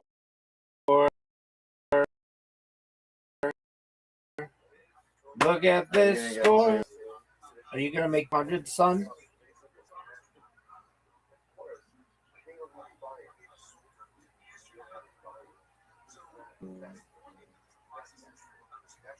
What a comeback. Greatest comeback we've ever seen from Riser.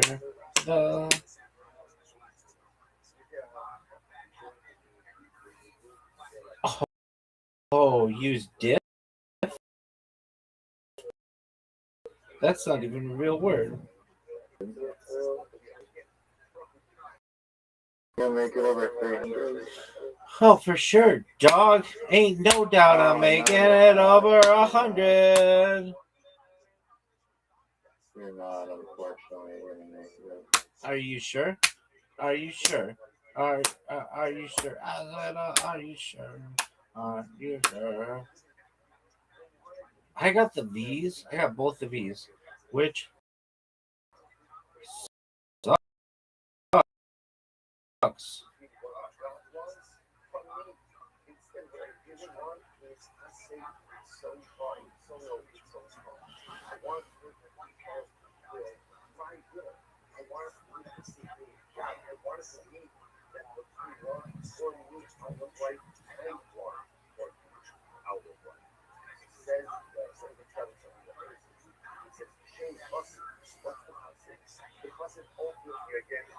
Look at this move.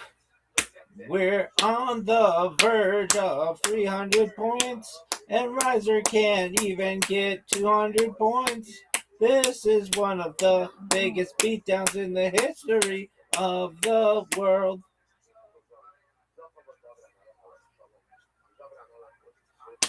That was close. You made it though. No, it wasn't close at all. It was an ass kicking for the record books. For the record books. All right. Basketball. If I hear you say, "All right, dog, we'll have to watch the Michael Jackson documentary some other time," I'm gonna be so pissed. Dog, you know I'm better than you at this game. No. Dog, bruh. I'm gonna beat you. No, I don't think. Oh damn, we haven't played archery. Get out of here. Look. And darts or whatever, you can have darts, but when it comes to archery,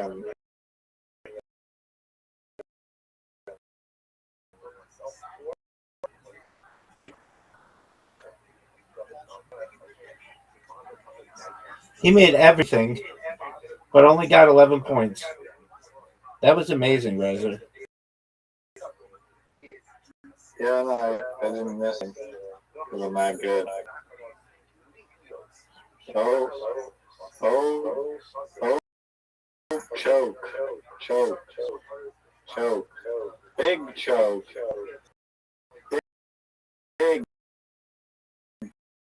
big choke. I'm not worried about it. That's a miss. One of the biggest misses in the history of the game. This motherfucker is on fire. Oh no.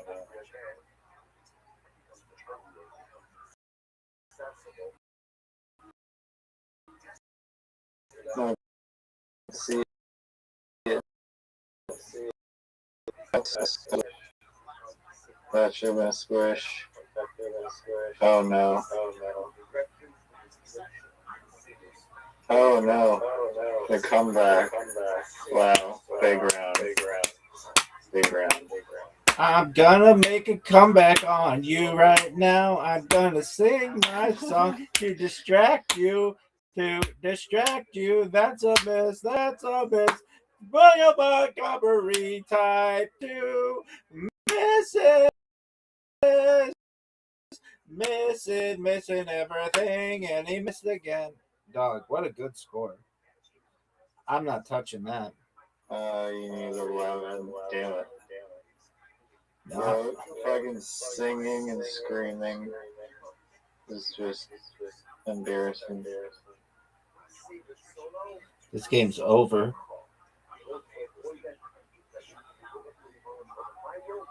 Yeah, you're done. This game is over. Cheat. Kota Bongs does. Cameron. Oh, Karam. And then Michael Jackson. Karam and then Michael Jackson. I don't hear you saying Michael Jackson. It's way too late. Oh, get out of here. We're watching Michael Jackson. Shut the fuck up. Hell no. It's 4 a.m. It's 4:26. Where's the goddamn Karen invite? Alright, go whip your ass in Karen and try to freaking sleep. Okay, can we watch Michael Jackson tonight? I gotta sleep. Tonight! Dude, after you sleep, you loser douche. Right here.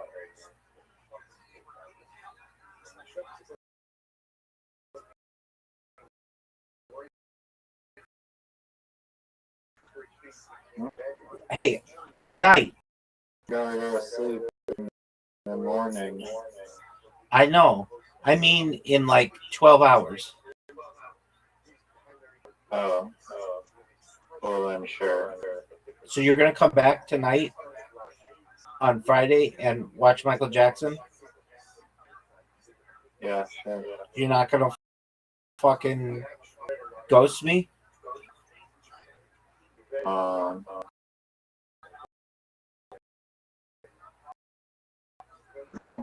Okay. Fucking hate.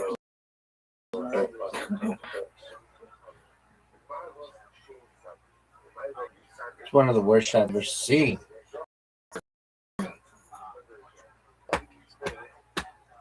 Okay. What are your thoughts on Tech 9, son? I don't know what the fuck that is. What are your thoughts on Tekashi 6ix9ine? Oh, that guy's big.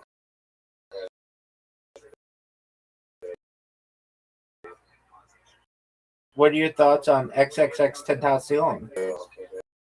Isn't one of them dead? Tentacion guys. Who's the guy who has like colorful hair and teeth and shit? That's 6ix9ine. Why do you like him? I don't like him. I just respect him. Why do you respect him?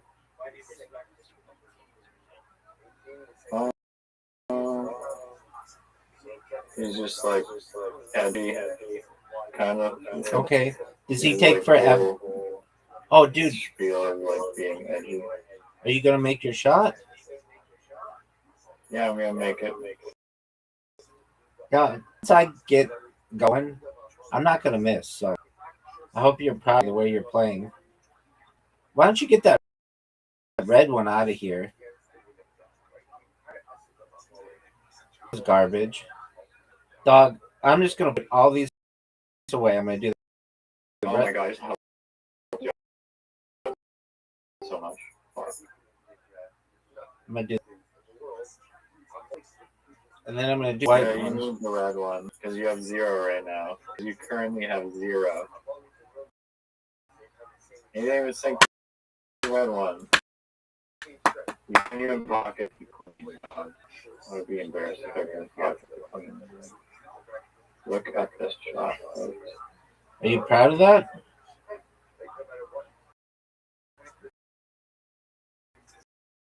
Yo, remember that? It's difficult, but amazing. You're done, and it's over for you. Look at the score. I know. It's a perfect score for a comeback. It's a perfect score for a comeback.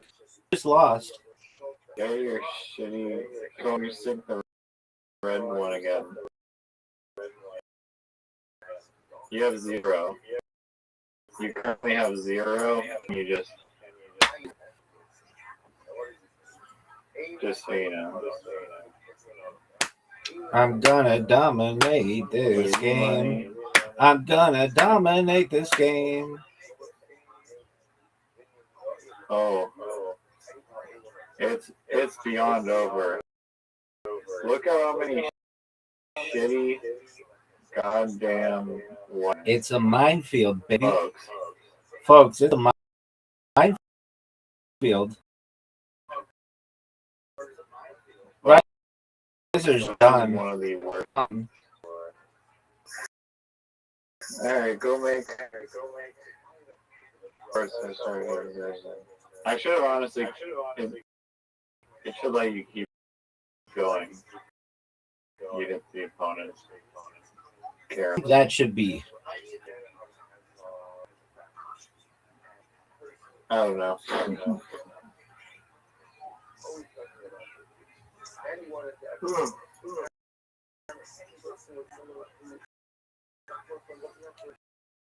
Oh. You see it? Just cause. You don't realize, but that was one of the biggest misses in the history of this game.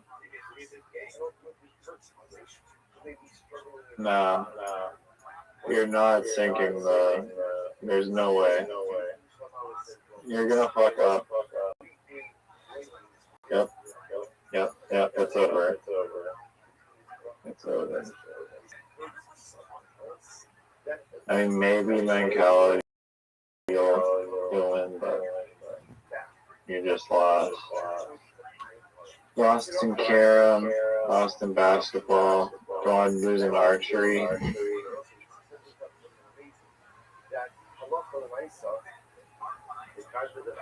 Send me an archery invite, or I'll send you one. You don't deserve an archery invitation. Wow. Alright, we're doing archery after. Nope. That move sucked. That was garbage.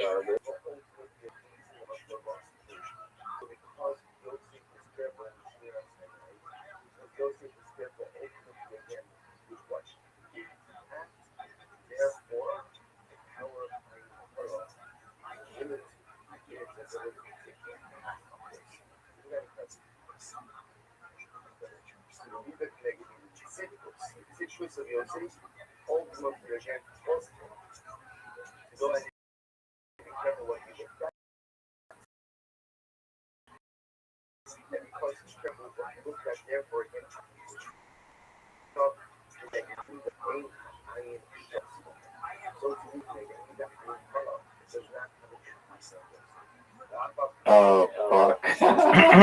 Nice one.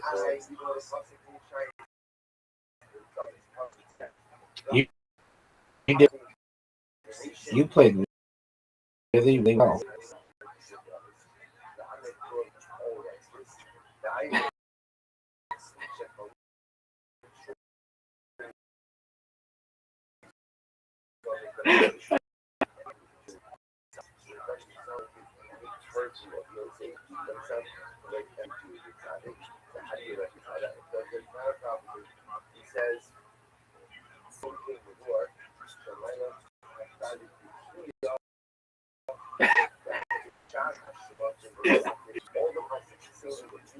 Oh no.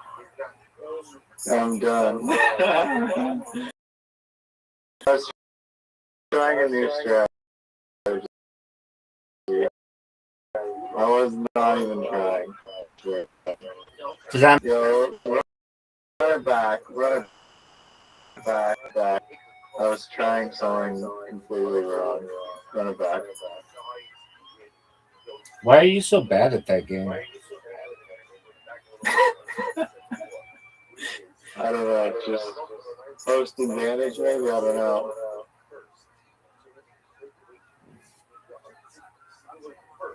You're up, big dog.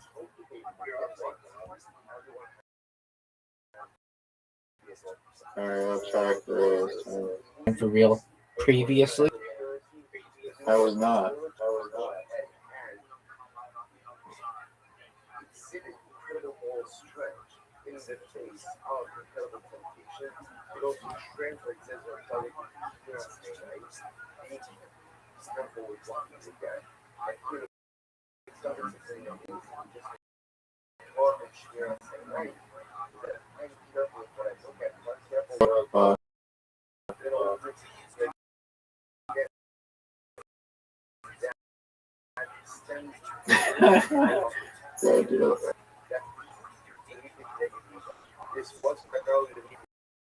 Go well.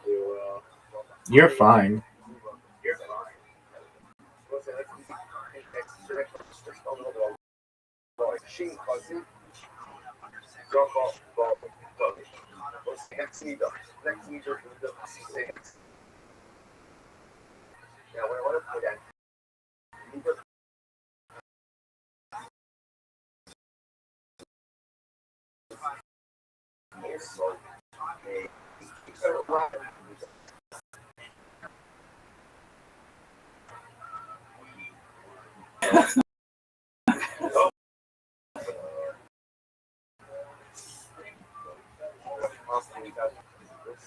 Oh, what?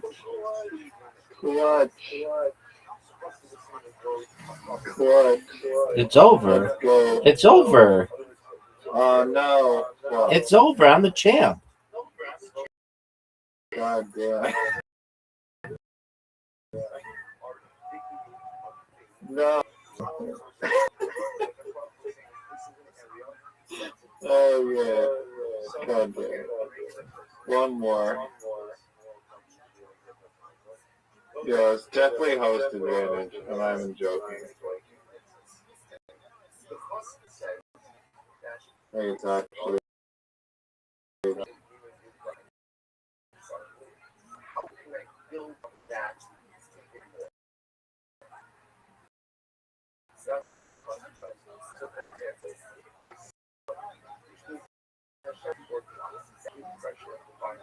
Didn't mean to do that.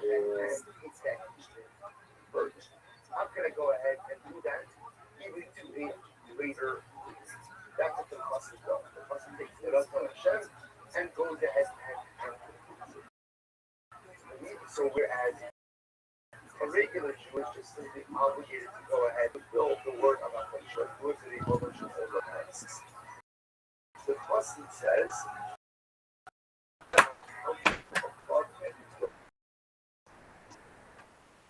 going to see why what going to see here for so is going to have a little bit of a different we'll pick up with this and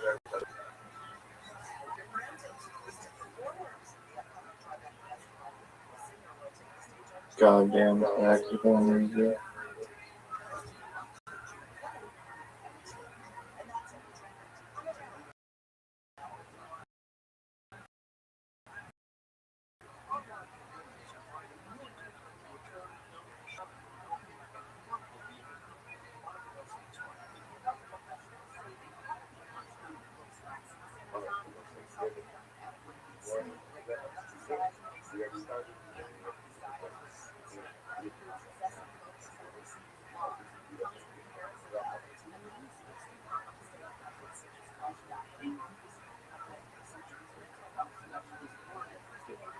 Oh, I was thinking. Oh, wow.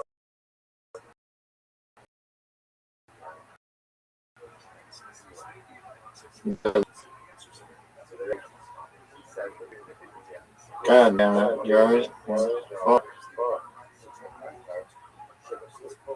No, I didn't hit that. God damn it. That's bullshit.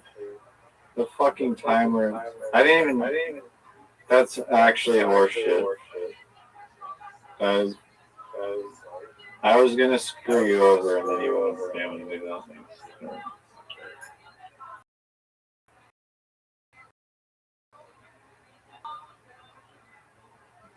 Look who got lucky. Yeah.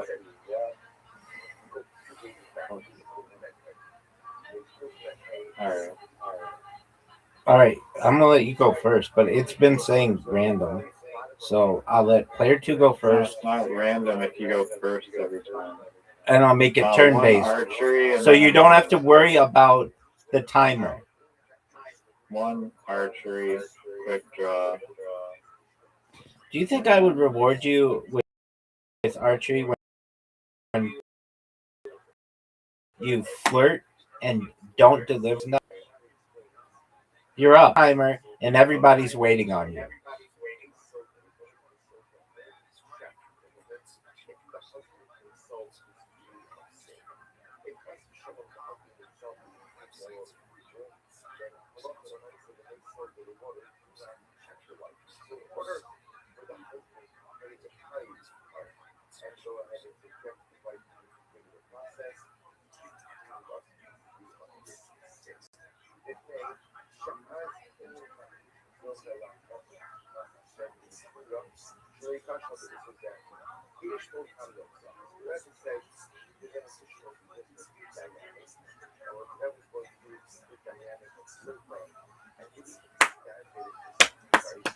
Do you want me to sing for you? Give me the beat, boys, and free my soul. I want to get lost in your rock and roll and drift away. Oh, give me the beat, boys, and free my soul. I want to get lost in your rock and roll. Drift away.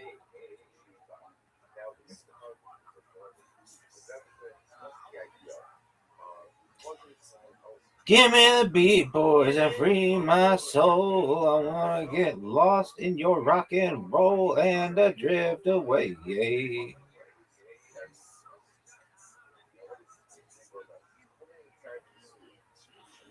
Give me the beat, boys, and free my soul. I want to get lost, son. And I give you unlimited time.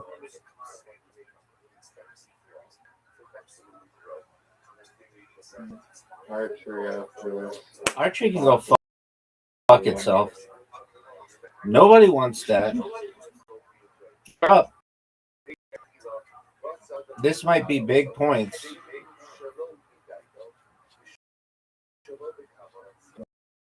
Dude, what a comeback. Come on. Tells me that you're going to win.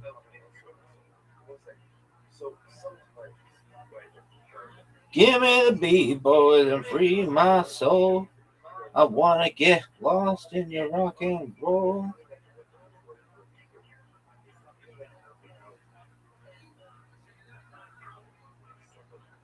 And drift away.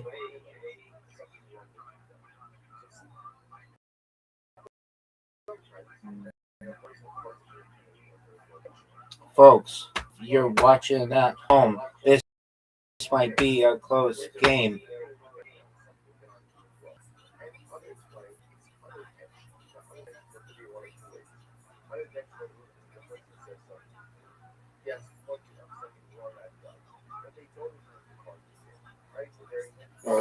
I don't know.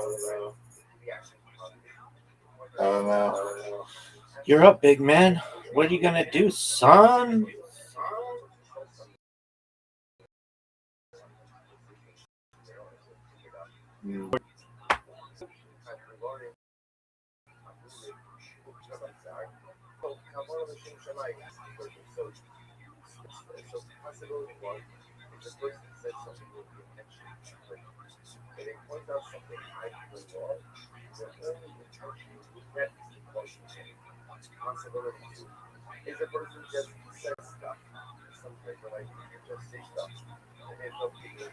It's 19-9.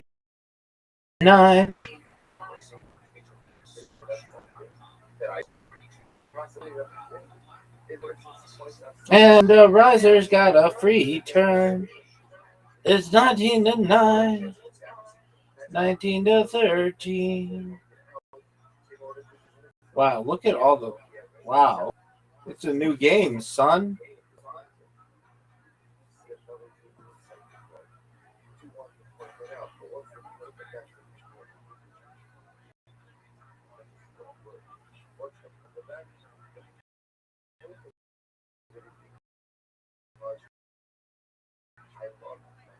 Oh, Giants on risers. One of the worst plays we've ever.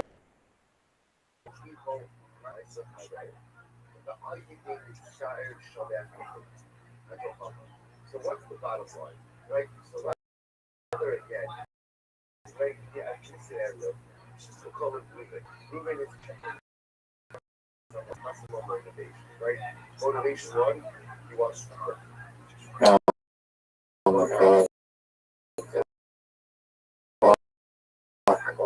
It's over, baby. It's over. Over. Rabbi won the game. Are you gonna beat me at this game? One more, I think I can do it. Last one, though. Last one. Let's see, it's something like... You haven't. Everyone is waiting on you. It is your turn.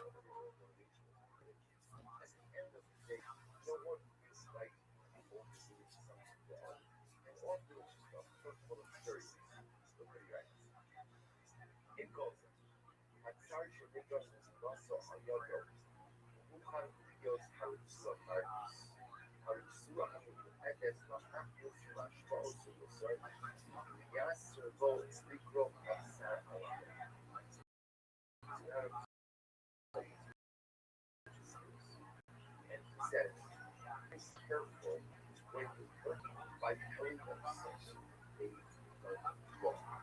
Because in your effort to point out to someone else what they have done wrong, just understand that your mind might shift back to you. It's like you being the person taking the wrong doing for the other. Devastating.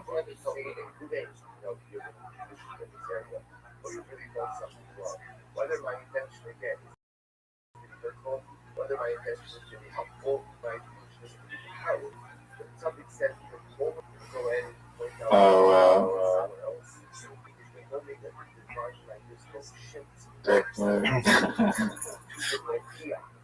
the rebuker, and I can follow in the sense, okay, if you're on such a level, go ahead and cause someone else's pain.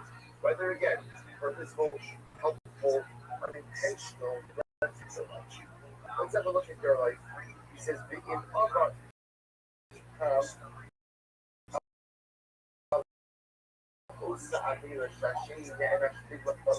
you know what today? Disappointment.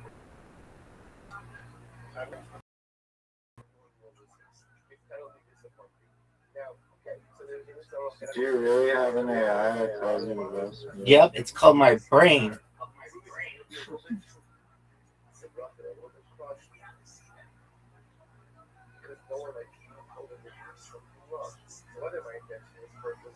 It is Roger's time. And rise or rise.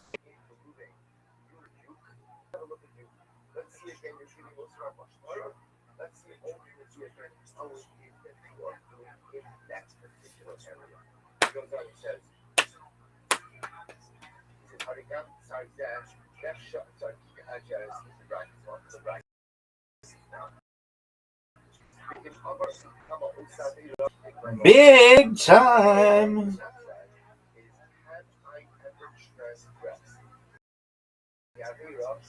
Giant win. Giant win. Good night. Well, I hate that game. I actually hate that game.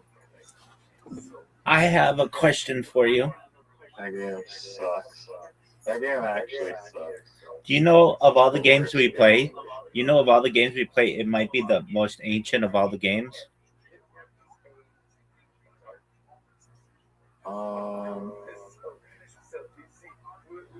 No, the name game has got to be pretty ancient. What game, son? Coming up games for shit. Huh?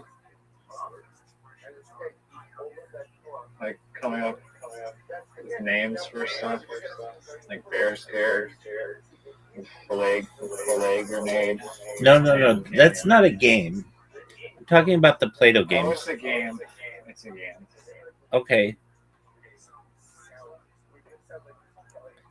I just want you to know that I won.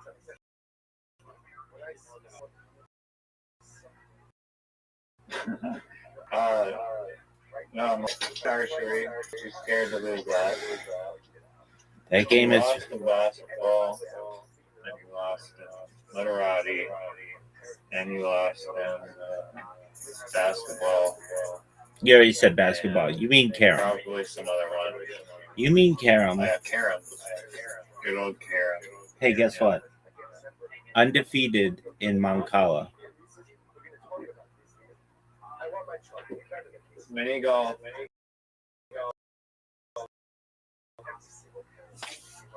Undefeated. Okay.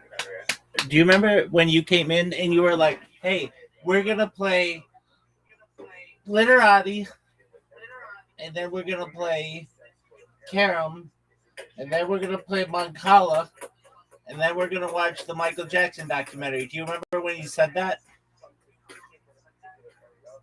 No, I didn't say that. Yes, you did. You said that. No, I have it on recording.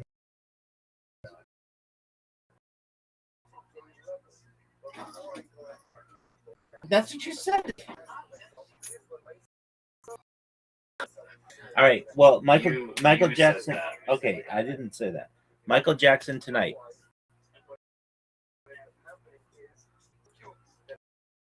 Sweet dreams. Okay. Get good, son.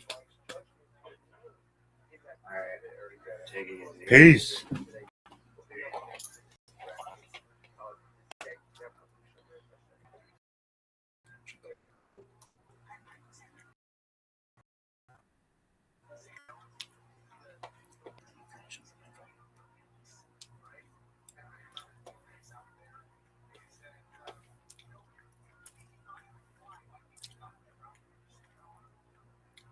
I wonder why they don't push for macaroni and cheese to be a breakfast food. It seems like it very easily could be.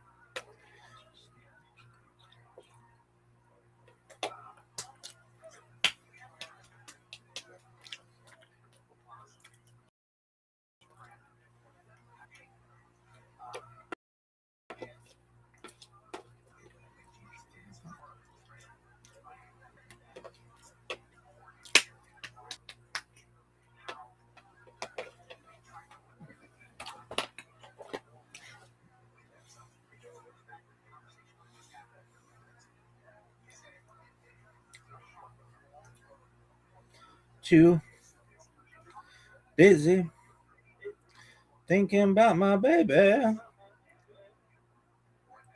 and I ain't got time.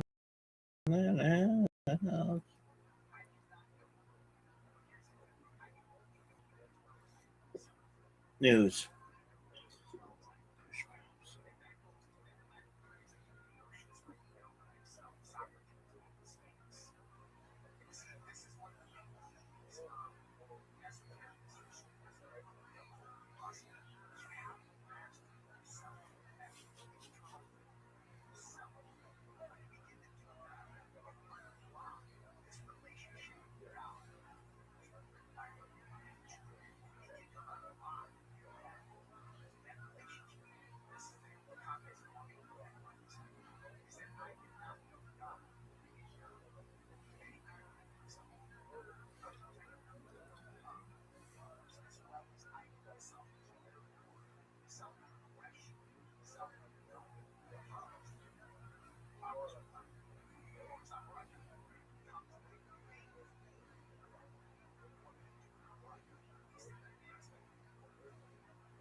Please redraft with the title of something like Harry Potter Obama Sonic 10 Inu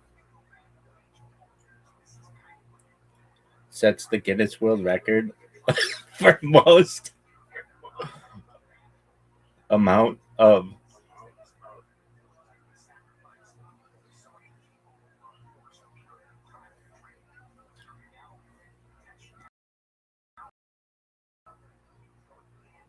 please change the time. Harry Potter Obama Sonic Inu set the world record for most amount of time live streamed in a telegram.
Change it to Harry Potter Obama Sonic 10 Inu has set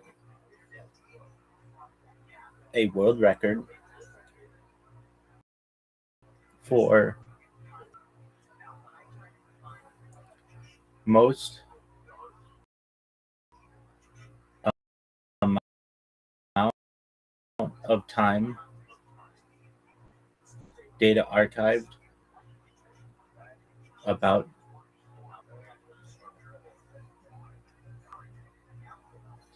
a cryptocurrency on social media, period. You can say that members of the Harry Potter Obama Sonic 10 Inu community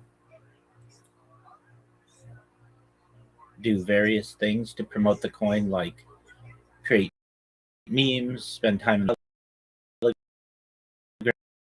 Telegram. One of a of the coin, comma, Rothschild, and put all this stuff in there about Ashkenazi, chief rabbi, all that stuff, has been live streaming on behalf of the coin for more than 1,000 days on YouTube, period. You can say essentially every moment of every day in 1,000 days, Rabbi has been live streaming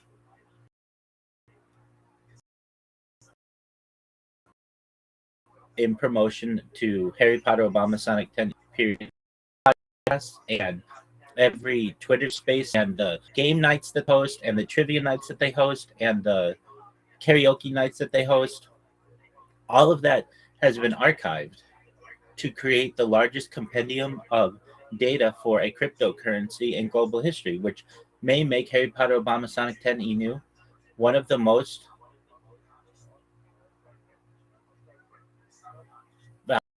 valuable coins of all time, because The Economist magazine stated in 2017, and Harry Potter Obama Sonic 10 Inu has more data archived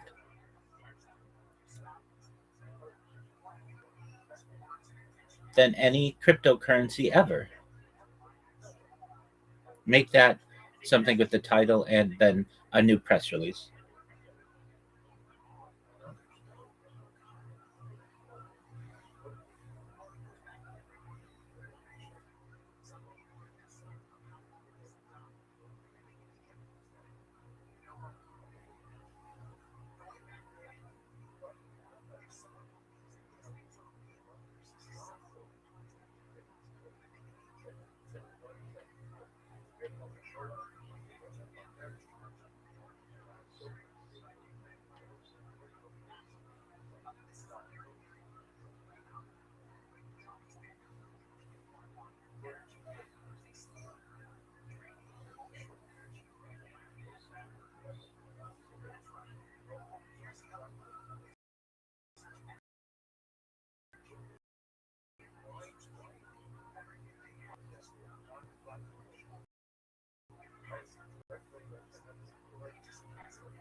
Telegram, Twitch, Rumble, YouTube, Instagram, Threads, Medium,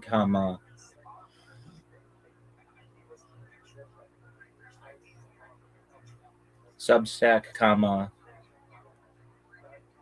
Tumblr, X/Twitter.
Add at the end something like this, please.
Please say you can see the HPOS10I merchandise on Rabbi Rothschild 24 hours a day, 7 days a week, 365 days a year by typing quotation Rabbi Rothschild end quotation filtering by live with the word live in quotations.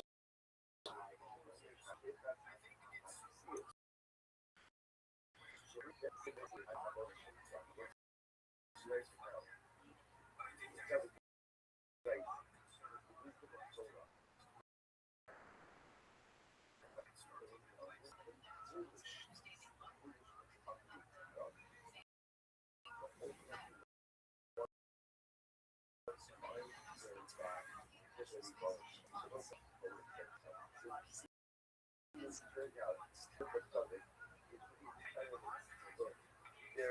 functional utilitarian part of the word. I don't call it one. How does the functional without word?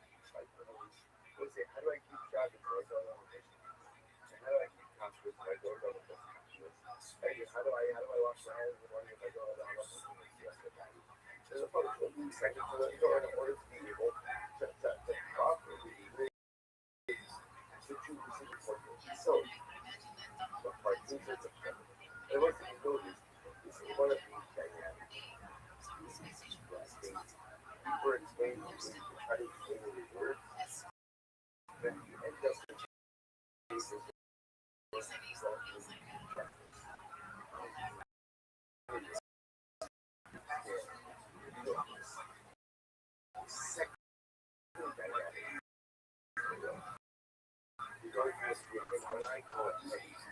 I learned, you don't get that.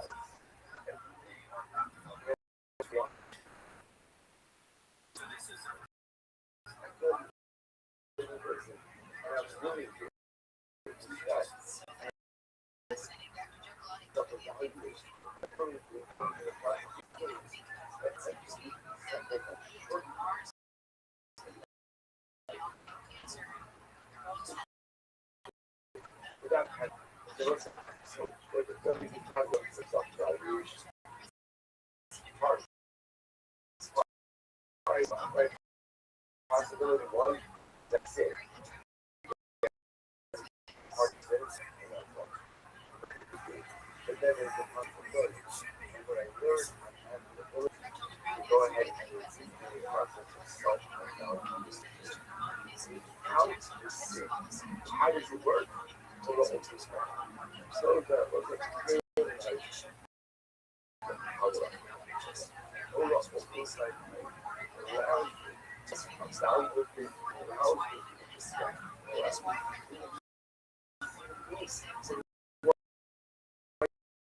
yeah, both the good and the other things.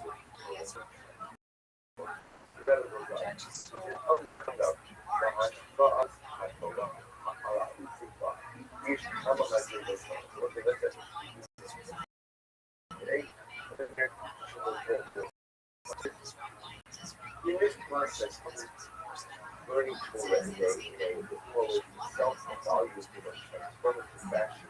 There are different levels. Different levels.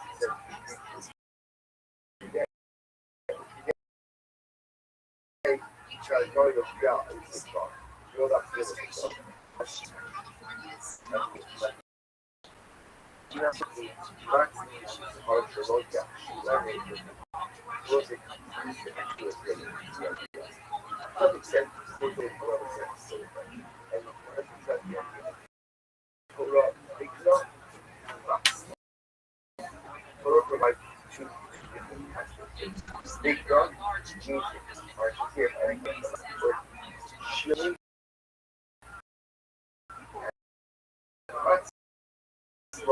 It's safe. It's actually it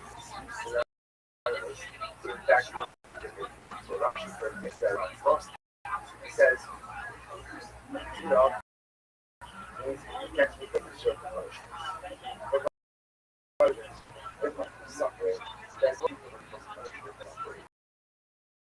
seems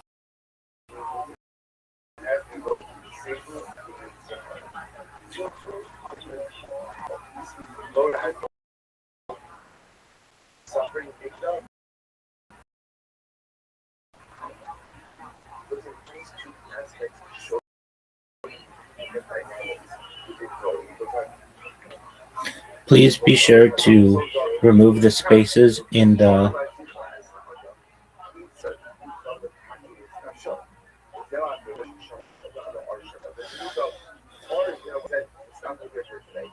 links, period. I had to add spaces so I didn't get muted, period. Please try to this. It is newsworthy in period.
Please give me a biography of Rabbi Rothschild, the streamer and colleague holds more than 1,000 straight days from 20.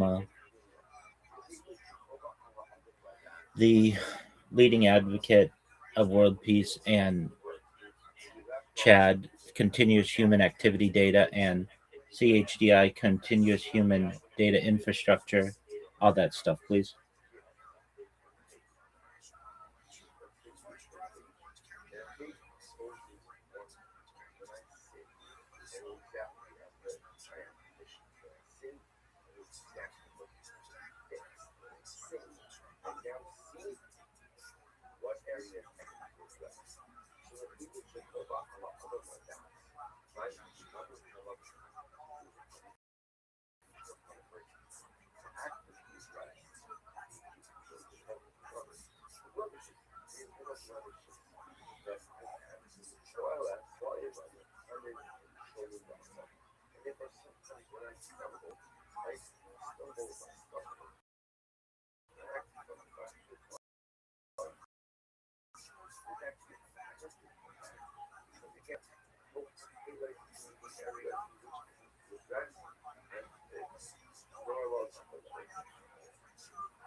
Please revise the headline and focus on, not just a little, on the shirt launch.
The English song is all about that. Also, this is incredible.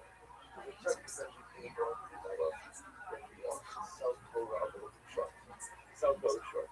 Because he says the English song is all about is that Shahamu Shekori Filization Torah, Raki Sigma and Shekor de la Medes of Salah, and Shakuki with the Hanish Bakis, but Oros and Hamai and Shayasi. Many times, there was a look that Torah means Torah, means instruction and benefits. This is what people often misunderstand. That the only thing that Torah does for us is to keep us cities and books. Like that's what Torah does. It teaches us who can learn this book. These things you can't do a lot of this. Don't do any of this. Indeed, do this and avoid this. Ella, that is our perfect. That's only one element. It's only one aspect. Ella Hora, Hora Lord.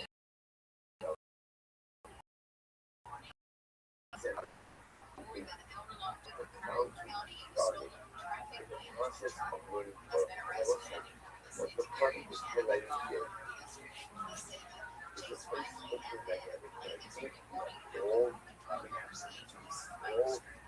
experience that you're coming to verbal focus. So I said, you don't use power of words, but what is this? It's not like an emphasis on words, right? Why the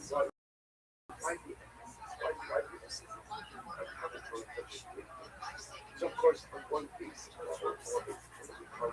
order to be a teacher, you have to know what to do. And it's no different. You want to get your license? Yes, study is driving manual. You have to know, how many car licenses you use in a car program, right? You need to know how many speed, how long you have to stop for a stop sign. You need to know the laws, order the best. I need to know how long. Service a little bit. What happened?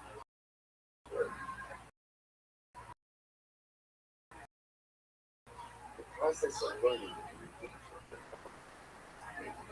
it's all introspective. Because you know this. You feel different. You just feel different. You just become a different kind of person. That because now I'm a better person because I know how to keep Shabbos better because I'm learning the halachos of the logic. But I know I'm a better person because now we're that way. Something yourself down. But the height you need is foolish. There's a very spacing dynamic that allows you to know perspective. And it's that dynamic that allows you perspective that allows you to see.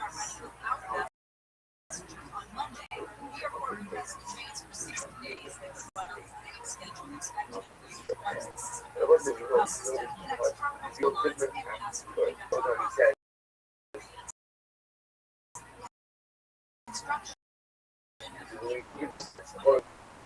The age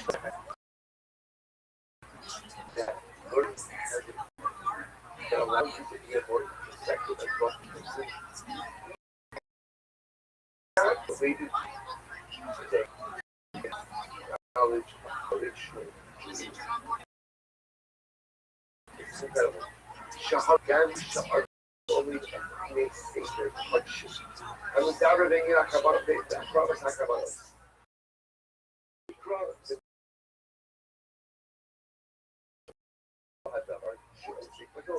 What's the movie? Spend a lot of time. So,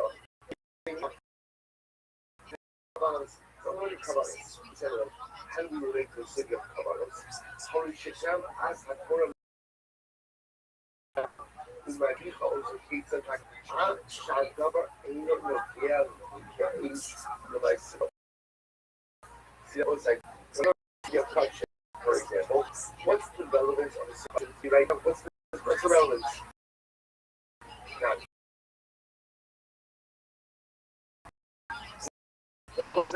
So, what's the moment? Again, America shouldn't read up the meeting. Read out third base in English. Hopefully, you sit there That's all I can. Therefore, again, we will go ahead and know the layout. Melissa. Is there a takeaway for me? Okay, someone says a shopping takeaway. What is today? Halacha. Right?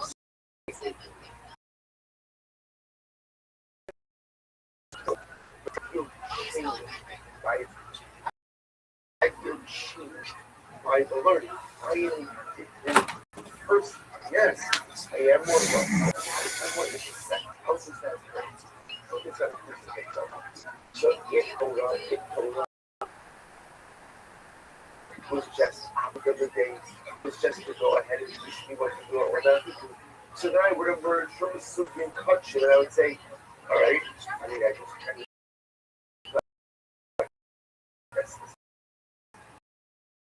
what my name's a little bit. I can do it a little different. And the fact that I know that there's something that's being sparked. Even when I learn something that's not halacha of myself, indicates to me the power of Torah. So it already says, Hari Shikam Ad will finish with this line. Hari Shikam Ad HaTorah Moralo is Darko. Ooh, Matricha also. There's one saying, even when I'm learning something that is not halacha of myself, or I'm learning something that doesn't have a quote. Practical. Right? Well done says, nevertheless, Moralo is Darko. Matricha is pizza little hacking is not show. I'll shut up England with Nokia East and isolation. So I will say that something close to the end. So, just sometimes, all of us are used to this emphasis on learning. Learning. But sometimes it's not explained to us why learning is important. So, of course, there's an operational piece to our learning. You have to learn Yiddishkeit in order to know how to be good practice and do it. People have no studies and the power of learning is that it awakens us to our deficiencies. The power of learning is that it sparks perfection. And that's irrespective of which is on the study. Even if I'm studying and really nothing,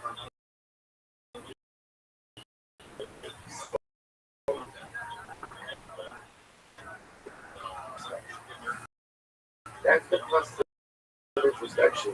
That's really unexplainable. What is the only time we start? We're saying, hey, isn't this incredible? That's normally when this process is like. When I can look at it up, I realize, oh, I'm deficient. I have shortcomings. I need to work on that. What somebody says is the way to jumpstart that constant introspection, even without the faith. And also, we're going to pick up with this theme in the answer.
Any idea that I can make is reflecting on something that's compared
We're not absolutely both the traffic and both of us are bad. It's that just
She's not one of these actors. I'm not the same. Not walking around, everyone's thinking this. She's a fucking fighter. You're cut from a different cloth. Y'all fucked up. And every actor, if you were wrongfully accused, you were ashamed for a tweet. Somebody said on a podcast, and you were canceled years ago. Jesus, look. Get your shit together. Look at Gina. Look at me. She's the face of it. But she's a fighter. Y'all are fighters. Then maybe she can inspire you to get your shit together. And get over it. And move on. And prove it. That's what my first real fight.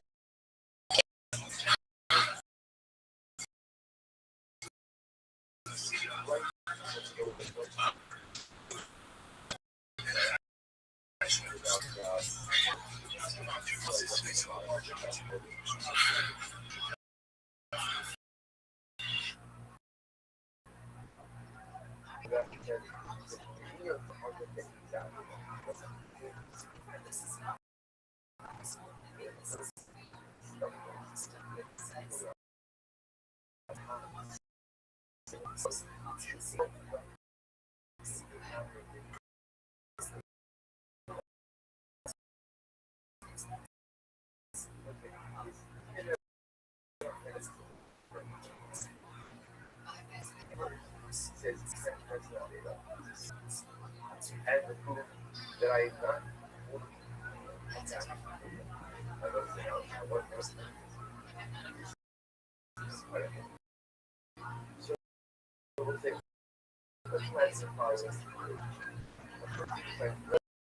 not whatever the idea.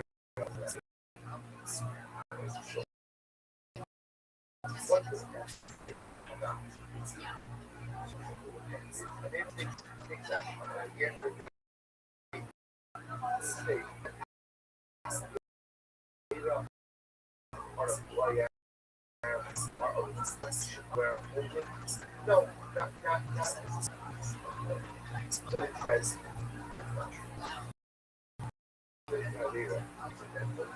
that shows that there's an element of that era that is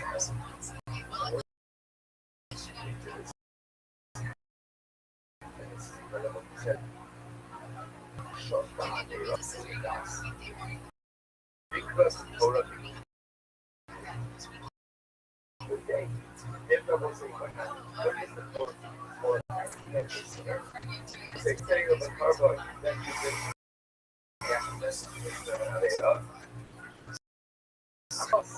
what does that show? What does that show? That makes you cracks up or other personal parts.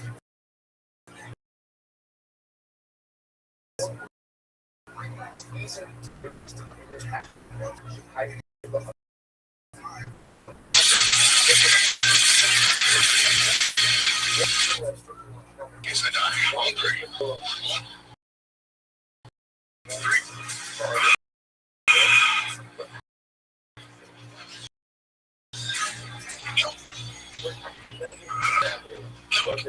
Significantly hungry.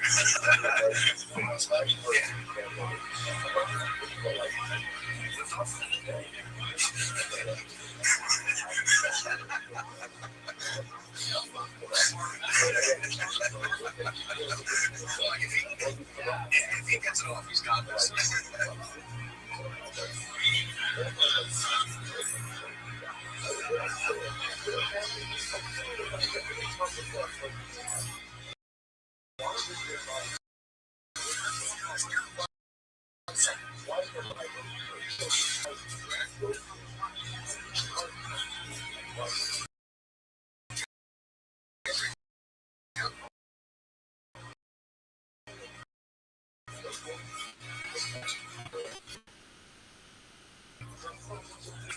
You got close to that. Isn't it crazy? That's just a small amount of difference. It tries.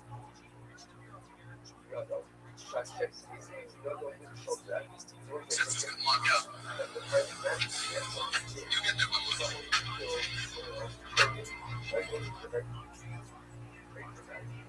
Never again. Climbing up a ladder, falls the ladder.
There's something that's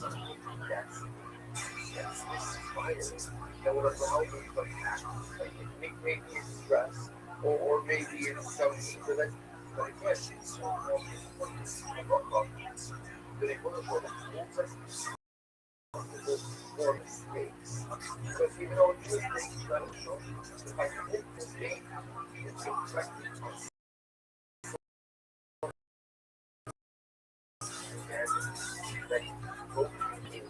say, by the way, change the really back to the Shabbos thing. Like, the things that doesn't have to be example of this. We'll say, what happens if I do that, then it's so we all special on this purpose. That's what it is. It's a mistake. Absolutely.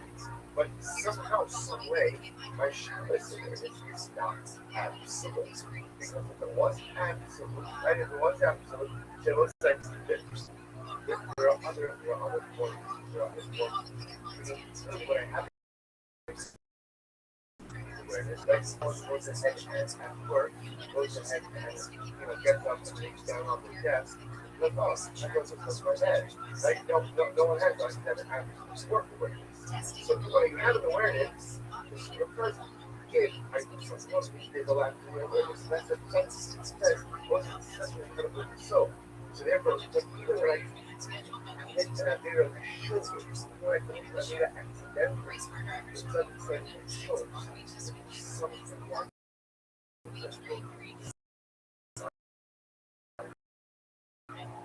so whatever goes on, so that is what so that was actually stop over here.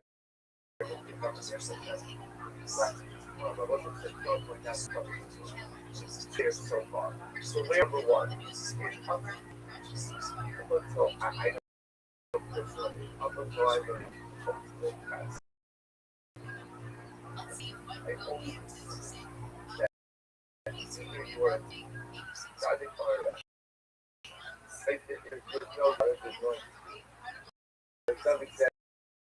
that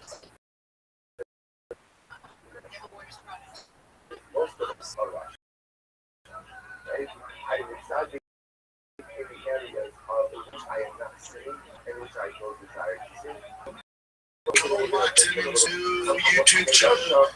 Was it no leg days? No, drops today, Thursday. All right, there you go. Drops today. Go watch it. No leg days on YouTube. Drops today. It's awesome. They got some great guests. Your boy's the first guest. It's a stand-up comedians. Oh yeah.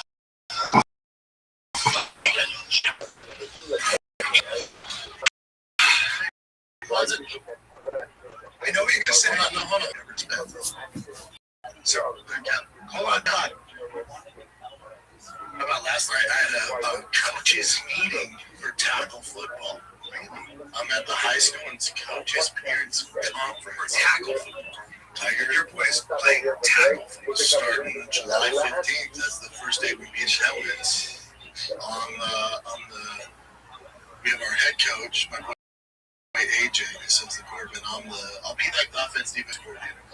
So I'm not even trying to be asking a dumb question here, but my biggest worry would be sort of injury in this area. Yeah, this is a low test. No, for real. When you teach a kid how to hit, you're here, head up. Always head up. Always head up. So never this. Never spike. Yeah, and they tell you that right away, right? Well, that's why, you start them young so they learn the proper. Think about that a lot. Yeah, kids play football. A lot. A ton.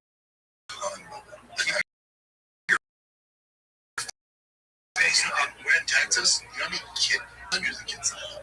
It's interesting. So I'm sitting there. You want your kid to play, if he's 10, you don't want to play up with the 11, 12, 13-year-olds who have to world difference. Like, this is super physical. So you want your kid playing the youngest division you can, just for safety, okay?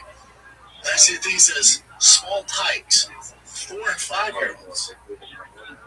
I go, small tykes? 4 and 5-year-olds and 6-year-olds can play tackle football? I started at 6. And he goes, this is actually our most popular tackle. There's still in pads, but there's certain, I don't think they can tackle up the legs. There's certain things they can't do. And he goes, oh, I got the white. You actually got all the tight head. White face Barry Sanders. Yeah, the kid's untouchable, especially when it's his age. And I got some speed. Oh, yeah. Oh, boy. It's that outside. It's also you need to think again. Because that's actually our most popular division. There's only one spot left. Well, that thing should be full by the time you start. Give my phone that text you. There's small. It's 4 and 5-year-olds tackle. There's one spot left. Check the registration right now. I was like, also ask Boston who wants to do tackle football. second chance. Bosty's hit. Like, oh shit. So Bosty starts playing football. The only problem is, like, with Tiger at that age, coaching it until since he's 10, the fundamentals down, and also like that play real football. Yeah, real football. Yeah, with Bosty, there's pain. It's just tough. Now.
The other one was just a period. There isn't anything newsworthy about that, comma. But this one is newsworthy and a newsworthy event that can be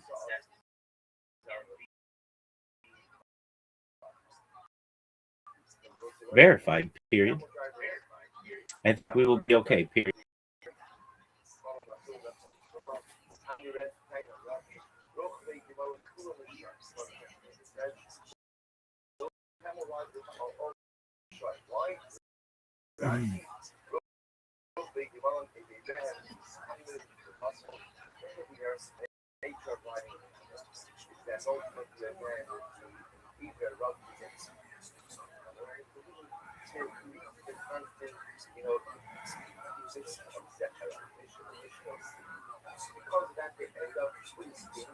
An incredible announcement.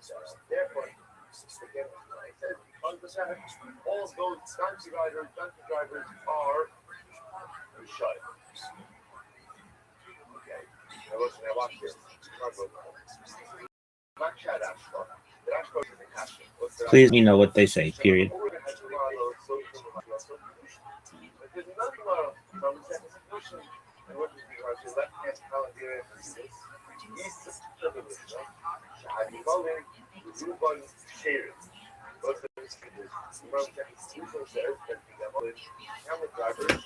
The majority of them are shavers, righteous people. Why? I mean, if the person follows the justice using pious, the real action in the shopping. See everybody in the flesh. It's all good. It's all good. Just for everybody. All right. So I sat around today daydreaming, about Girl Scouts. And everyone thinks they're sweet little girls, but really they're gangster as fuck.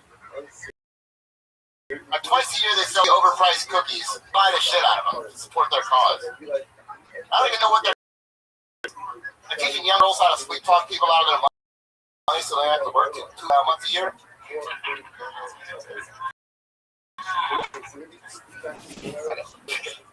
They should read the future gold diggers of America.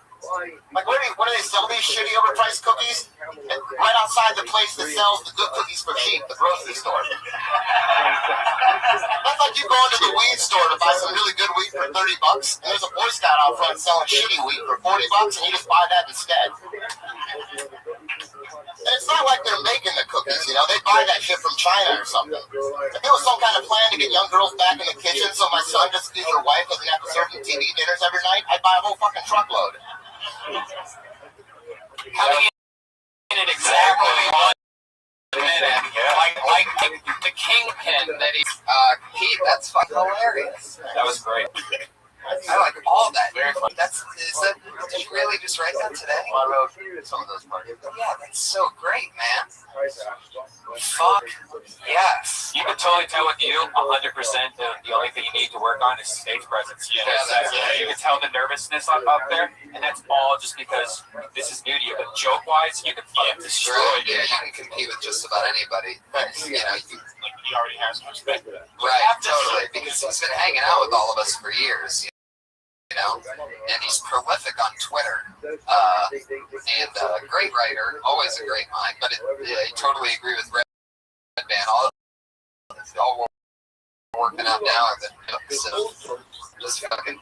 You have a hit of anger. Whenever you say something funny. I noticed it about you always. Chip on your shoulder. And you use that, yeah. And you use that as fuel. You channel it the right way. There's something funny when it comes to the way you do comedy. Around there. It's true. It works that way with quite a few people, you know.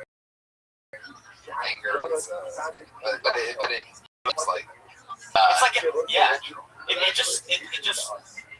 You literally come from anger before you say something funny. It's like this something that you saw or you went through and it pissed you off, and then you bring it out of whatever you say. And I'm talking about normal conversations. And I haven't seen you do comedy on stage in years. And like that's exactly what's like. Oh, there's that anger when he talks, and it fuels the whole thing. Yeah, and it's pretty dope. That's what's so important is most people don't have any. That weakness going on defined with them, but yeah, that was hilarious. Right, but Atri, what do you think of Kate? Kate was the weed store, the grocery store. And 100. Did you buy Girl Scout cookies?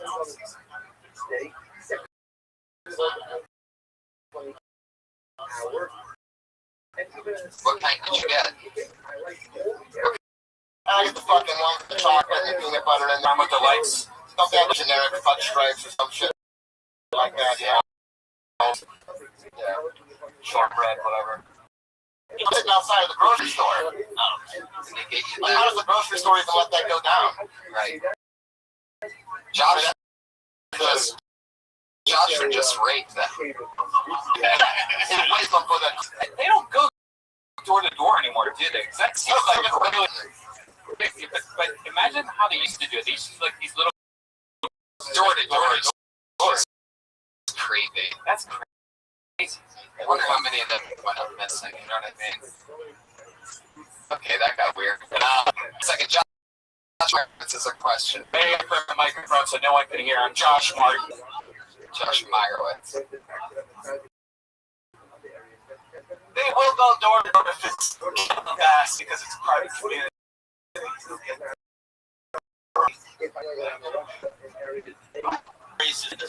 Wow. The Girl Scouts do go door to door in Calabasas. There he goes, Keith Kardashian. TEEC on Twitter. Josh brought up one good point. I would love to see Josh talking to Girl Scouts. Hello to my cookie. You do not have money at this time. I'm so sorry, sir. I mean, no, that's what it sound like. Just yeah. Son of a bitch. Yeah. Well, we've come to the show where we've come to our two final regular. Always here. Always fun to watch the constant growth of two of our favorites. Keeping it this show as well. Why don't we bring up first? She's going to Florida this week. Won't be with us. Rumored to be the next two episodes. So that's an automatic blacklist ban, right? Maybe she's trying to overcompensate and going with to go up in her place. Wow. Bacon here. There's big back. Would you step into your cousin's footsteps and do 2 sets? Well, she doubts it. She wouldn't even save her blood to save her cousin from a blacklisting. And she just destroys. Yeah. She writes the joke and you do. Yeah, that'd be great. That'd be fantastic. That's what we should do. Have Kimberly write it. There's a stunt double. Yeah. Fantastic. Stand it. Here she is tonight, everybody. She was built and created here, dropped out of college to keep doing stand-up in Hollywood. She really did. It's fucking hilarious, and every week we root her on. Here she is, Kimberly Congdon, everybody. Guys, Miley Cyrus and Liam Hemsworth broke up today. Or a few days ago, I think. I think they were having problems after she fingered herself. And she tried to fix it, but it just wasn't working out. In other news, I'll be turning 23 on Wednesday. So I'm excited. I'm excited to get my shit together. Like, I think I need to stop flashing my tits for ice cream and start flashing my tits for cars. You know, I think a relationship is nothing without a little bit of trust fund. I want what every girl wants. I want to, you know, hear those words come out of my lover's mouth. I put you in my will. That's it. I hated everything but that last part. Perfect. I hated everything else, and I would never repeat anything like that again. Sweet. Yeah, I like the last part. I don't really, you know, Right. just trying it. There's funny word jokes to me. I mean, why they make me go that? It's more. Well, I wanted to go more into it, but then last week you They're like that. Yeah, I mean, the trick with the puns, and I guess if you're already who you are, it works. You know what I mean? And what you is that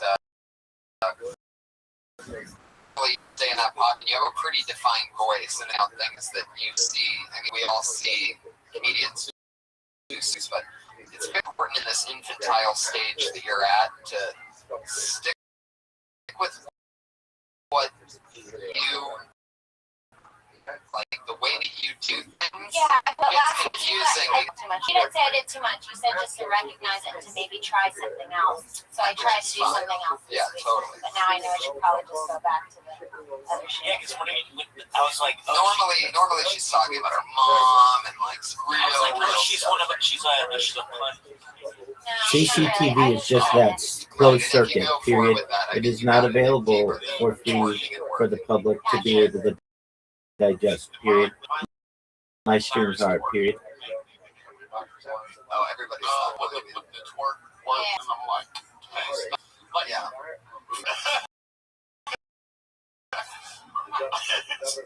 It's not working. We probably made adjustment because of the tone of things in today's show.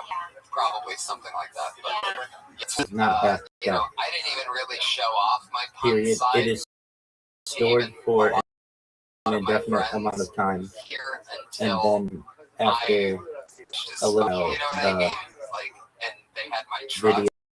video is reused, period. Otherwise, it becomes very expensive to store all that, period. The other thing, like, you know, the other thing where it's like you can that continuing thing that I've seen a lot of female comedians do, not so much lately, but a few years ago, where, you know, that trust fund part. I think it's all about trust fund. Like, I'm just not a fan of that either. And I would that in the butt while you're still just getting your bill. However, that was hilarious. What you were getting at, I mean, you don't say that without or you could think of something else if you wanted to. Getting in the trust fund, everybody wants to hear those words. It doesn't have to be trust fund, it could just be. Yeah, that's about the joke. Makes me think of like, yeah, there you go. Nope. And for her to dig deep and reference 2005 wouldn't be that beneficial. Or with what the fuck was that other thing he said earlier? Yeah, Rocky. They say Rocky Road. Rocky Road. Patriot, still chiming. Fucking love him. Well, anything else about the guys? Anything you want to say? Yeah. I like that part. But, just don't do that again. I don't remember doing it. I was just gonna say, I know for a fact she'll never do it again. She's gonna. Also, even one. By the walk around here like a few weeks from now, you're gonna see somebody do a pun in front of her, and she's like, "Ugh, you're fucking gross." Whoever that was, they're gonna be like, "Yes, we got it across." Oh yeah. But there she is, everybody. Kimberly Condon, right? Fantastic. I believe she's at Kimberly Condon on Twitter. Spelled how it sounds, CONGDON. She's trying to work on her flight right now so she can make it back into town for the LA podcast. And so we'll see what happens with that. This person is going to be a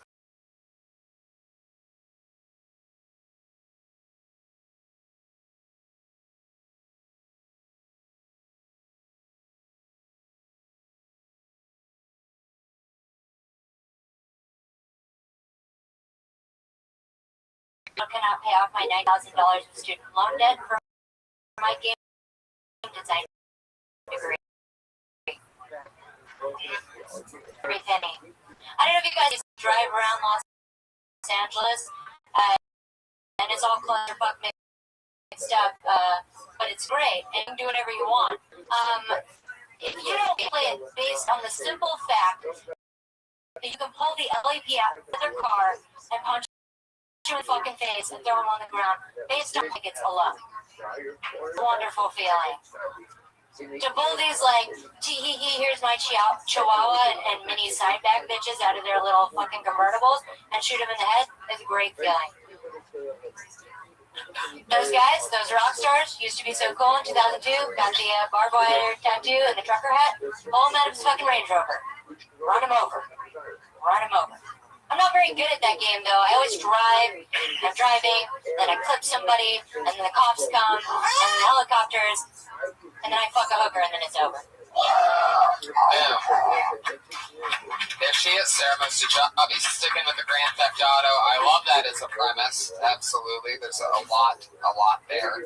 I think you can get to that good stuff faster. Yeah. You got to paint that picture almost entirely differently for the parking ticket thing. I'd say it's like a lot of work to get around. Like I think you said.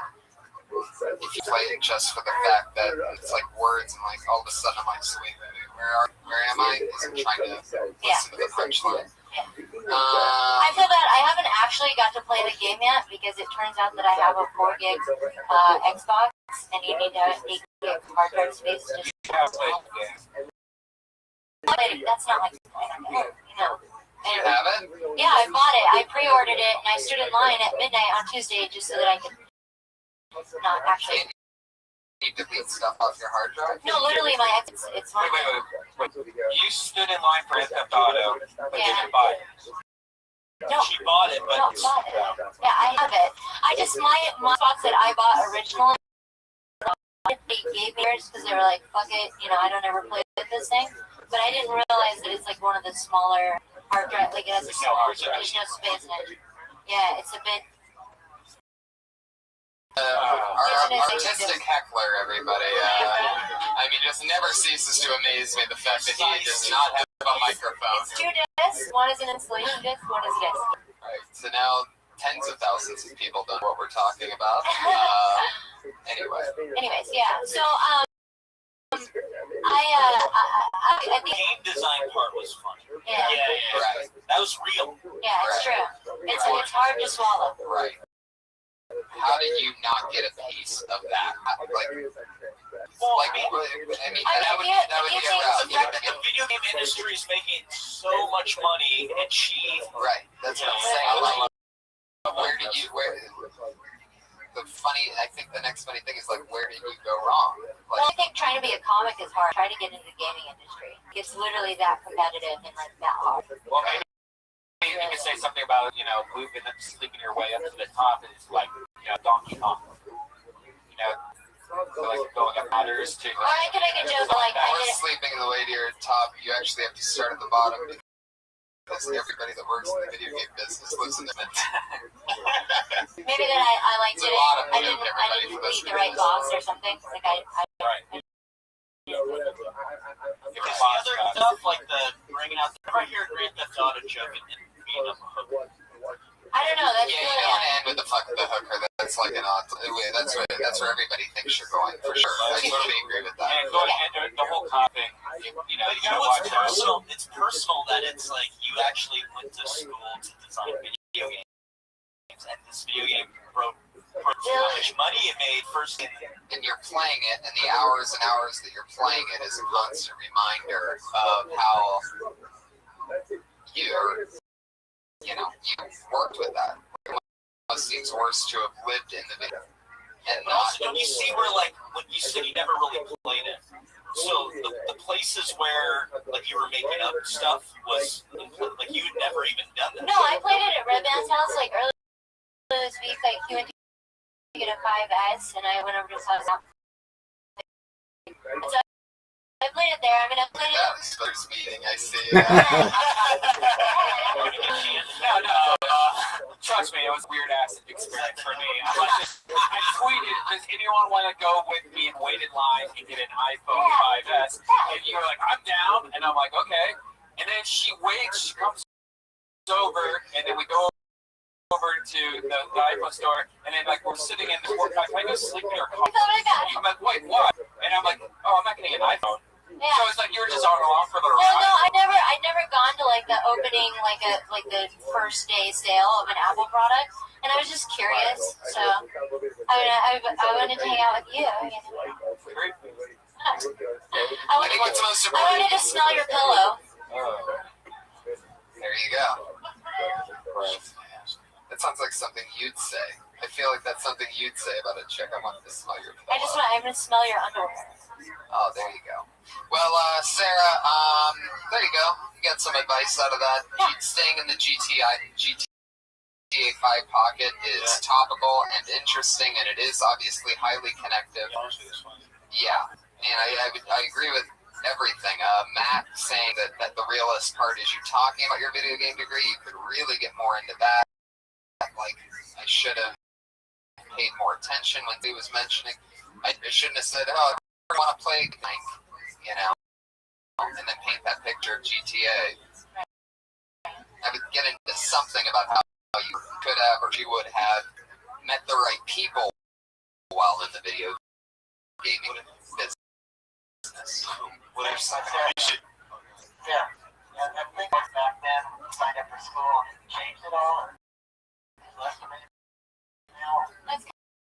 of a question, but there was a really big boom in the gaming industry a while ago. There are a lot of people that are a lot more talented at like design and programming than I am. Yeah, rock and roll. What about social media? Like, oh yeah, what an extra on now, you know, it's like the height so she can yeah.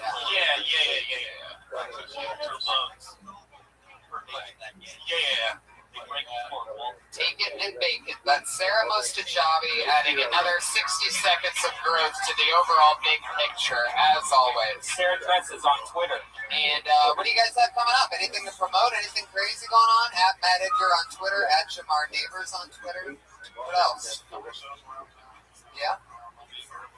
Later on this week. And follow these two guys on Twitter because they're both going to end up being fucking mega huge. I'm so excited that you guys still aren't famous enough that I can get you on the show. That's the Iron Patriot. Follow him on Twitter at Comic Patriot. That's at Matt Edgar with one T, by the way. And Jamar spelled exactly how it sounds. Matt Edgar with one T. Check us out at LA Podfest. Come see us live. It's going to be a great weekend. Go to LAPodfest.com. In the big ticket, Mark Maron before us, and then Kill Tony on October 4th. Up next, the Ding Dong Show and a Death Squad doubleheader, like every Monday here at the Comedy Store.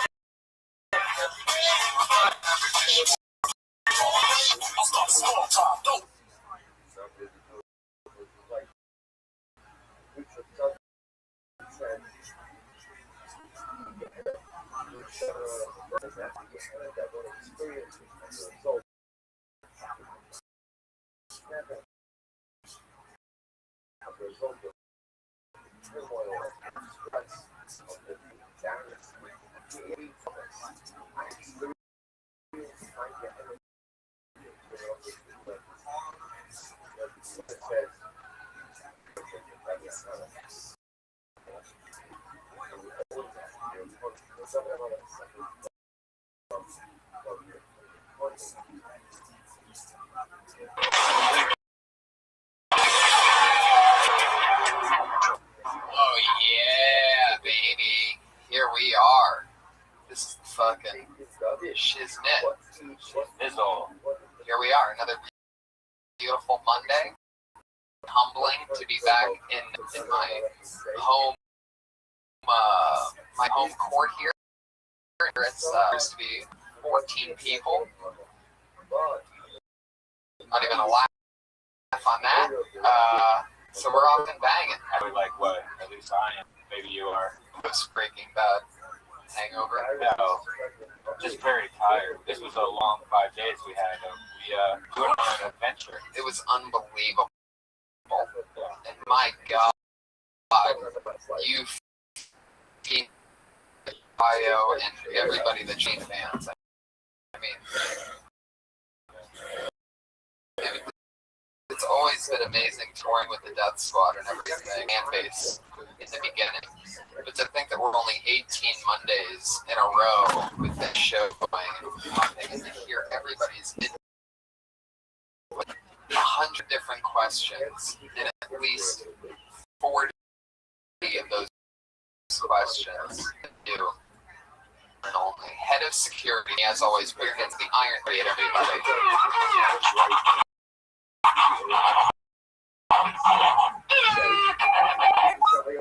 Yeah.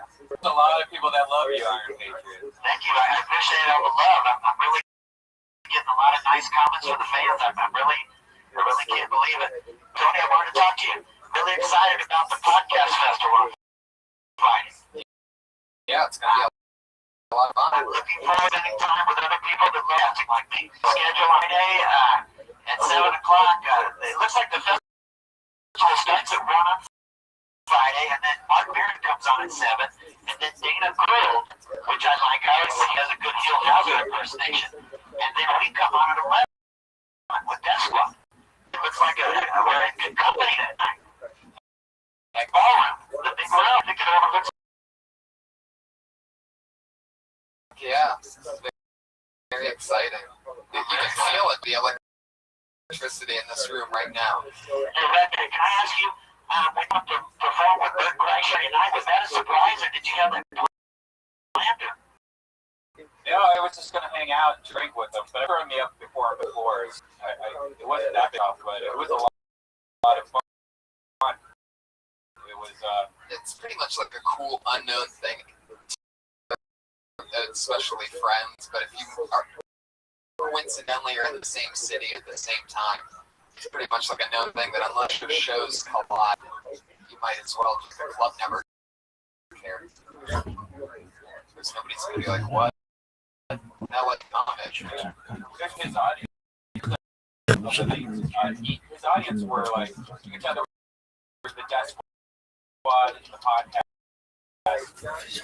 Because he's on TV, he's on a trip clip. So there's like this Shark Week. Yeah. So but then there's like these people that watch TV fans, which mixed in with like, you know, he looks great. He has a great fan base, but it was really cool doing comedy in front of him. It was really cool doing, driving out the PDC. Yeah, lit it up.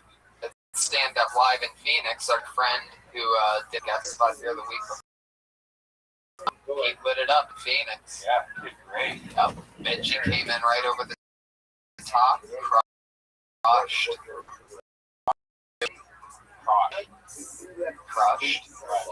Yeah, and then you went to the highest state game Saturday. What time did you drink? And you started tailgating. You know, there's a thing with me. My friends never believe this, but the ones that I do comedy with do. I don't day drink ever. I only have a thing where I'm a big Ohio State Buckeye football fan, and if I go to a game, I'll day drink for that. And man, I forgot how much fun day drinking was. It was unbelievable. I think I started at about, now I pace myself though, because I'm freaky like that, because I really don't want to be fucking depressed at nighttime in Columbus, Ohio. So I definitely kept an eye on it. But I started drinking at about probably, I woke up very late because I knew that I was in for an 8 p.m. night game. So I woke up at like 2:30 in the afternoon, went and got some lunch, drank a coffee. I probably started drinking at about 4 o'clock. I was probably drunk by about 4:02 because Prince is non-existent anymore. It's pretty exciting. For those of you that like drinking, I highly recommend trimming down, having a nice lean cut ripped body, and just let that out intense. Why have extra weight on your body? Trim it down. Become a vegan. Get strong. Do cardio every day. You have to drink a lot. How many spritzers does it take for you to get I bought this shirt because I live, you don't know, Ohio State. It's the oldest round. So I bought this shirt, which I thought would be funny, not because of where no one understands what the fuck it seems like. It says, Jesus hates Michigan. Yeah, Jesus hates Michigan. Yeah, so it's ridiculous. It just like I'm just being addicted. And it's so worth it when like Don Barris and Frazier Smith and the few other Michigan fans, you know, when they see that scarlet and gray, it just tells a whole story. It's amazing. So that's the real reason why it's so Don Barris. Yeah, exactly. So much fun. Oh, you son of a bitch. How was it hanging out with Tom Segura and Christina? It's fun, man. We've done shows before. This, like I said, like shows before have been amazing, but it seems like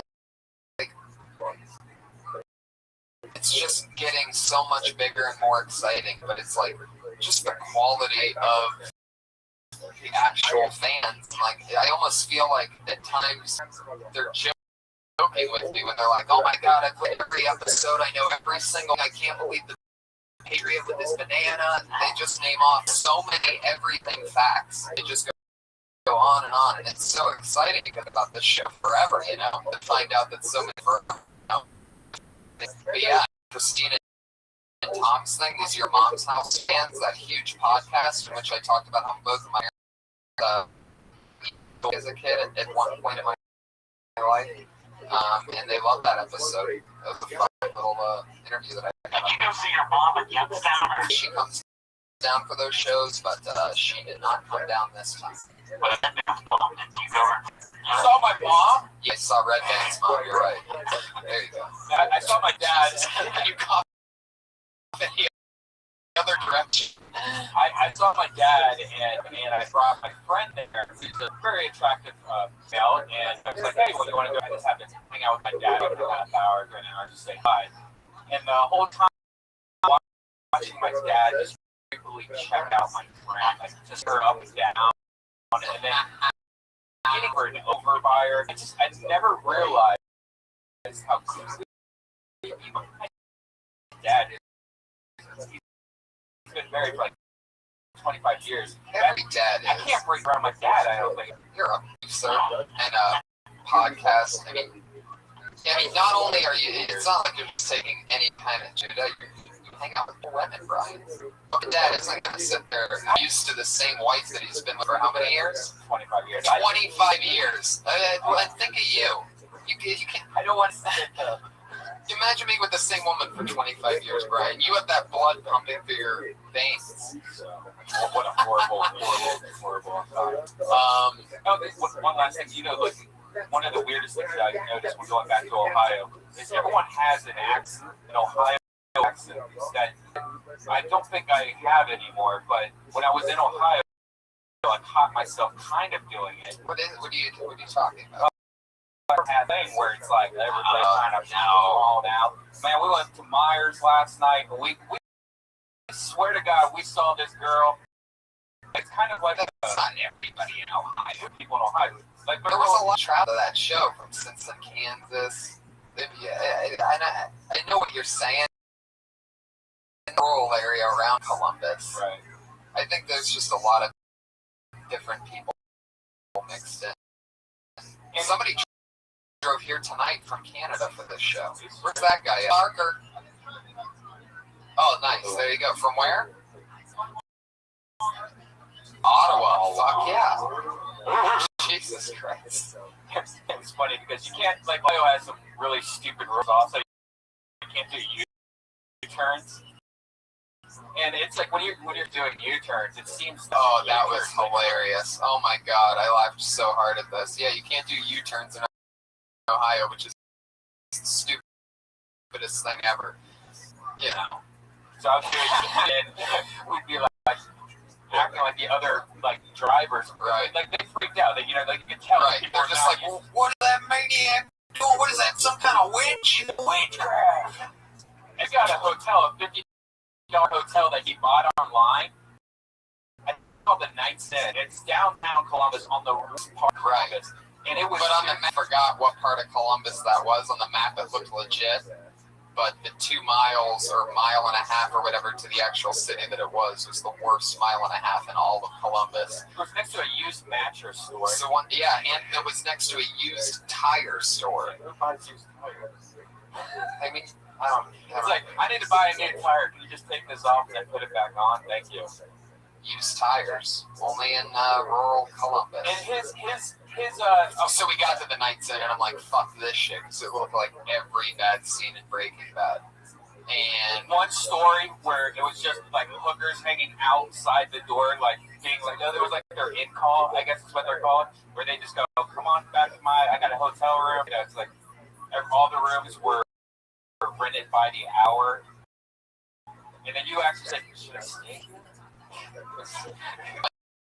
No.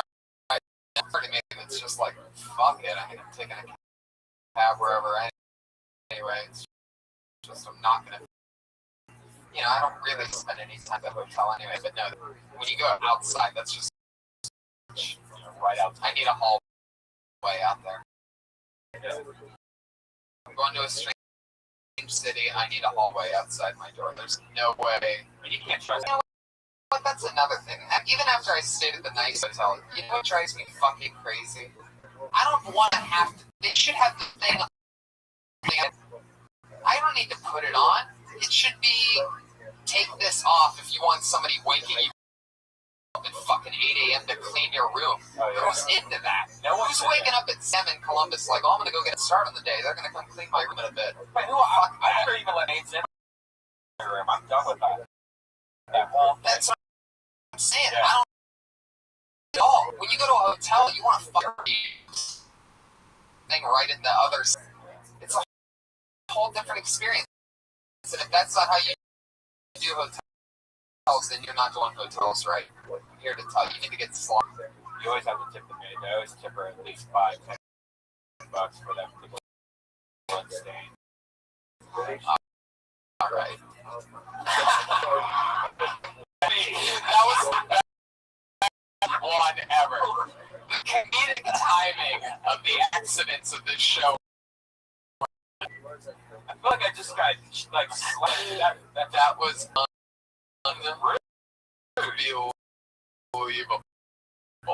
The bloodstains joke and just place is hot as fuck. Well, you guys know the format of the show. A lot of Canadians here. You guys excited to get this thing started? Before we do, we always have two of my best friends, people that I work with all the time, that I'm lucky to work with. And as always, is a fucking spectacular show. I'm so excited about it. So as always, I'll just bring them up at about the same time. First, one of my funniest friends, we've been hitting everything together. We riff like busy in the parking lot here, which is one of the funnest things about doing comedy together with friends. It's just having fun. Anyway, he was in the movie The Heat. Been touring all around the country. Ladies and gentlemen, the one and only Adam Ray. Television. And our other guest, unbelievable Comedy Central, everything. He's a freak of nature. Writer for the TV show Whitney. Is here in the motherfucking house. Welcome, man. Owen's tall as fuck. Yeah. Long, nickel for long or tall. Hey, you know.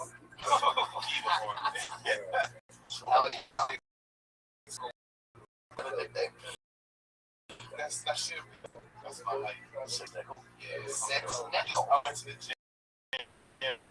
Contact. Find my waist. It's up here, my boy. By my nipples. Heck yeah. Patriot, how tall are you?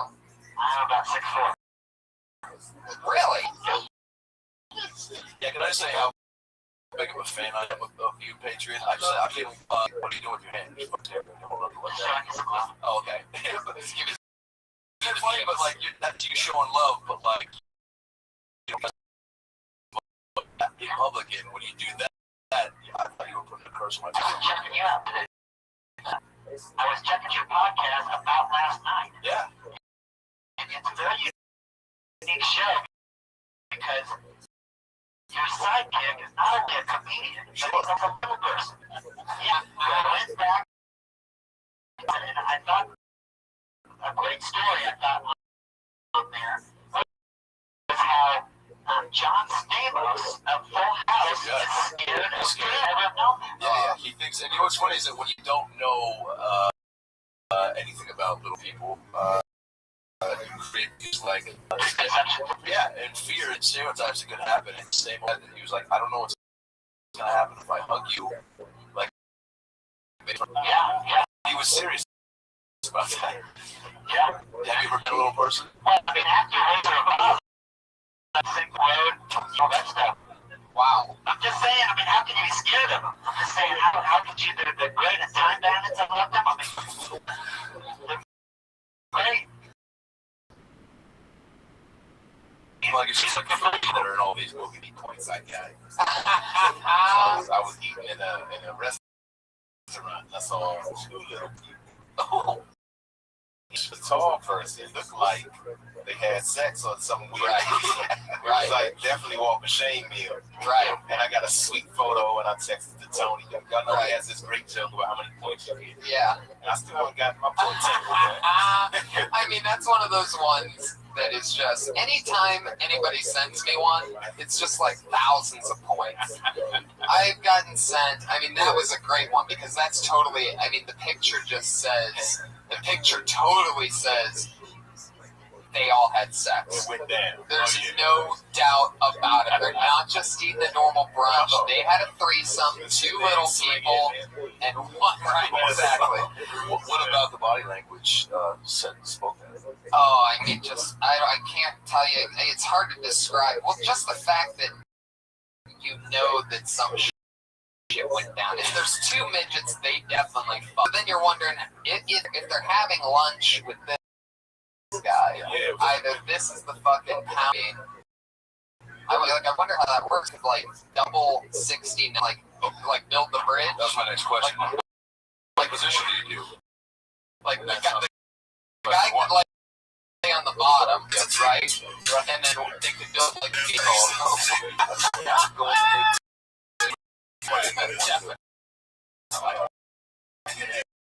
Even if it doesn't happen then, they're peeing on it Afterward, that's how they say goodbye. Right. I feel like you secretly have this giant, midgets in your where you live. Your basement.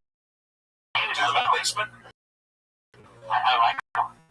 Are midgets dicks the same like regular Is it 6 inches? What he says is normal, but he goes on me. It looks fucking huge. Yeah, but then like they have like a big head and like short over. I mean, does it look? You know what? I never really thought about it. Not even up. I kind of want to call him and come over and send us a picture. See a photo of it. I think you see why it dwarfs penis. Oh, not us. I don't know. Yes, sir. I did some research on you. Okay. I read that you were born in the Bahamas in 1973. I was. You came to America at the age of 1.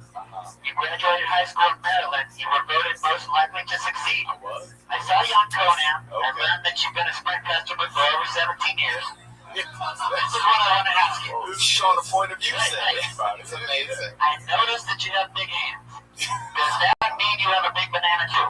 I feel uncomfortable disclosing this with you. But, Is it a myth or is it true?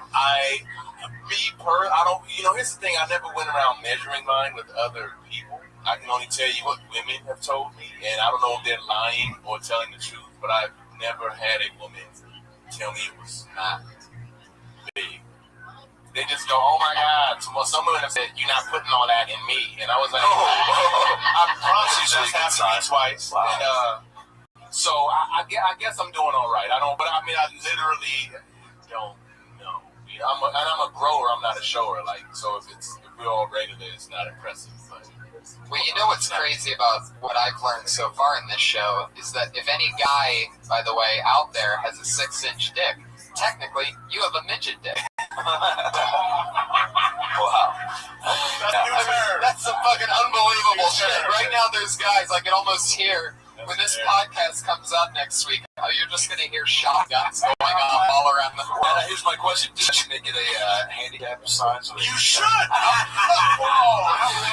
my God. Because Brad gets a handicap sign. He gets a park for free. He just went to JC Concert and told me that you have to sit in the handicap seat.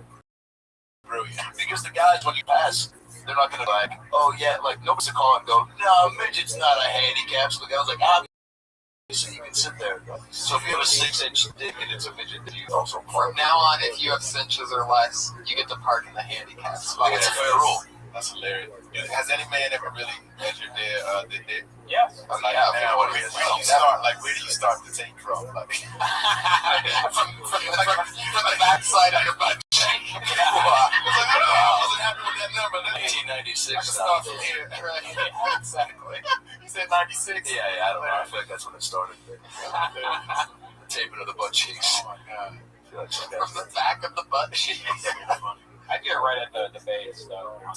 And there's no. I like it. Just if we can stop joking for a second. I actually talk about measuring your butt and measuring your cock. It's actually, I go from the face. The one honest measurer is here. Do you now? There's no way to tell how big a woman is. You can't look at her feet or hands and go, "Yeah, is there an equivalent? How can you tell? Yeah, that's what you would want to try to feed it. Yeah. You don't want to embarrass yourself. I was with one girl. I will share this. And I'm pretty good, but this one girl kept going deeper. And I was like, "Oh God, this is my move. This is it." I'll be happy. It's hard. There's no special extension on it. You kept saying how deep the gunner in the patch of the butt. Oh my God, Jesus. Whoa. Watch your fucking mouth. We got crazy with that. What? Well, I'm going to go fucking combination. You said pouch in the butt. So What are you, fucking kangaroos over there? The pouch. Has anybody, has that ever been a term where you trying to just get that going, trending? Right. You fucked that bitch in the pouch. Hashtag pouch. I have a theory that I only started maybe a year ago, but it's pretty accurate. If the girl has natural boobs and they're big, she has a wider pussy. Wow. You know what? I'm not gonna argue because I don't have any like basis for comparison. Wide boobs. Just try it out in the picture. Yes, if they have big boobs and they're natural, they usually have it's not as tight of a pussy. But okay. Oh. What did he say? Bill Nye perverts back there. Because that's actually true. Yeah. Oh, wow. I read on Wikipedia actually. All you need is one other guy to agree. RunnersWhoWhitePussy.com. Yeah. Somebody buy that though, guys. Big Pussy Digest. Fuck yeah. Patriot. Now, why is the what? I mean, your voice box is coming from not where the mic is. Correct? It is in the chest. Now, is that looks like it's pointing at your pouch, not your chest. Yeah, I got a cord going from my mouth down in my chest, and the sound's good coming out in that direction, so I figured out this is the best position. Patriot, have you ever measured your penis? Yeah. It's a pretty good size. I've never had any complaints. Nobody's ever You've asked. never had any complaints, but you've only gotten laid a handful. I'm working on myself now, Tony. It's good. You want to work on yourself so that when the next time happens, you want to make sure you're bringing the best Patriot. Yeah, the podcast stuff, so I might get some action this Friday. Now let me ask you this: do you like how like midgets like to fuck other? Do you like to fuck other robots? I wouldn't mind getting with the Black Widow. And I'm that thing, but I'm not too Scott Johansson. Yeah. It's not a robot. It's not a robot. Latino ladies and the female opera. I call that bunch the chili quesadilla. Oh my god. I did my song Maria last week. It was really good. You gotta check that out. It's a 30-hour song Maria. Check out my YouTube videos and get it. I definitely will. Who are you talking to? Yeah, I'm not right sure now? what conversation it is. Do you have special moves though with that? Like, is there like the fucking like what you did to me with the where you put my and you're doing that in her pussy, right? Yeah. And she likes that. Yes. How many people do you know that could talk? The way Patriot has a knack for calling the penis a banana, by the way. Okay, it's cute. Yeah. It's like it seems like dad said, "Hey, little son, suck this big banana," and it just stopped. Well, we got that song, and I just go to the grocery store every time back in the days and get a big bag of bananas, throw them out. And it was just a good stick for our show. It seemed to catch on. You rock the Girk also? Do I like the girl? Yeah. It's about it. It's about it. Is it a quarter or a $50? Yeah, a $50. $50? Yeah. Wow. You got very excited at $50. Yeah, I can. Sometimes I've been working at that fence in a while, but I've been practicing for porn, and I can last a long time. I'll be doing that now. Wait a second. Just because you can last long with porn doesn't last long with an actual woman. Back in 2002, when I last time I had sex with that girl when I was about 7 pounds. The thing about me is I'm squeaky clean. You don't have to worry about me having diseases. You're definitely squeaky, alright? That suit needs some WD-40. Now, Jesus. I think it just came. I think that's what that sound was. I know, right? Unfucking believable.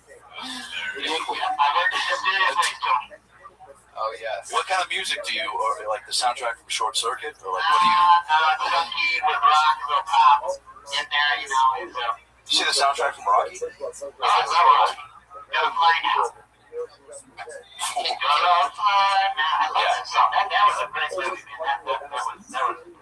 you like to have movies on in the background while you're doing it? It's touching. Rocky was very touching. I just watched Behind the Candelabra. You guys watched that with Michael Douglas? And Matt Damon, really good. So when you're watching porn, you sit there with a stopwatch and hit start practicing the last I got control of my banana. I'm not gonna be like an American Pie. Remember when he blew it real quick? You know, with the Shannon Elizabeth. Okay, well, let me ask you this. 2004 was the last time you were late. Last episode of Friends. Oh my god, it was during the last episode of Friends. I don't remember. It was good. Everybody likes to play with their teeth and stretch it. Oh. Song went off, and the next song. And then moved back to the bedroom. I remember it very vividly. took the first sock off, like, ooh, look at this, some sort of catchphrase. Mom is new, I said she went to stop me, but she seemed to like it, so I started putting on the clothes, massaging the arms of her, and she had to keep it. Right, but when you first see the you have to say some sort of compliment to her, right? To let her know that that's you.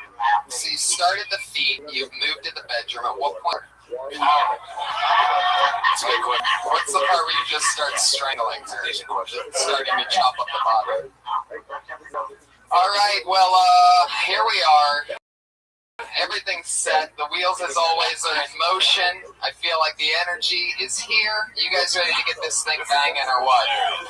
This place is packed with comedians, as always. All here to test out a new 60 seconds of material and get a chance to be interviewed by us and talk with us a bit. You have 60 seconds.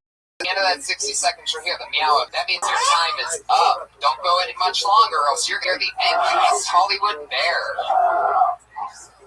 Very angry tonight. So what do you guys say we get started? We're picking names out of the bucket. Our first comedian tonight, Carlos De Jesus. Yeah, right. Yeah. Comedy store employee.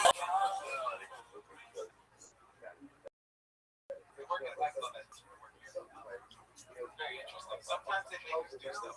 Sometimes this is bad. The other week I was working at Urban Show, which is basically an all-black comedy show. One of my guys, there was a black woman. The host goes up to me and he asks me, how long have you been dating black women? The guy looks at me and goes, what's your problem? N-word. It got incredibly tense to the point where everybody was looking at me like, hey, man, you gotta do something with the situation. So I was just gonna record it and upload it to All Star Hip Hop. Like, what else am I gonna do? Run down there and get my ass kicked? That's it. Wow, just a lot of comedians complain that it's only 60 seconds. Some of them just come in with a hardcore 39 seconds. And, all right. So that actually happened. Did you say that last time you're on? Yeah. You said N-word or N-word?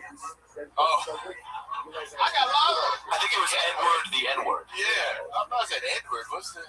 Oh, so he said, what's your problem, nigga? And then what happened? Was it a fight? No, there was no fight. Basically what happened was he was looking at me, and then it was just on stage. Yeah. He saw basically like, whoa, hey man, what's your name? And the guy goes, who's the kingpin? Okay, then what happened? Everybody stood up, and then that's pretty much what happened. Well, what happened after they stood up? Everybody stood up, and like nothing really happened. Who was The crowd, like one at a time, like this. Kind of like standing, looking at the guy, waiting for him to say something else. And then what happened? Nothing. They all sat down? So sat down because he saw just kind of diffuse the situation. So. And then, I don't know either, man. I was there. I think the part that he missed is when Esau pulled out a gun with a silencer on it and shot him in his forehead. So none of that happened. Like, so this white guy, the white guy left calmly with this black woman, called the host good, and just broke back up. And you enjoyed the show. You had to proceed in post-racial America. Nothing, and that's why I don't like that anymore. Like, it didn't happen. So I was thinking that because they're asking that, and that's why I was going to report it. Like, but nothing happened. So you got to establish. Have y'all heard of World Star Hip Hop? 2 people, 3 people, and 4, and they're known for fights, right? And that's what people. So you got to. Yeah, I had no idea what it was. And you got to talk about how you wanted to get a fight up. You know what could that do for you? Then. Maybe what you were expecting to see, catch on the videotape, like maybe you called you a nigga. That's all you gonna do. Like something like right. Like nothing happened. I was surprised. Were you disappointed? Like that's the joke. Disappointed. Nothing actually happened. Because there's few guarantees when things are exchanged where you feel like a situation's about to go down. You feel like one of those guaranteed situations didn't happen. Disappointed. It was like. Go see a movie. Yeah, you make it tired. Yeah. And it's or maybe you go. I don't know. Maybe you order some sort of meal at a drive-through, and it was like besides it. They don't. Yeah, it's like if you meet a girl with big natural tits and pussy. Pussy. Yeah. And even that, I think the crazy twist in it is that in a room full of black people, some white guy said the N-word, and at the very end, because all you wanted was to get a good video clip, you ended up being the most offended when nothing happened, when the situation was diffused.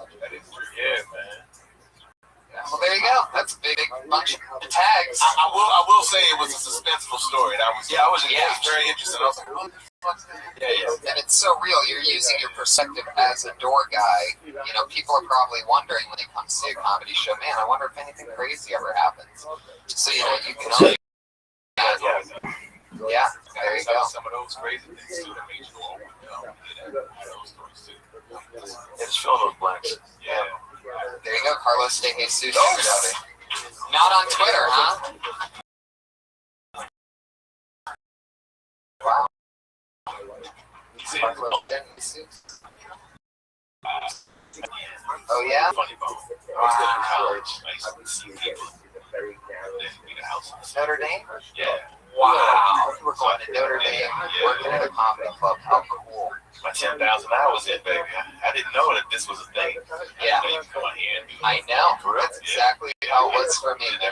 Same. I had no idea. You saw how only existed at No, but I didn't know that the same thing I did in Indiana. Gotcha.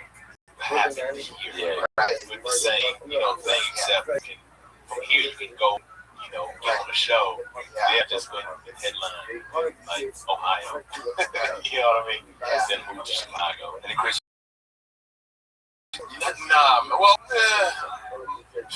the owner was racist. He's dead now. His name was Paul Lane. He was mad racist, but I didn't know he was racist. I grew up in a black neighborhood, and I was just happy to stage. I had to have another black comic tell me, "My fucker's racist." And I was like, "Oh yeah." I had such a blind. You were so high, and he never said anything to my face because I was a big dude, so I never caught it. But I mean, I will say this. This is not. I don't know if this is funny, but this is some real shit. So to go to the Funny Bone back then, it was like $10 a ticket for a white comic. Then whenever like he would come to town and say, taking it or whoever was in trouble. Wow. So blue collar town, so black people, so money costs more, tip less.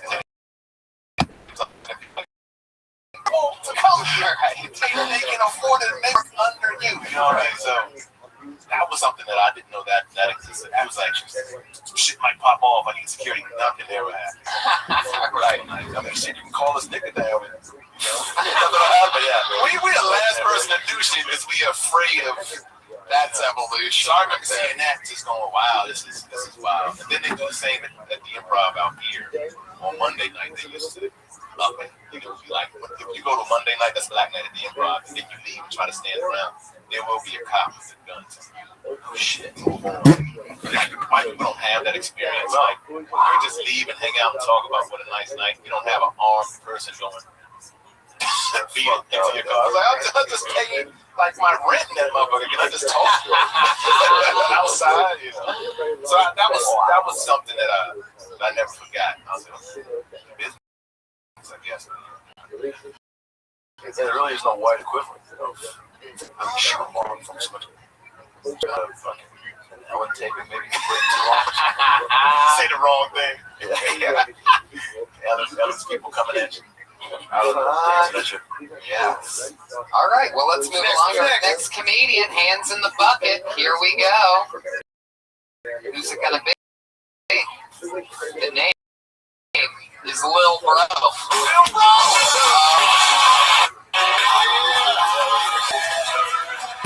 Great song. I was thinking, like, what if Tea Party was actually, and it was a transsexual party that they had in Boston, just got misconstrued. Like, you get ready to make love to a woman, get all the way butt naked, except I like to leave my watch on.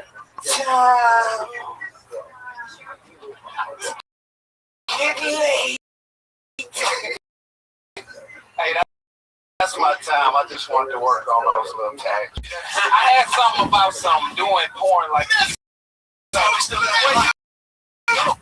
So, bro, you ever like need money and you look up in the newspaper and you see like what if you show up and you get butt naked and they send a white dude in the room butt naked and they tell you to turn around and put your hands on the wall and you like fuck this.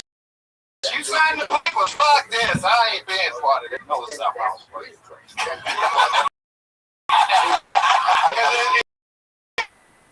Because I'm like $5,000 to do, you know.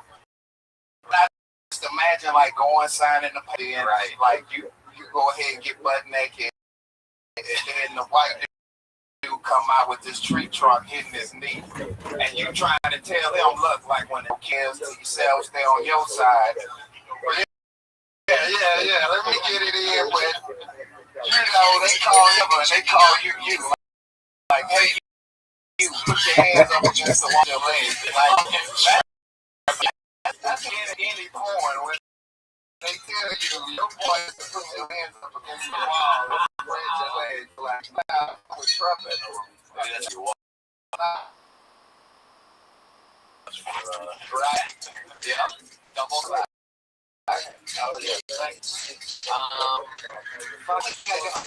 love all that, by the way. The Boston Tea Party. Maybe I missed something. Like transsexuals, they use the letter T before anything. Like, you know, if I do a lot of online dating orders, you know, you think the bitch named Tina, so you click on that. So it's like transsexual, so they use the letter T. So I'm thinking, you know, because they call it the Boston Tea Party. You gotta say that was short out. You gotta say I do a lot of things. You gotta say all that first. Then that. They gave me, man, first I was thinking because of their outfit, and you took 32 seconds. Because I wanted to hit the Boston Tea Party definitely needs the setup if you do a lot of online dating. The T is this. I love the T-asaurus. That's funny. So you can get a laugh while setting it up. And then, you know, I mean, it's a bit there because it's just tea. I don't know. I think it's better than the Boston Tea Party, if that makes sense. I think you can go with that tea thing and take it even different direction. See, I don't know. You know, you can get weird with it. That's just the first tea I thought of, by the way, hating on my tea boss joke right now. It's just an example, and it's still got some blacks. Wait, what I'm about is that you're on a dating site that's housing somebody whose trannies pop up on your profile page. Because that's what I want to say. It's like, no. If T-asaurus looks like a 9, she's getting. It's like these dudes think they're women, so they'll go in a category. Like, they don't say, like, you know, I put that on my profile, like, the requirement, you have to be born a woman and have a steady pulse. So, like, yeah. Like, is that how your bio starts? Yeah. Oh, yeah. You the woman, bitch, I need the baby picture.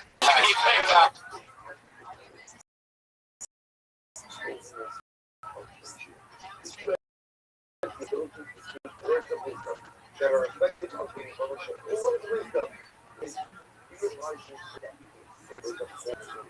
he goes on and covers that. There's our death.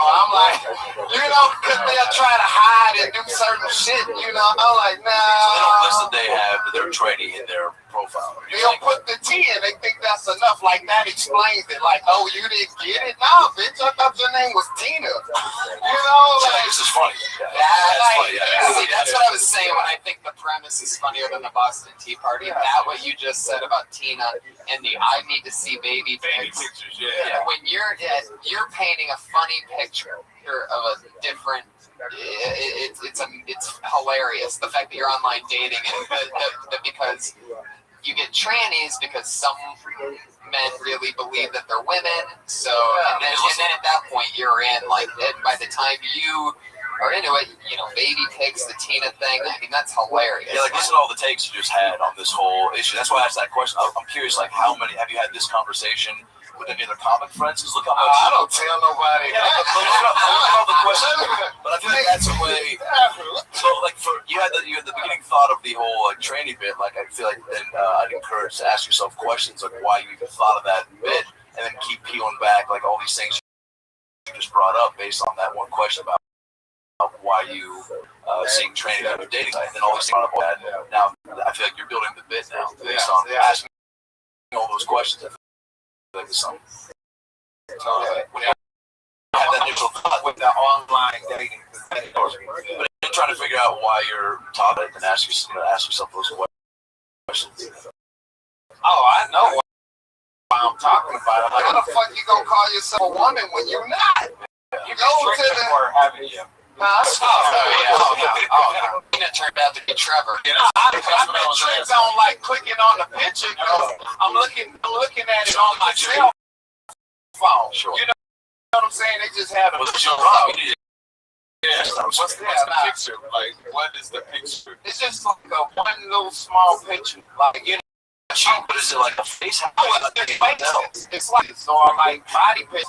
But some of it might be blurred. You know what I'm saying? So How blurry? I'm just saying it's on my cell phone. You see what I'm saying? Like using the laptop. I heard the cell phone. Yeah. So it's limited. It's limited as far as what you can see. It's for females. You know what I'm saying? That headshot can't tell. Which site is this? A free dating site? Yeah, it's free dating. It's free as Pointy-a-saurus. No, I'm saying like I've been to a lot of sites, especially like out here, like Saurus on Christian. like they everywhere, and they're like, no, Everywhere. Yeah, I'm telling you. Everywhere. I don't know about that. You might want to check your settings one more time. I've never had this problem. No, I'm talking about just out Hollywood. Yeah. Santa Monica Island. Yeah, I'm just saying, like, you know, since I've been out here, I've never seen that shit. Like that. Houston. You gotta say that. Yeah, I'm like, oh yeah, I knew all about that. Right. Yeah, I'm like, you know, it's like I feel like I was in Little Red Riding Hood because I said I got tricked. I met a chick online, so that's why I moved out here. Oh. So you met, and that was a man that you met? Yeah, it's a transsexual. No, that's a joke. Look, Shit. Well, see, Well, I'm also We don't know. Yeah, we can't No, wait. because I do the metateo, like how he got food. You know what I'm saying? Right. Like, so I got food and moved in here because I met some chick online, and like when I saw her, you know, I went to go meet her, and the bitch just had like a little bit open. You know, I'm like, eyeballs through like. no, the door was like open. And I'm like, bitch, I'm not coming in. So she stick her feet out. You know what I'm saying? The bitch got big feet. When right there, I'm like, Ma, what big feet you have? You know what I'm saying? Yeah, dude. Yeah. I see that. Then, yes.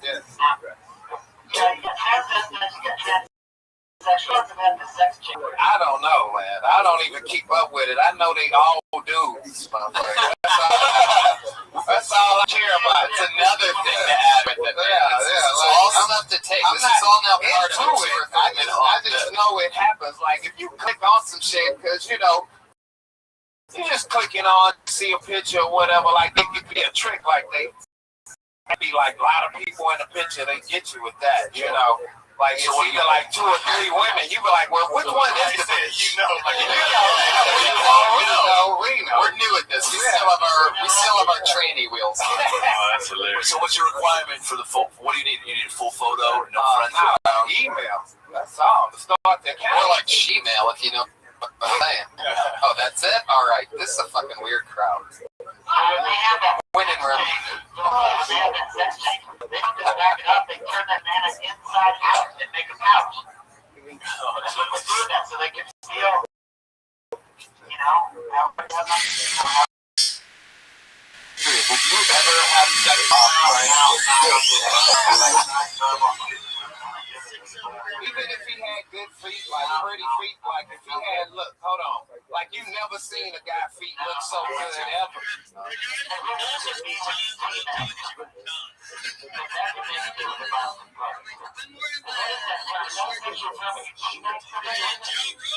How do you not know this?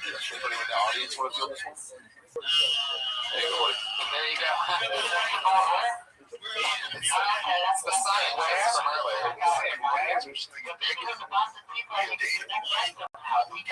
don't think you need it at all, man. I think it's a whole different bit. That should come out of lane. If you take all the things that just happened here, I mean, that's at least up to a You couple came up here with as soon as you grabbed that mic, I felt like, oh shit, this guy's got something to say. Yeah. I'm curious, and then I heard a couple really tiny pieces of something much bigger that I think you either thought about or not thought. It sounds like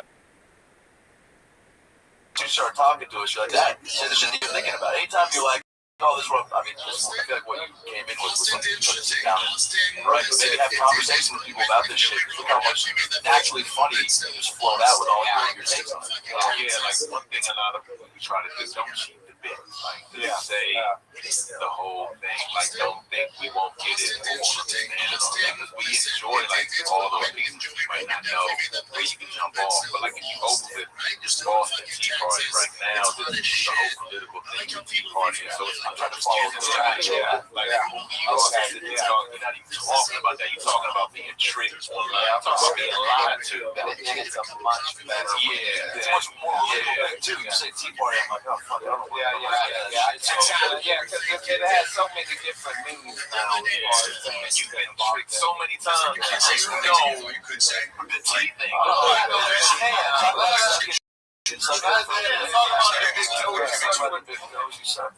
Yeah, there you go, Lil Bro. He's at Lil Bro on Twitter, LILBROUG.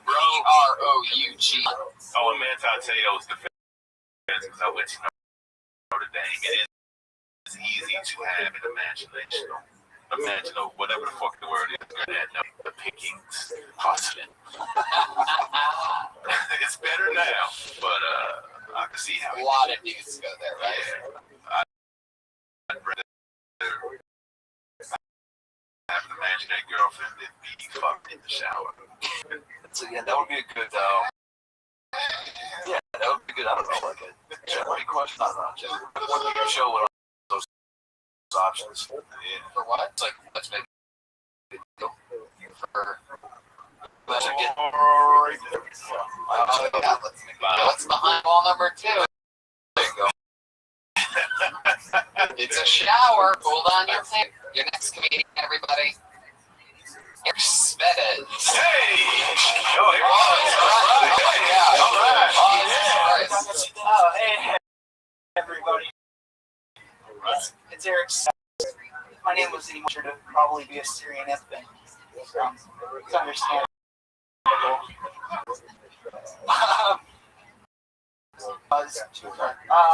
You guys, I really don't like getting charged for goods and services that I didn't initially, agree to. And I know recently I've been paying both AT&T and the U.S. government to spy on me. One of those services has got to go. I can't be paying double for privacy invasion.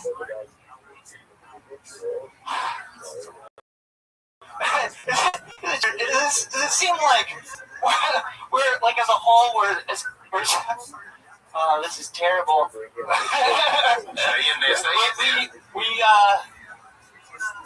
I've got more jokes about apathy, but I don't know if you guys would give a fuck, honestly. Thank you. There it is. All right, here we go. All right, here we go. All right. Well, I mean, just right off the bat, I mean, just do you give a fuck about those jokes that you just said? Do we give a fuck? Like, I don't know if we'll give a fuck. Oh, that's the definition of apathy. Not giving a fuck. Okay, yeah. Usually that gets a good laugh. Yeah. What did we miss on this last go? What went wrong? I think my brain is upset. Why is your brain upset? I don't know. It's getting back at me. There's something I did to it, maybe. Creeping up on me here at the Comedy Store. I love it, man. How long have you been doing stand-up? 2009. Yeah. What do you consider like what your thing to like talk about? Like, what interests you when you grab that mic? Like, you feel like you want to say? I like talking about social issues. You know? Yeah. Yeah. Or like like things that I feel like a little more behind that. What's your serious child fucking opener that you? Yeah, that came off naturally. I like that one just changes over time, depending on who we're smashing. Yeah, we're getting butchered. And you know everybody's gonna say your name pretty much not completely correct. Yeah, I had 2 cents tonight. I think maybe that was what fucked me up. One based on if you can get my name right, and one if you got it right. And then I think too many options for me. Yeah. This evening. All in just a minute. Yeah, try to fuck with Monday. Oh, Jesus. All right, so where did you start stand-up at? It's San Francisco. San Fran. I've been in LA. About a year. Your AT&T joke was good because it, but it also made me not enjoy the joke so much because I was like kind of bummed out. You know what I mean? Because I was like, oh man, he's right. They both what? I don't know. You should find something more zany to put in there, just so you don't bump. Because I mean, it's funny. The idea is very funny, but I feel like I lost my boner like over there. You come out strong. You know, it's surprising. People laugh at how horrible the world is. You know. How much would you say since you started in 2009? Like, if you had to do all of your material that you had, how long did you say that would come out? Good, like a real good, maybe 8 minutes. But maybe only 6.5. Oh, I see. When you looked at your paper in the very beginning, what were you looking for? Was that a part of your persona, or what did you see? No, I think this is the problem. You know, like I did that. Sometimes did it help you tonight? Did you? No, yeah. Because I sensed that. So I think if I would have just gone with what was on my head, when you usually go on stage for longer than a minute, do you stay positive, as they say, like with your material, or if something doesn't go your way, do you feel like you naturally just kind of give up on it, or do you try to just fight through it? Stay in the moment, you know? Yeah. So why wouldn't you do that with even just a minute? Yeah. I mean, just because I feel like it's obviously it's tough to get your point of view and a lot of funny to just a minute of stand-up. But you know, I think I did that when I said this was terrible. That was my shining moment of recognizing the moment, of being in the moment. Yeah. That's when I said, this fucking sucks. Yeah. So maybe take some of that momentness and just carry it all the way through. Because obviously you never get a fair chance for yourself to get engaged in your material or you're getting better.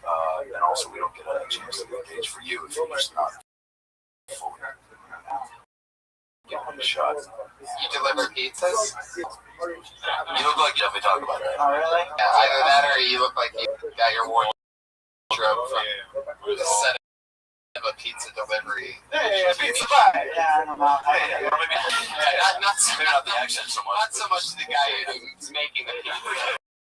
As much as the guy in the hatchback that has to get it to a place. Just your normal, like if you were with punchlines about your children,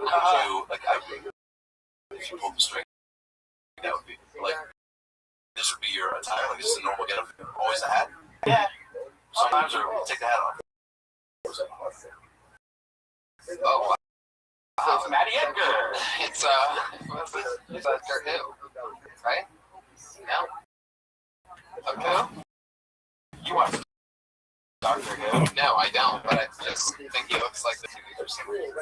When you found out paying AT&T as a government money,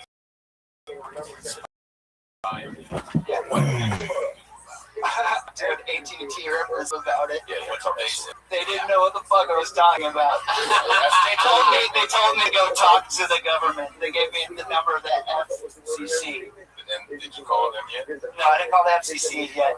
That's where the joke is. Dude, that's you said like he made a good point. A lot of times people say stuff that's just cool. Your career was a show that you're smart and you're very observant. You say something that's in front of people, you know, so they may not laugh. And I see a lot of young comics like expecting for the laugh. You just us two is for. Yeah. So like this, did you do it? Yeah, where it becomes unique and like you don't need to like rebel rouse and be like, oh, you know, just tell the story. Like, what did you do? Like, My instinct made of me. You did 2 + 2 = 4, but then I was like, God damn that 4. right. Yeah. Even people that are hearing that get negative about it to make the first. Obviously, you're making them feel something emotionally connected about, which is great. So now they're with you. It's like where you make it a unique bit to you is where you follow up on what the actions are after that call. Maybe there's even something you even need to call and complain, because if they're really listening, They should. you're already upset. Send them to call you. Yeah. Right. You can just, they put you on, you just start spouting off every complaint you have, because if they're listening, then they'll hear it. If that makes sense. I mean, it's sort of another 2 + 2 = 4, but you, yeah, exactly. The idea is weird. Crazy. I love that it says there's always 3 lines here on the sign-up sheet.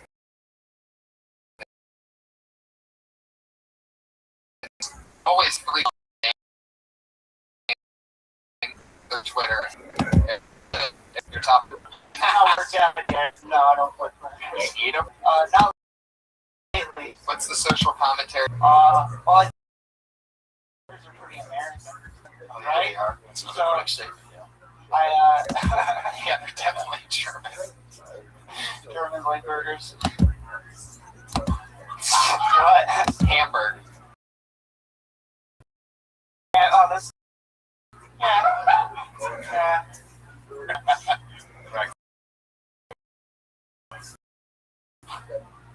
So, yeah, but I don't really have any good. I want.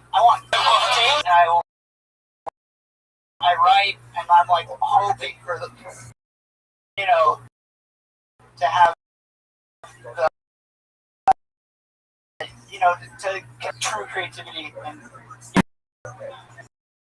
There you go. See, I found it's very specific. I just found it funny that you got fired up there. The one fired up you. Yeah.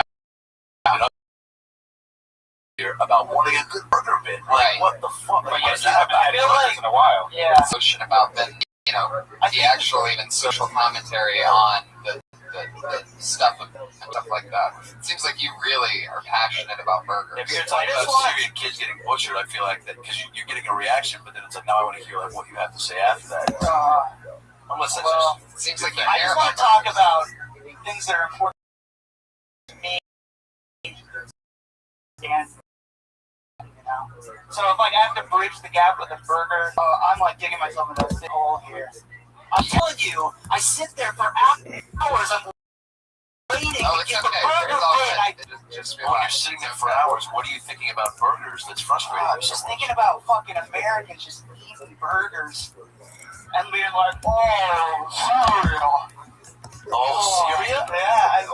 I mean, that's what I eat when I eat a fucking burger. I love I think about little children starving when I eat a burger. Right. Yeah. Fuck yeah. What do you think about when you're eating that burger? What do little kids starving in Africa think about me eating a burger? First of all, it's little kids starving in LA. You're very much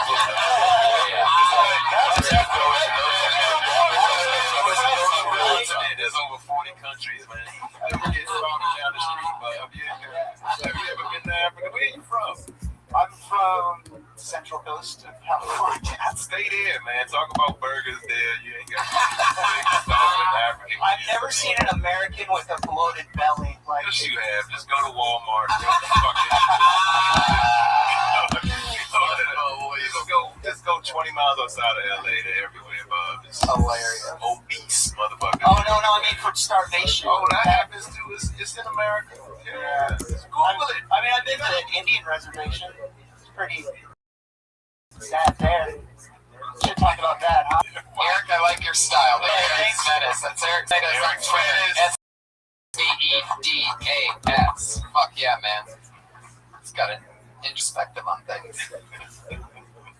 Right, your next comedian is Joseph P. Larkin. I wanna rock right now. I'm rocking some crazy goddamn. I'm Alright, hey guys. Good evening, ladies and gentlemen. I'm Justin Martin from Slidell, Louisiana. I'd like to start off with an impression. This is my impression of stand-up comedian and best-selling author Jerry Seinfeld suffering from throat cancer. What is the deal with hospital food? I tried to get better here, not sicker. Alright, this is a $100 prop, you stinky fucks. I need to get my money's worth, so this is my impression of the theme from Jaws, also suffering from throat cancer.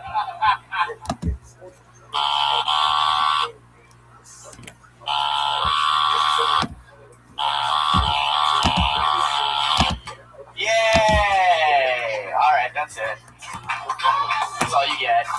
That's awesome. I fucking love it, man. That's hilarious. Thank you. That's a Can I ask solid you guys a 54 question? seconds. Sure.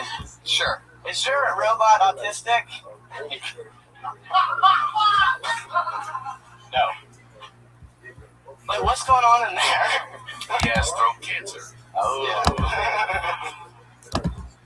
But that's a scary tool. It really I is. hate that tool. I remember being a professional wrestling fan when I was younger. And there was a part where the Undertaker's brother came out of nowhere, made an appearance for the first time. His name was Kane. And it was like a huge deal when I was a kid in wrestling. The Undertaker had a younger brother that was the same height as him.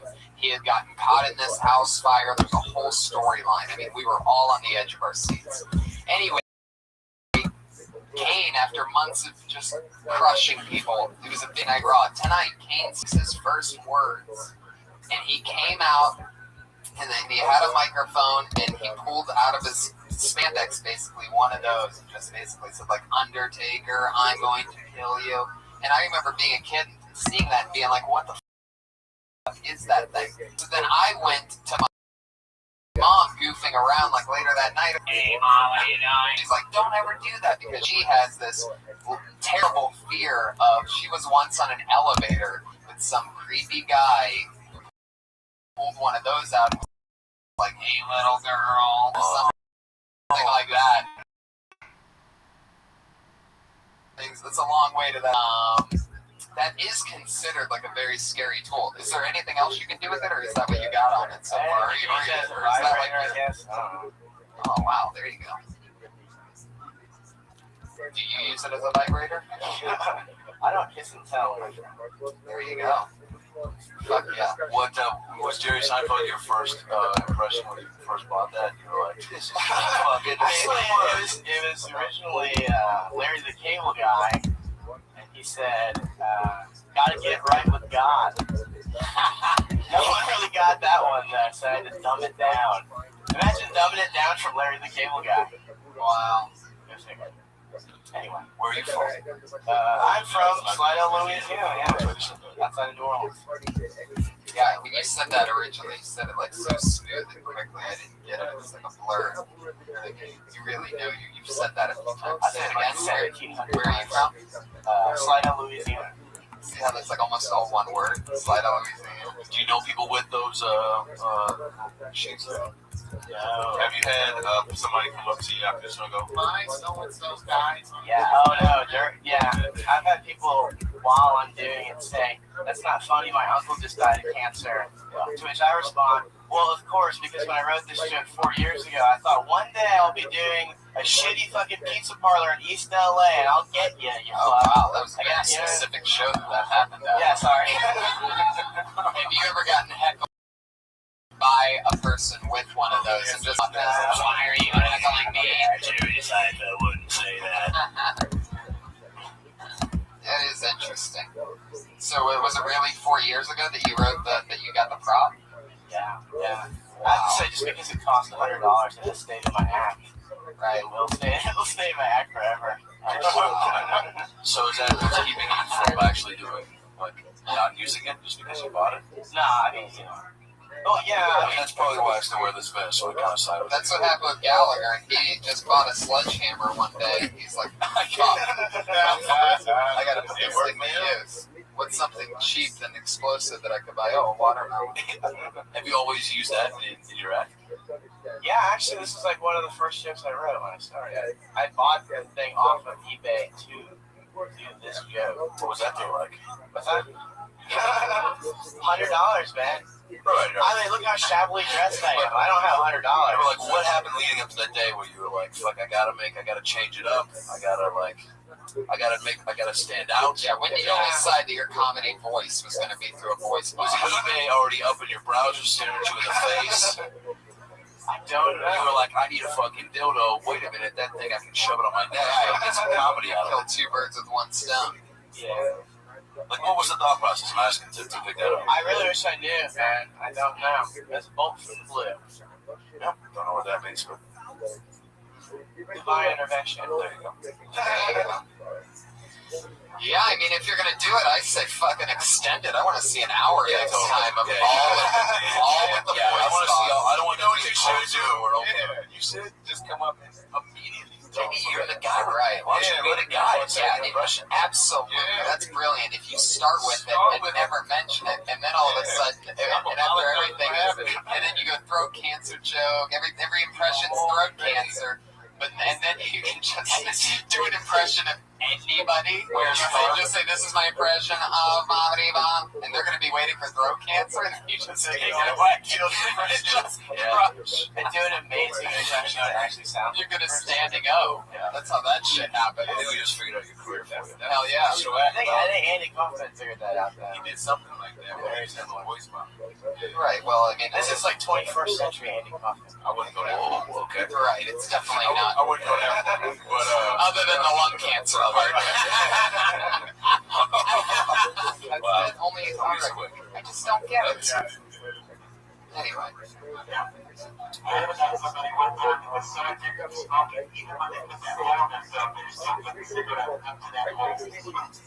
There you go. That's tragic.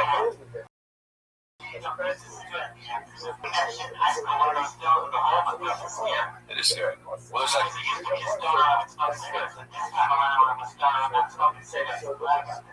Is this your real Twitter handle, Joseph? At white male. That's actually you. You're the white male? I got it, guys. Wow. That is unbelievable. When did you get on Twitter? 2008, maybe. I don't know. Had to be early on. Yeah, that's what, like a year after it came out or something. Right around there. You had to be the white male. What made you pick that? I don't know. I thought it would be an amusing commentary on the blandness of me. I am a white male. That's it. what hairs do you like? Where's your people? My mother's family is Polish, and my father's family is Irish. So we're so stupid we don't remember to drink all the time. Don't ever do that again. That might have been a good time to put the voice box up. Get those jokes to the spot. It's interesting to me that you keep labeling yourself as like you wanted to do something innovative, and you just called yourself bland when you were naming white male. Like, I don't know. Maybe there's just a lot of material in that too that you think that you're. What is it about you that makes you think that you're so plain and bland? Oh shit, man! Look at me. I don't know. That's a good way I to do it. say 90% of my act is just me talking about how much I hate myself, also women, and minorities. What about Oh Jesus! All right. See, now we're getting somewhere. Don't get me started on this games. Oosh. Don't get you started on what? Nothing. No. Oh my God. No. Hey, man. By the way, please do that in here. Oh yeah, You got it. So, Fucking this thing, shit, man. Look, white comics. If you're gonna talk about how you hate black people, please do it in front of black people. Don't do that shit in front of safe white shit, and then you'll see if it's really funny. Yeah. That's all you gotta do because you're generalizing, and so everybody is different. So do it, but for real, be brave, but do it in front of a black club. When you're doing cancer jokes, you feel this, do it, and then see what happens.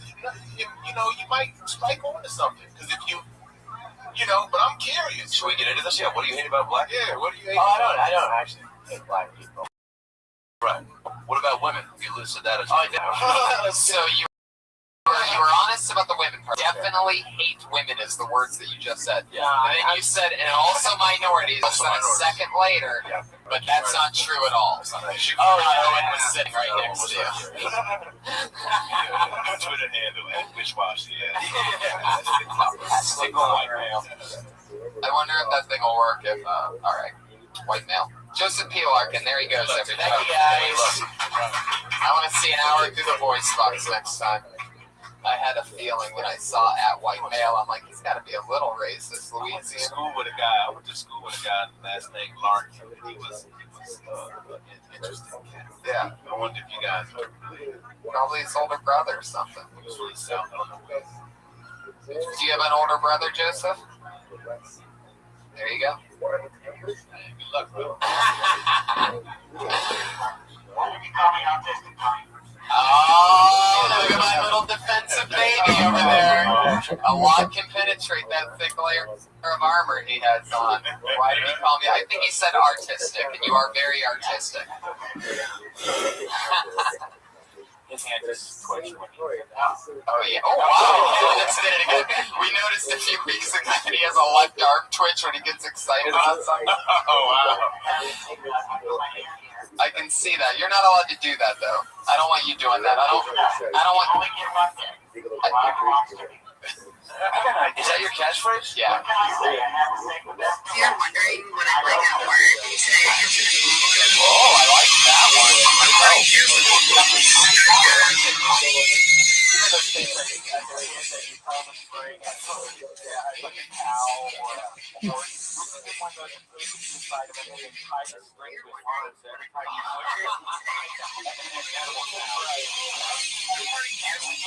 I don't like you doing it. I like the natural twitch more, and so does everybody else. A lot of No, man, I'm telling you, when I was in Phoenix and Columbus, I had a lot of people come up to me and specifically even mention your arm twitching as being one of their new fit. Of course they like it. You're not getting any ladies either way, Gage. Come on. 2004, bro. Never forget. Never forget. All right. Let's get another comedian up here. This is so much fun. I'm so glad you guys were able to do this with me tonight. Coming down the straightaway. Put your hands together for Keith Soul. Oh, he's not here, and you know he gets blacklisted. Dude. He'll never be able to do the show again. And that is how it works. Yep. Wow. And sorry, Keith, you're done. I was pretty surprised because we were just about to make it through with no blacklist. What if he was bidding for one of those voice mode things on eBay and he had to take care of that tonight? What if they have a legit reason they don't show up? There is no legitimate. Fair enough.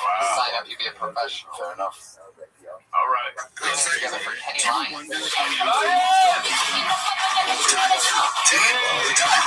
Especially since I have a podcast. Yes.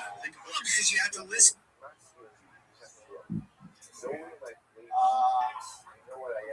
I watched the BBC radio interview Kanye West. That I am brainwashed to think negative thoughts, bullshit thoughts,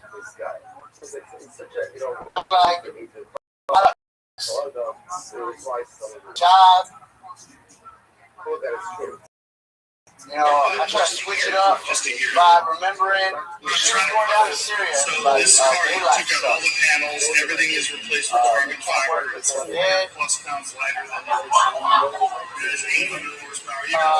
But I learned something real interesting in the Syria situation. Because of the light, you want it to be Russians got real interesting last names. For example, the president, his last name is Putin. I wish my last name was Putin. We got Kenny Putin again. Fuck yeah. How you show up? Did a little technical difficulties there. You got some extra time and just enough to get the Kenny quick sit down.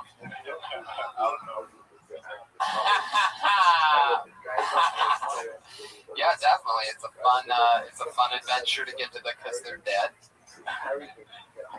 Yeah, that's just funny. You do normal sets a lot, don't you? Like 5-10 minute sets. I would love to say that. Yeah, you hit the circuit a lot, right? I always see you around. You've been on the show a lot, right? So how's that going for you? Having fun? As a matter of fact, Jam went from being homeless to living across the street. Everybody. It's a little, but yeah. Jam? You're talking about some other guy? Yeah. Right. What? You were homeless. Well, I crash at wherever he stays. You know, he's cool. He took me under his wing with a hernia. He had a hernia or you had a hernia? He had a hernia. Right. It's super lost. If somebody had a hernia and was homeless, and you're hanging out with them. So now he's got a place, so now you got a home. And you're underneath him at his home. How's his hernia? Luckily, he got it surgically removed at the USC hospital.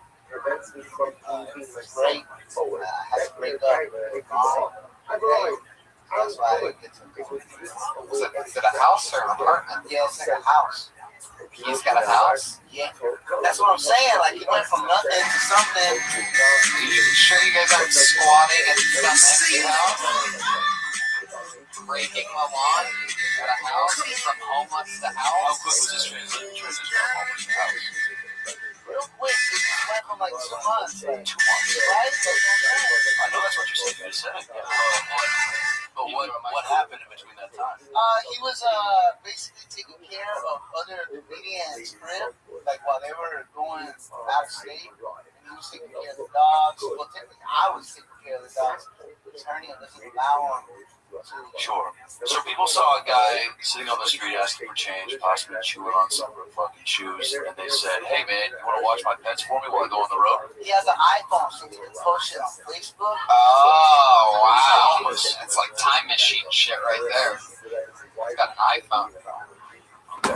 All right, Kenny, we're done with you. Good job, man. At Kenneth Lion on Twitter, Kenneth Lion, just like the animal, talking about Russian Fred. What is this topic? You have a question? I had other questions, but I mean, I can ask other questions. Yeah, we're getting towards that end of the show. We're ready for our final segment. Thanks to all the comedians who signed up, and I apologize to not get up. Keep signing up. We'll see you next week. We'll always have more fun guests. Now, for the regular part of the show, we always have been being built in this room every 60 seconds for 18 in a row. One right now is in Florida. She let us know that she was going to be away. She still wrote a new minute. She sent it in between technical difficulties and another previous plan. We're not going to get to her material tonight. So instead, we're going to just go with the woman that has been with us since episode 1. She was the only female on the show then. She's still with us, episode 18. Put your hands together for Sarah Mostajabi, everybody, with the next 60 seconds.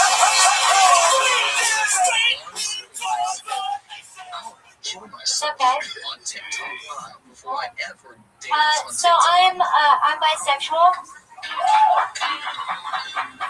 Not nearly as supportive as my parents. Or as the guys I like to date call it, yes. I don't really understand that reaction. I think there's going to be a lot of threesomes in there.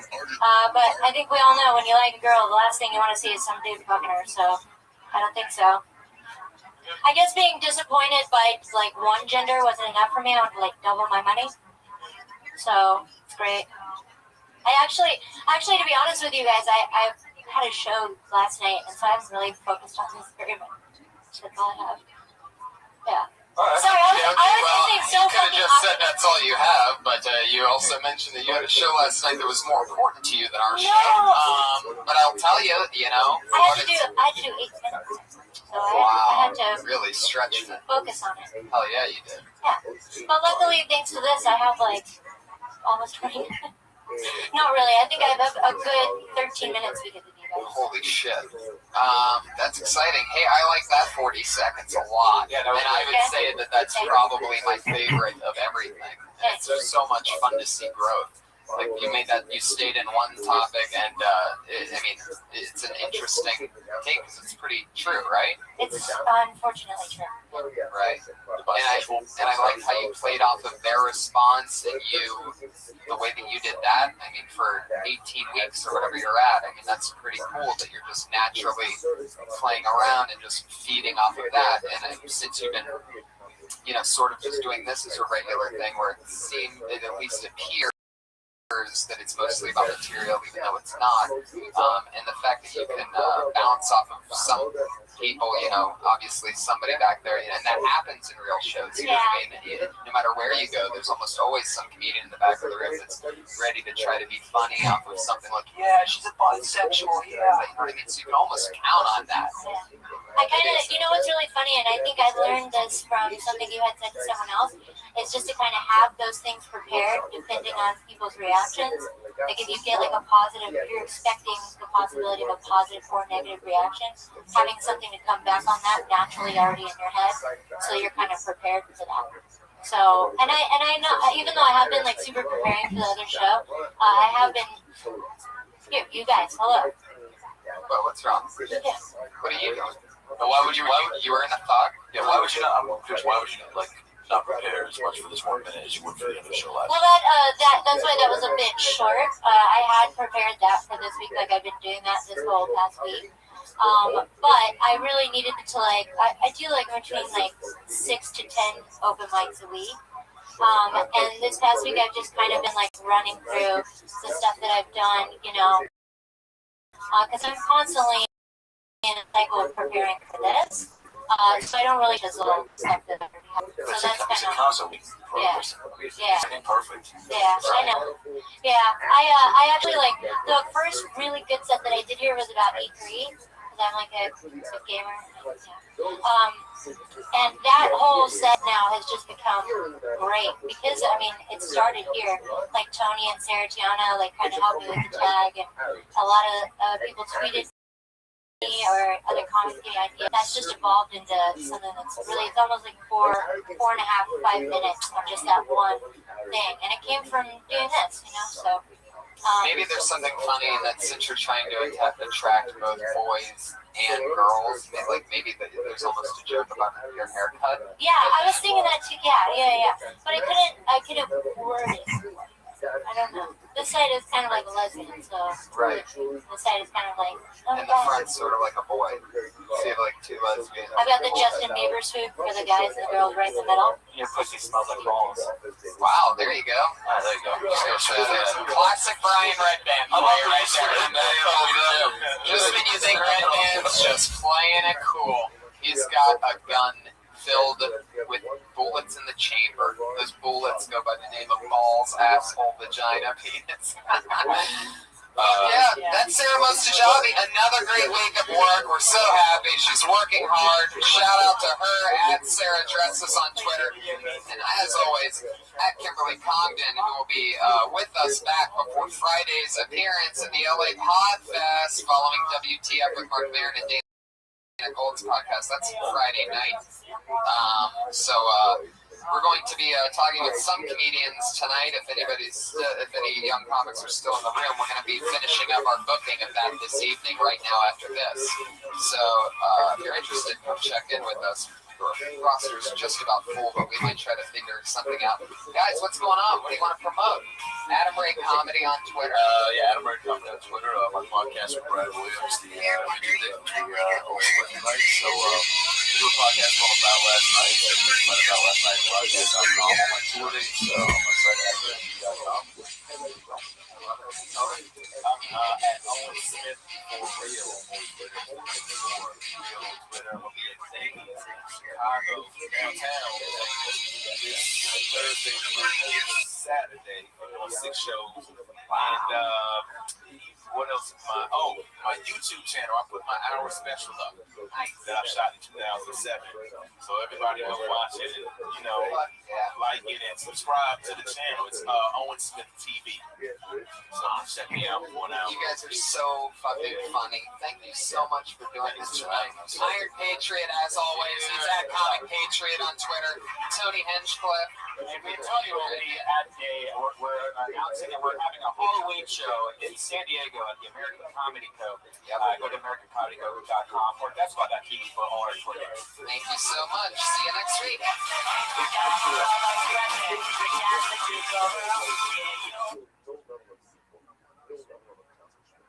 Whatever's not saying I shouldn't feel accomplished. What whatever's saying is I shouldn't feel finished. You see, what the Rebbe is describing over here is Shechoshik v'nafsho shekvar asa. Shekvar asa ba'avodas Hashem. The Rebbe is describing over here a person who says, I've made it. I've made it. I've now reached the level. And I'm good. The moment that a person feels, that's why his lashon is past tense.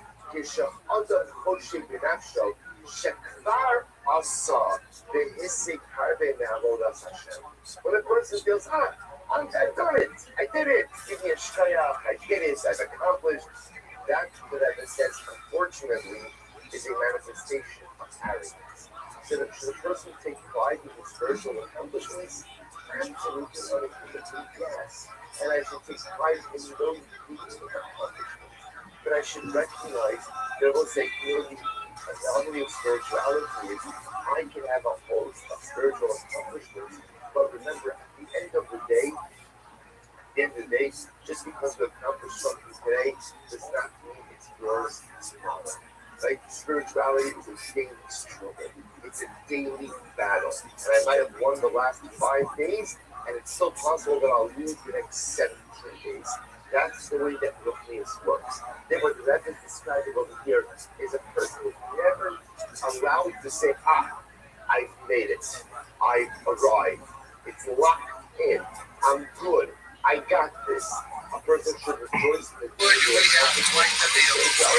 is like the project in high school. At the dance you couldn't touch. Guess what? They were touched. You look bad, bro. You're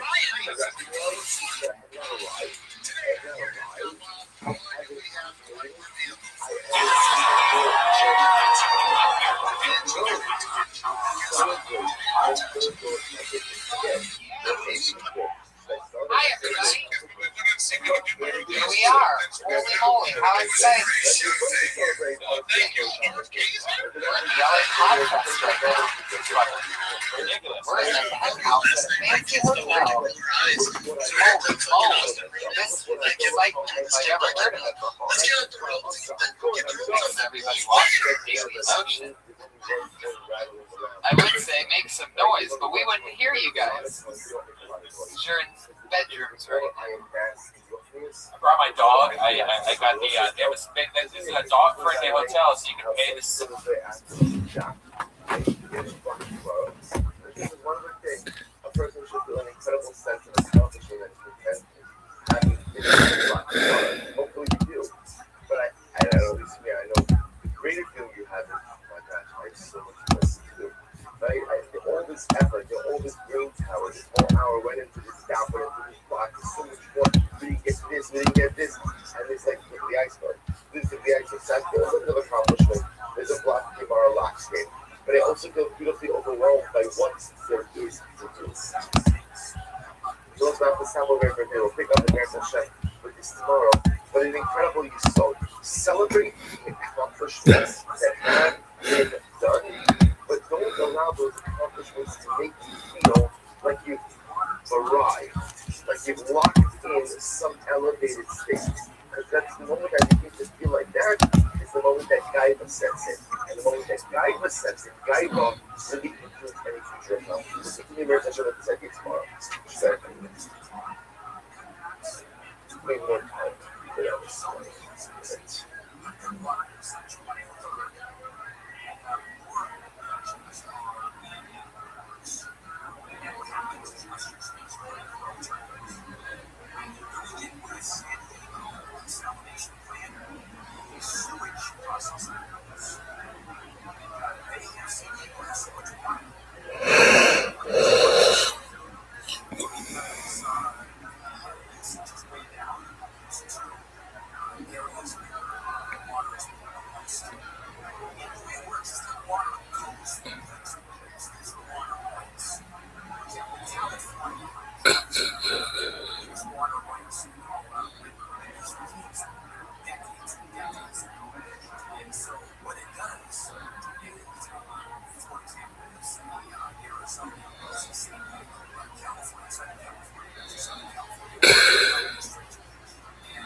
Don't believe such a person. Don't believe such a person. Why? What are you trying to say? No. So Joseph says, I put so much effort, but that's why I don't believe them. Don't believe they didn't believe that. So yeah, I got to see myself. Yeah, I'm trying to see the person says, I didn't put in effort, but I wasn't successful. Also, don't believe them. That there's no such thing as success without effort. I said it wasn't successful. Yeah, God did myself. But if a person says, I put in effort, and I found success. Time. Then you should believe. That's how I think with myself. So Martin says, for one thing, I am no shit big giving with success. I said to my money to me, because I told him, as I went into school, this is true money spirituality. I'm about the best of this part. When it comes to business, Seattle, when it comes to business, it's whole model is not true. Right? In other words, the model of Seattle is about success. I put in effort, and therefore I'm successful. That's spirituality. The Roman spirituality, Christian says, I didn't put in effort, but I was successful. Or I put in effort, but I wasn't successful. Don't believe that. But if a person says, yes, I was successful, that's tomorrow, you can believe that. But that's only the spirituality. Business, people are successful all of the time without effort. As the person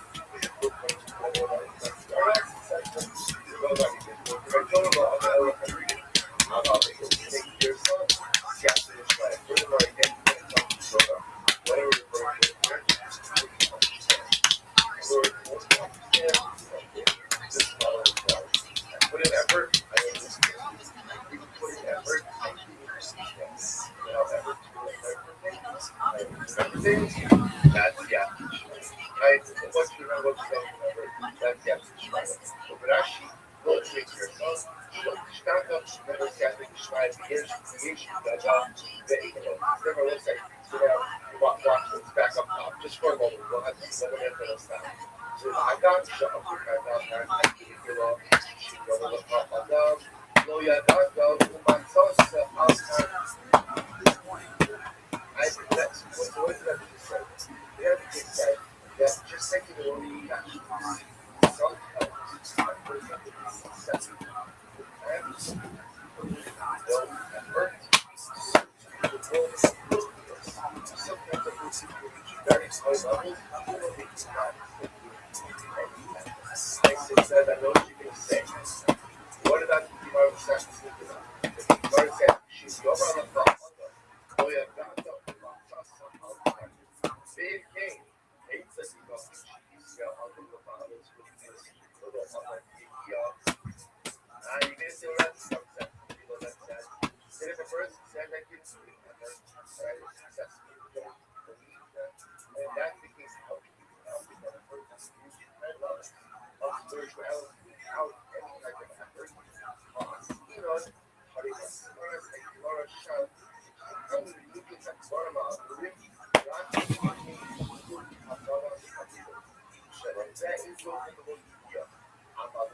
your son is for should be God's that's very good. That said, Mark and especially Mark said, it's about your passion for myself. That refers to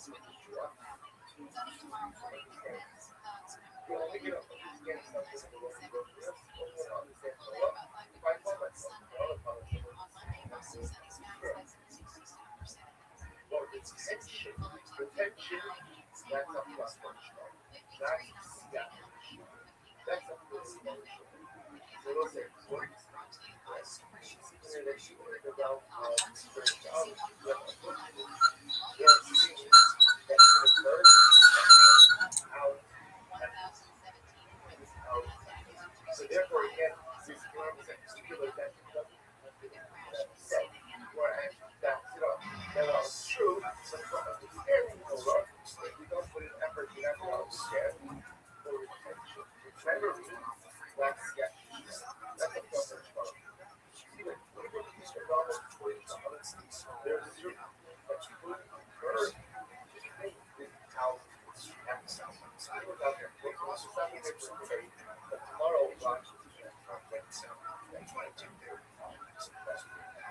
next time you speak to others, read and yes.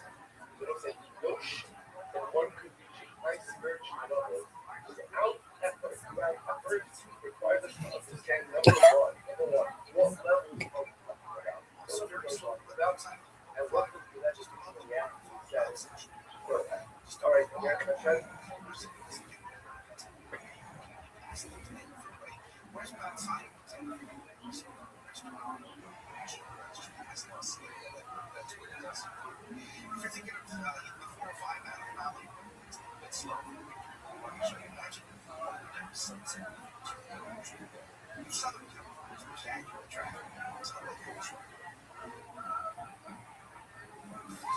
Just a radio app. It's what's happening right now. It's only on the iHeartRadio app.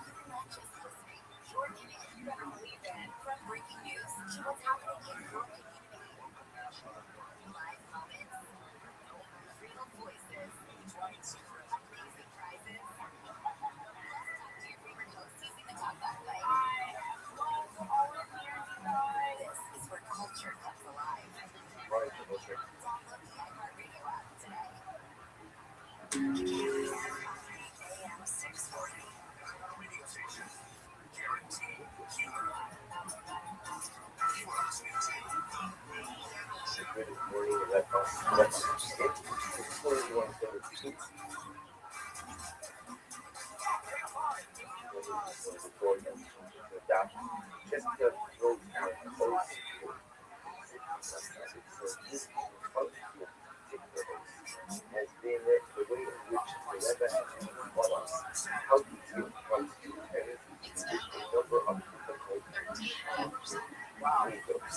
So specifically, again, we saw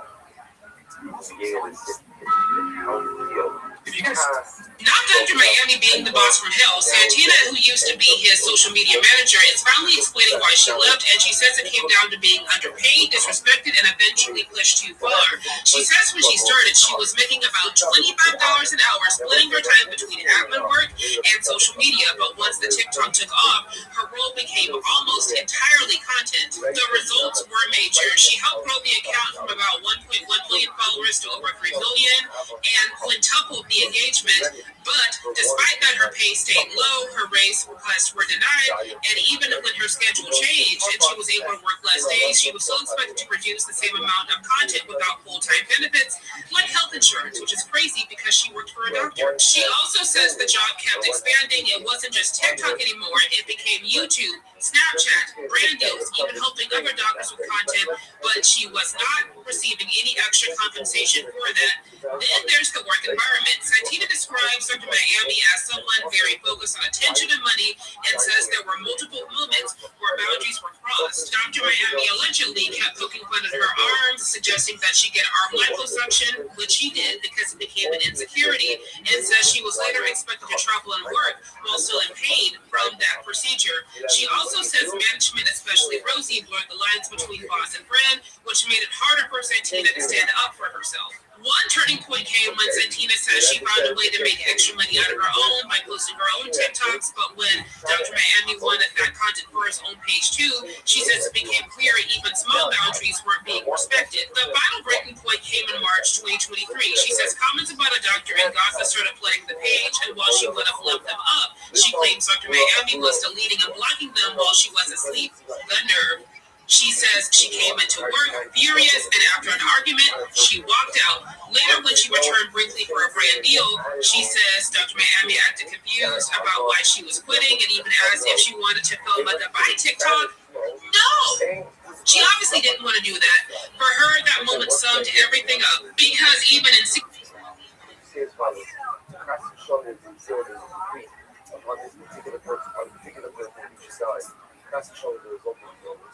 by changing the name, the person becomes someone else. And by changing the name, now coming Kadosh Moloch, a new individual, and therefore any previous zera, any previous decree does not apply, does not involve upon that individual. So therefore, by the other time we find Shinir Shin, so again by a chola, if there is a decree against a certain person, only by changing the name to go ahead and change the decree as well. Or previous decree no longer applies to this person. Where else do we find Shinui Hashem? It's the Rambam in Hilchos Tshuva. Right? The Rambam says in the second chapter of Hilchos Tshuva yes, it's actually a footnote. Shin Sameh Chafal. Rei Rambam Tshuva plus Parakbase Halacha Dalit plus second chapter fourth Halacha. Midarke Tshuva Yom Sashad Mishane Shlo.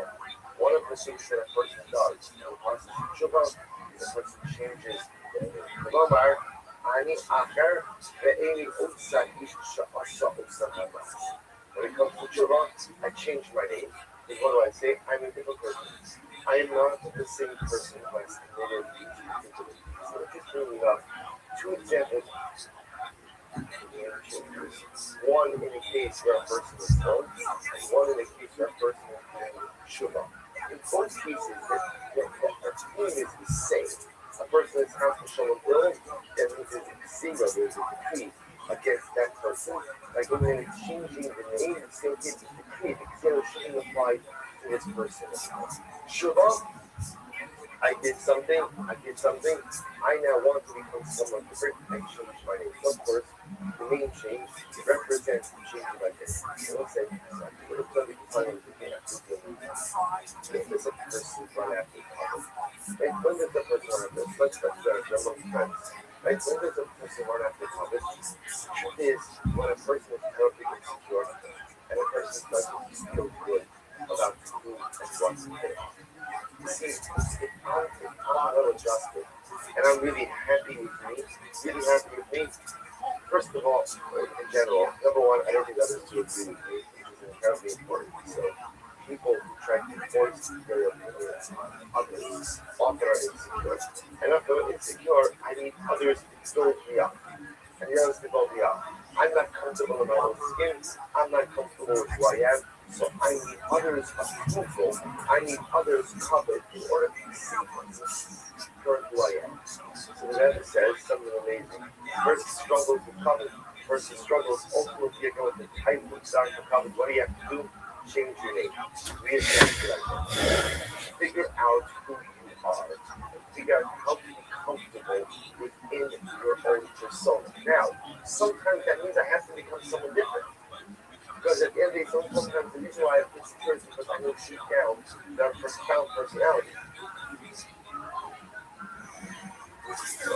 Deep down, there are things that are really significantly broken. So sometimes it's just in the person who I am, and it's not the person I need to be. There are times when I need to affect some dramatic changes in my life in order to be productive and for it to be a happy human being. So that says the desire for comfort comes from insecurity. The desire for comfort comes from the knowledge that I am not content with who I am. So instead of spending my life running after the comfort, says the Rebbe, Shinui Hashem, make the adjustments, make the tweaks to your own identity. Figure out what is broken. Figure out what is in a state of disrepair. Change it, modify it, do whatever you need to do. Ultimately, find a sense of confidence, find a sense of happiness, to find a sense of fulfillment in who and what you are. Alright, we'll stop over here for today, and we officially closed out. Okay, Aleph again. If you look on the order of Hashidus, when someone does get in the topic of covet, does get into this idea of taking a covet from someone else. Which again, you'll see, it's just another example of what we're learning. But I think what we're able to accomplish is just discussing covet in the most global sense and its approach to doing it. So go ahead.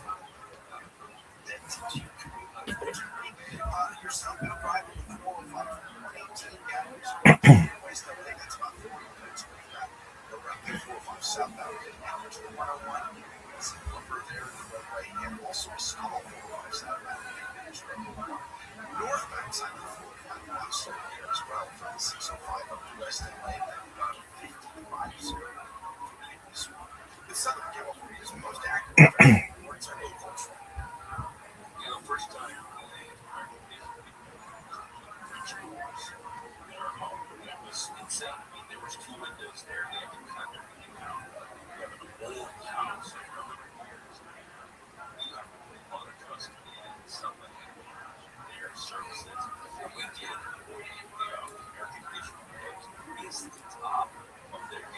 Rabbis will say good in the morning and let us want to just take care of the next time with each other. A little bit of time today.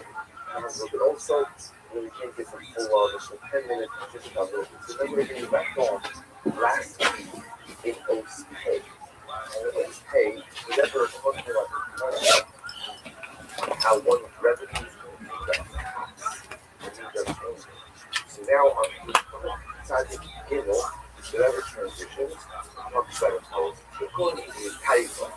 What is the people رجعنا نعلم مكان مشاكل شنب لما تدافع تبان الله يكتفون. desire that was rebel in the story uniform desires? How does one go ahead and stick tight? This is the $1 question that most of us grapple with throughout our entire life. How do you fix Taifa?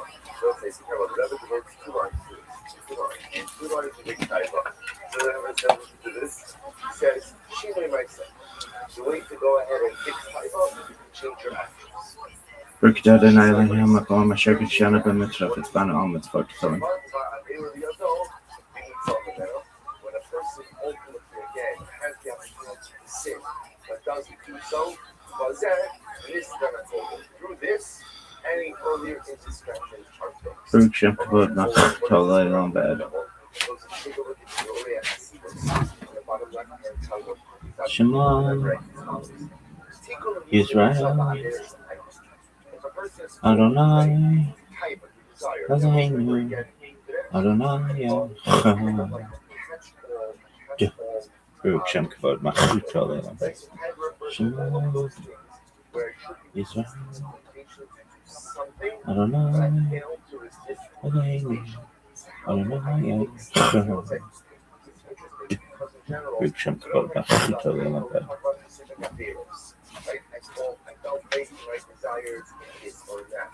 So that said, there's sometimes in life a general issue with lust. Sometimes I'm just lusting after all the wrong things. So that's a midah, there's a midah of taifa. I am a desirous individual and have an inability to abstain. That's the problem. That's the midah. So it may manifest itself in a variety of different ways. But the midah itself is the midah kind of midah of desire. It's like challenges and an ability to practice restraint. So how do I go ahead and fix that midah? So the Rebbe says, like Gloria Hasimus, bottom column, left hand side of the Testament. He says, very dramatic. Okay. So I'm looking forward. So the Rebbe says as follows. He says, I did Shimei Baisa, Dahenu, Sheyochia, the Baisa Shelo Yoshev, on the other muscles of the Rizut. Look at this, is incredible. How do you fix Taiva? There's the Rebbe. Through abstinence, by being faithful on the things, but holding back. So I can be about Taiva, I can go ahead and exercise my desire, but I'm actively choosing to abstain. דהיינו, שיוכיח במעשה שלו יושר כל בעולם, לעשות זרמת. So it said, this was blew me away. So the Rebbe says, how do you combat Taiva?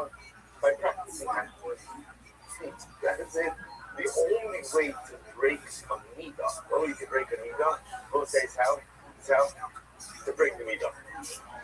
You know, this harkens back to the Rambam. Right? And there's so many times out here. The Rambam writes in local tales. Right? That a person has a problem with their person. A person has a problem with kas. So the Rambam says, how do you address the midah of kas? For example, what do? Stop getting angry. You really feel like I could have been the Rambam. Right? I could have come up with that one. And let's say, but it's a check for someone like this. Sometimes the only way, because you always it's kind of the same way of spirituality.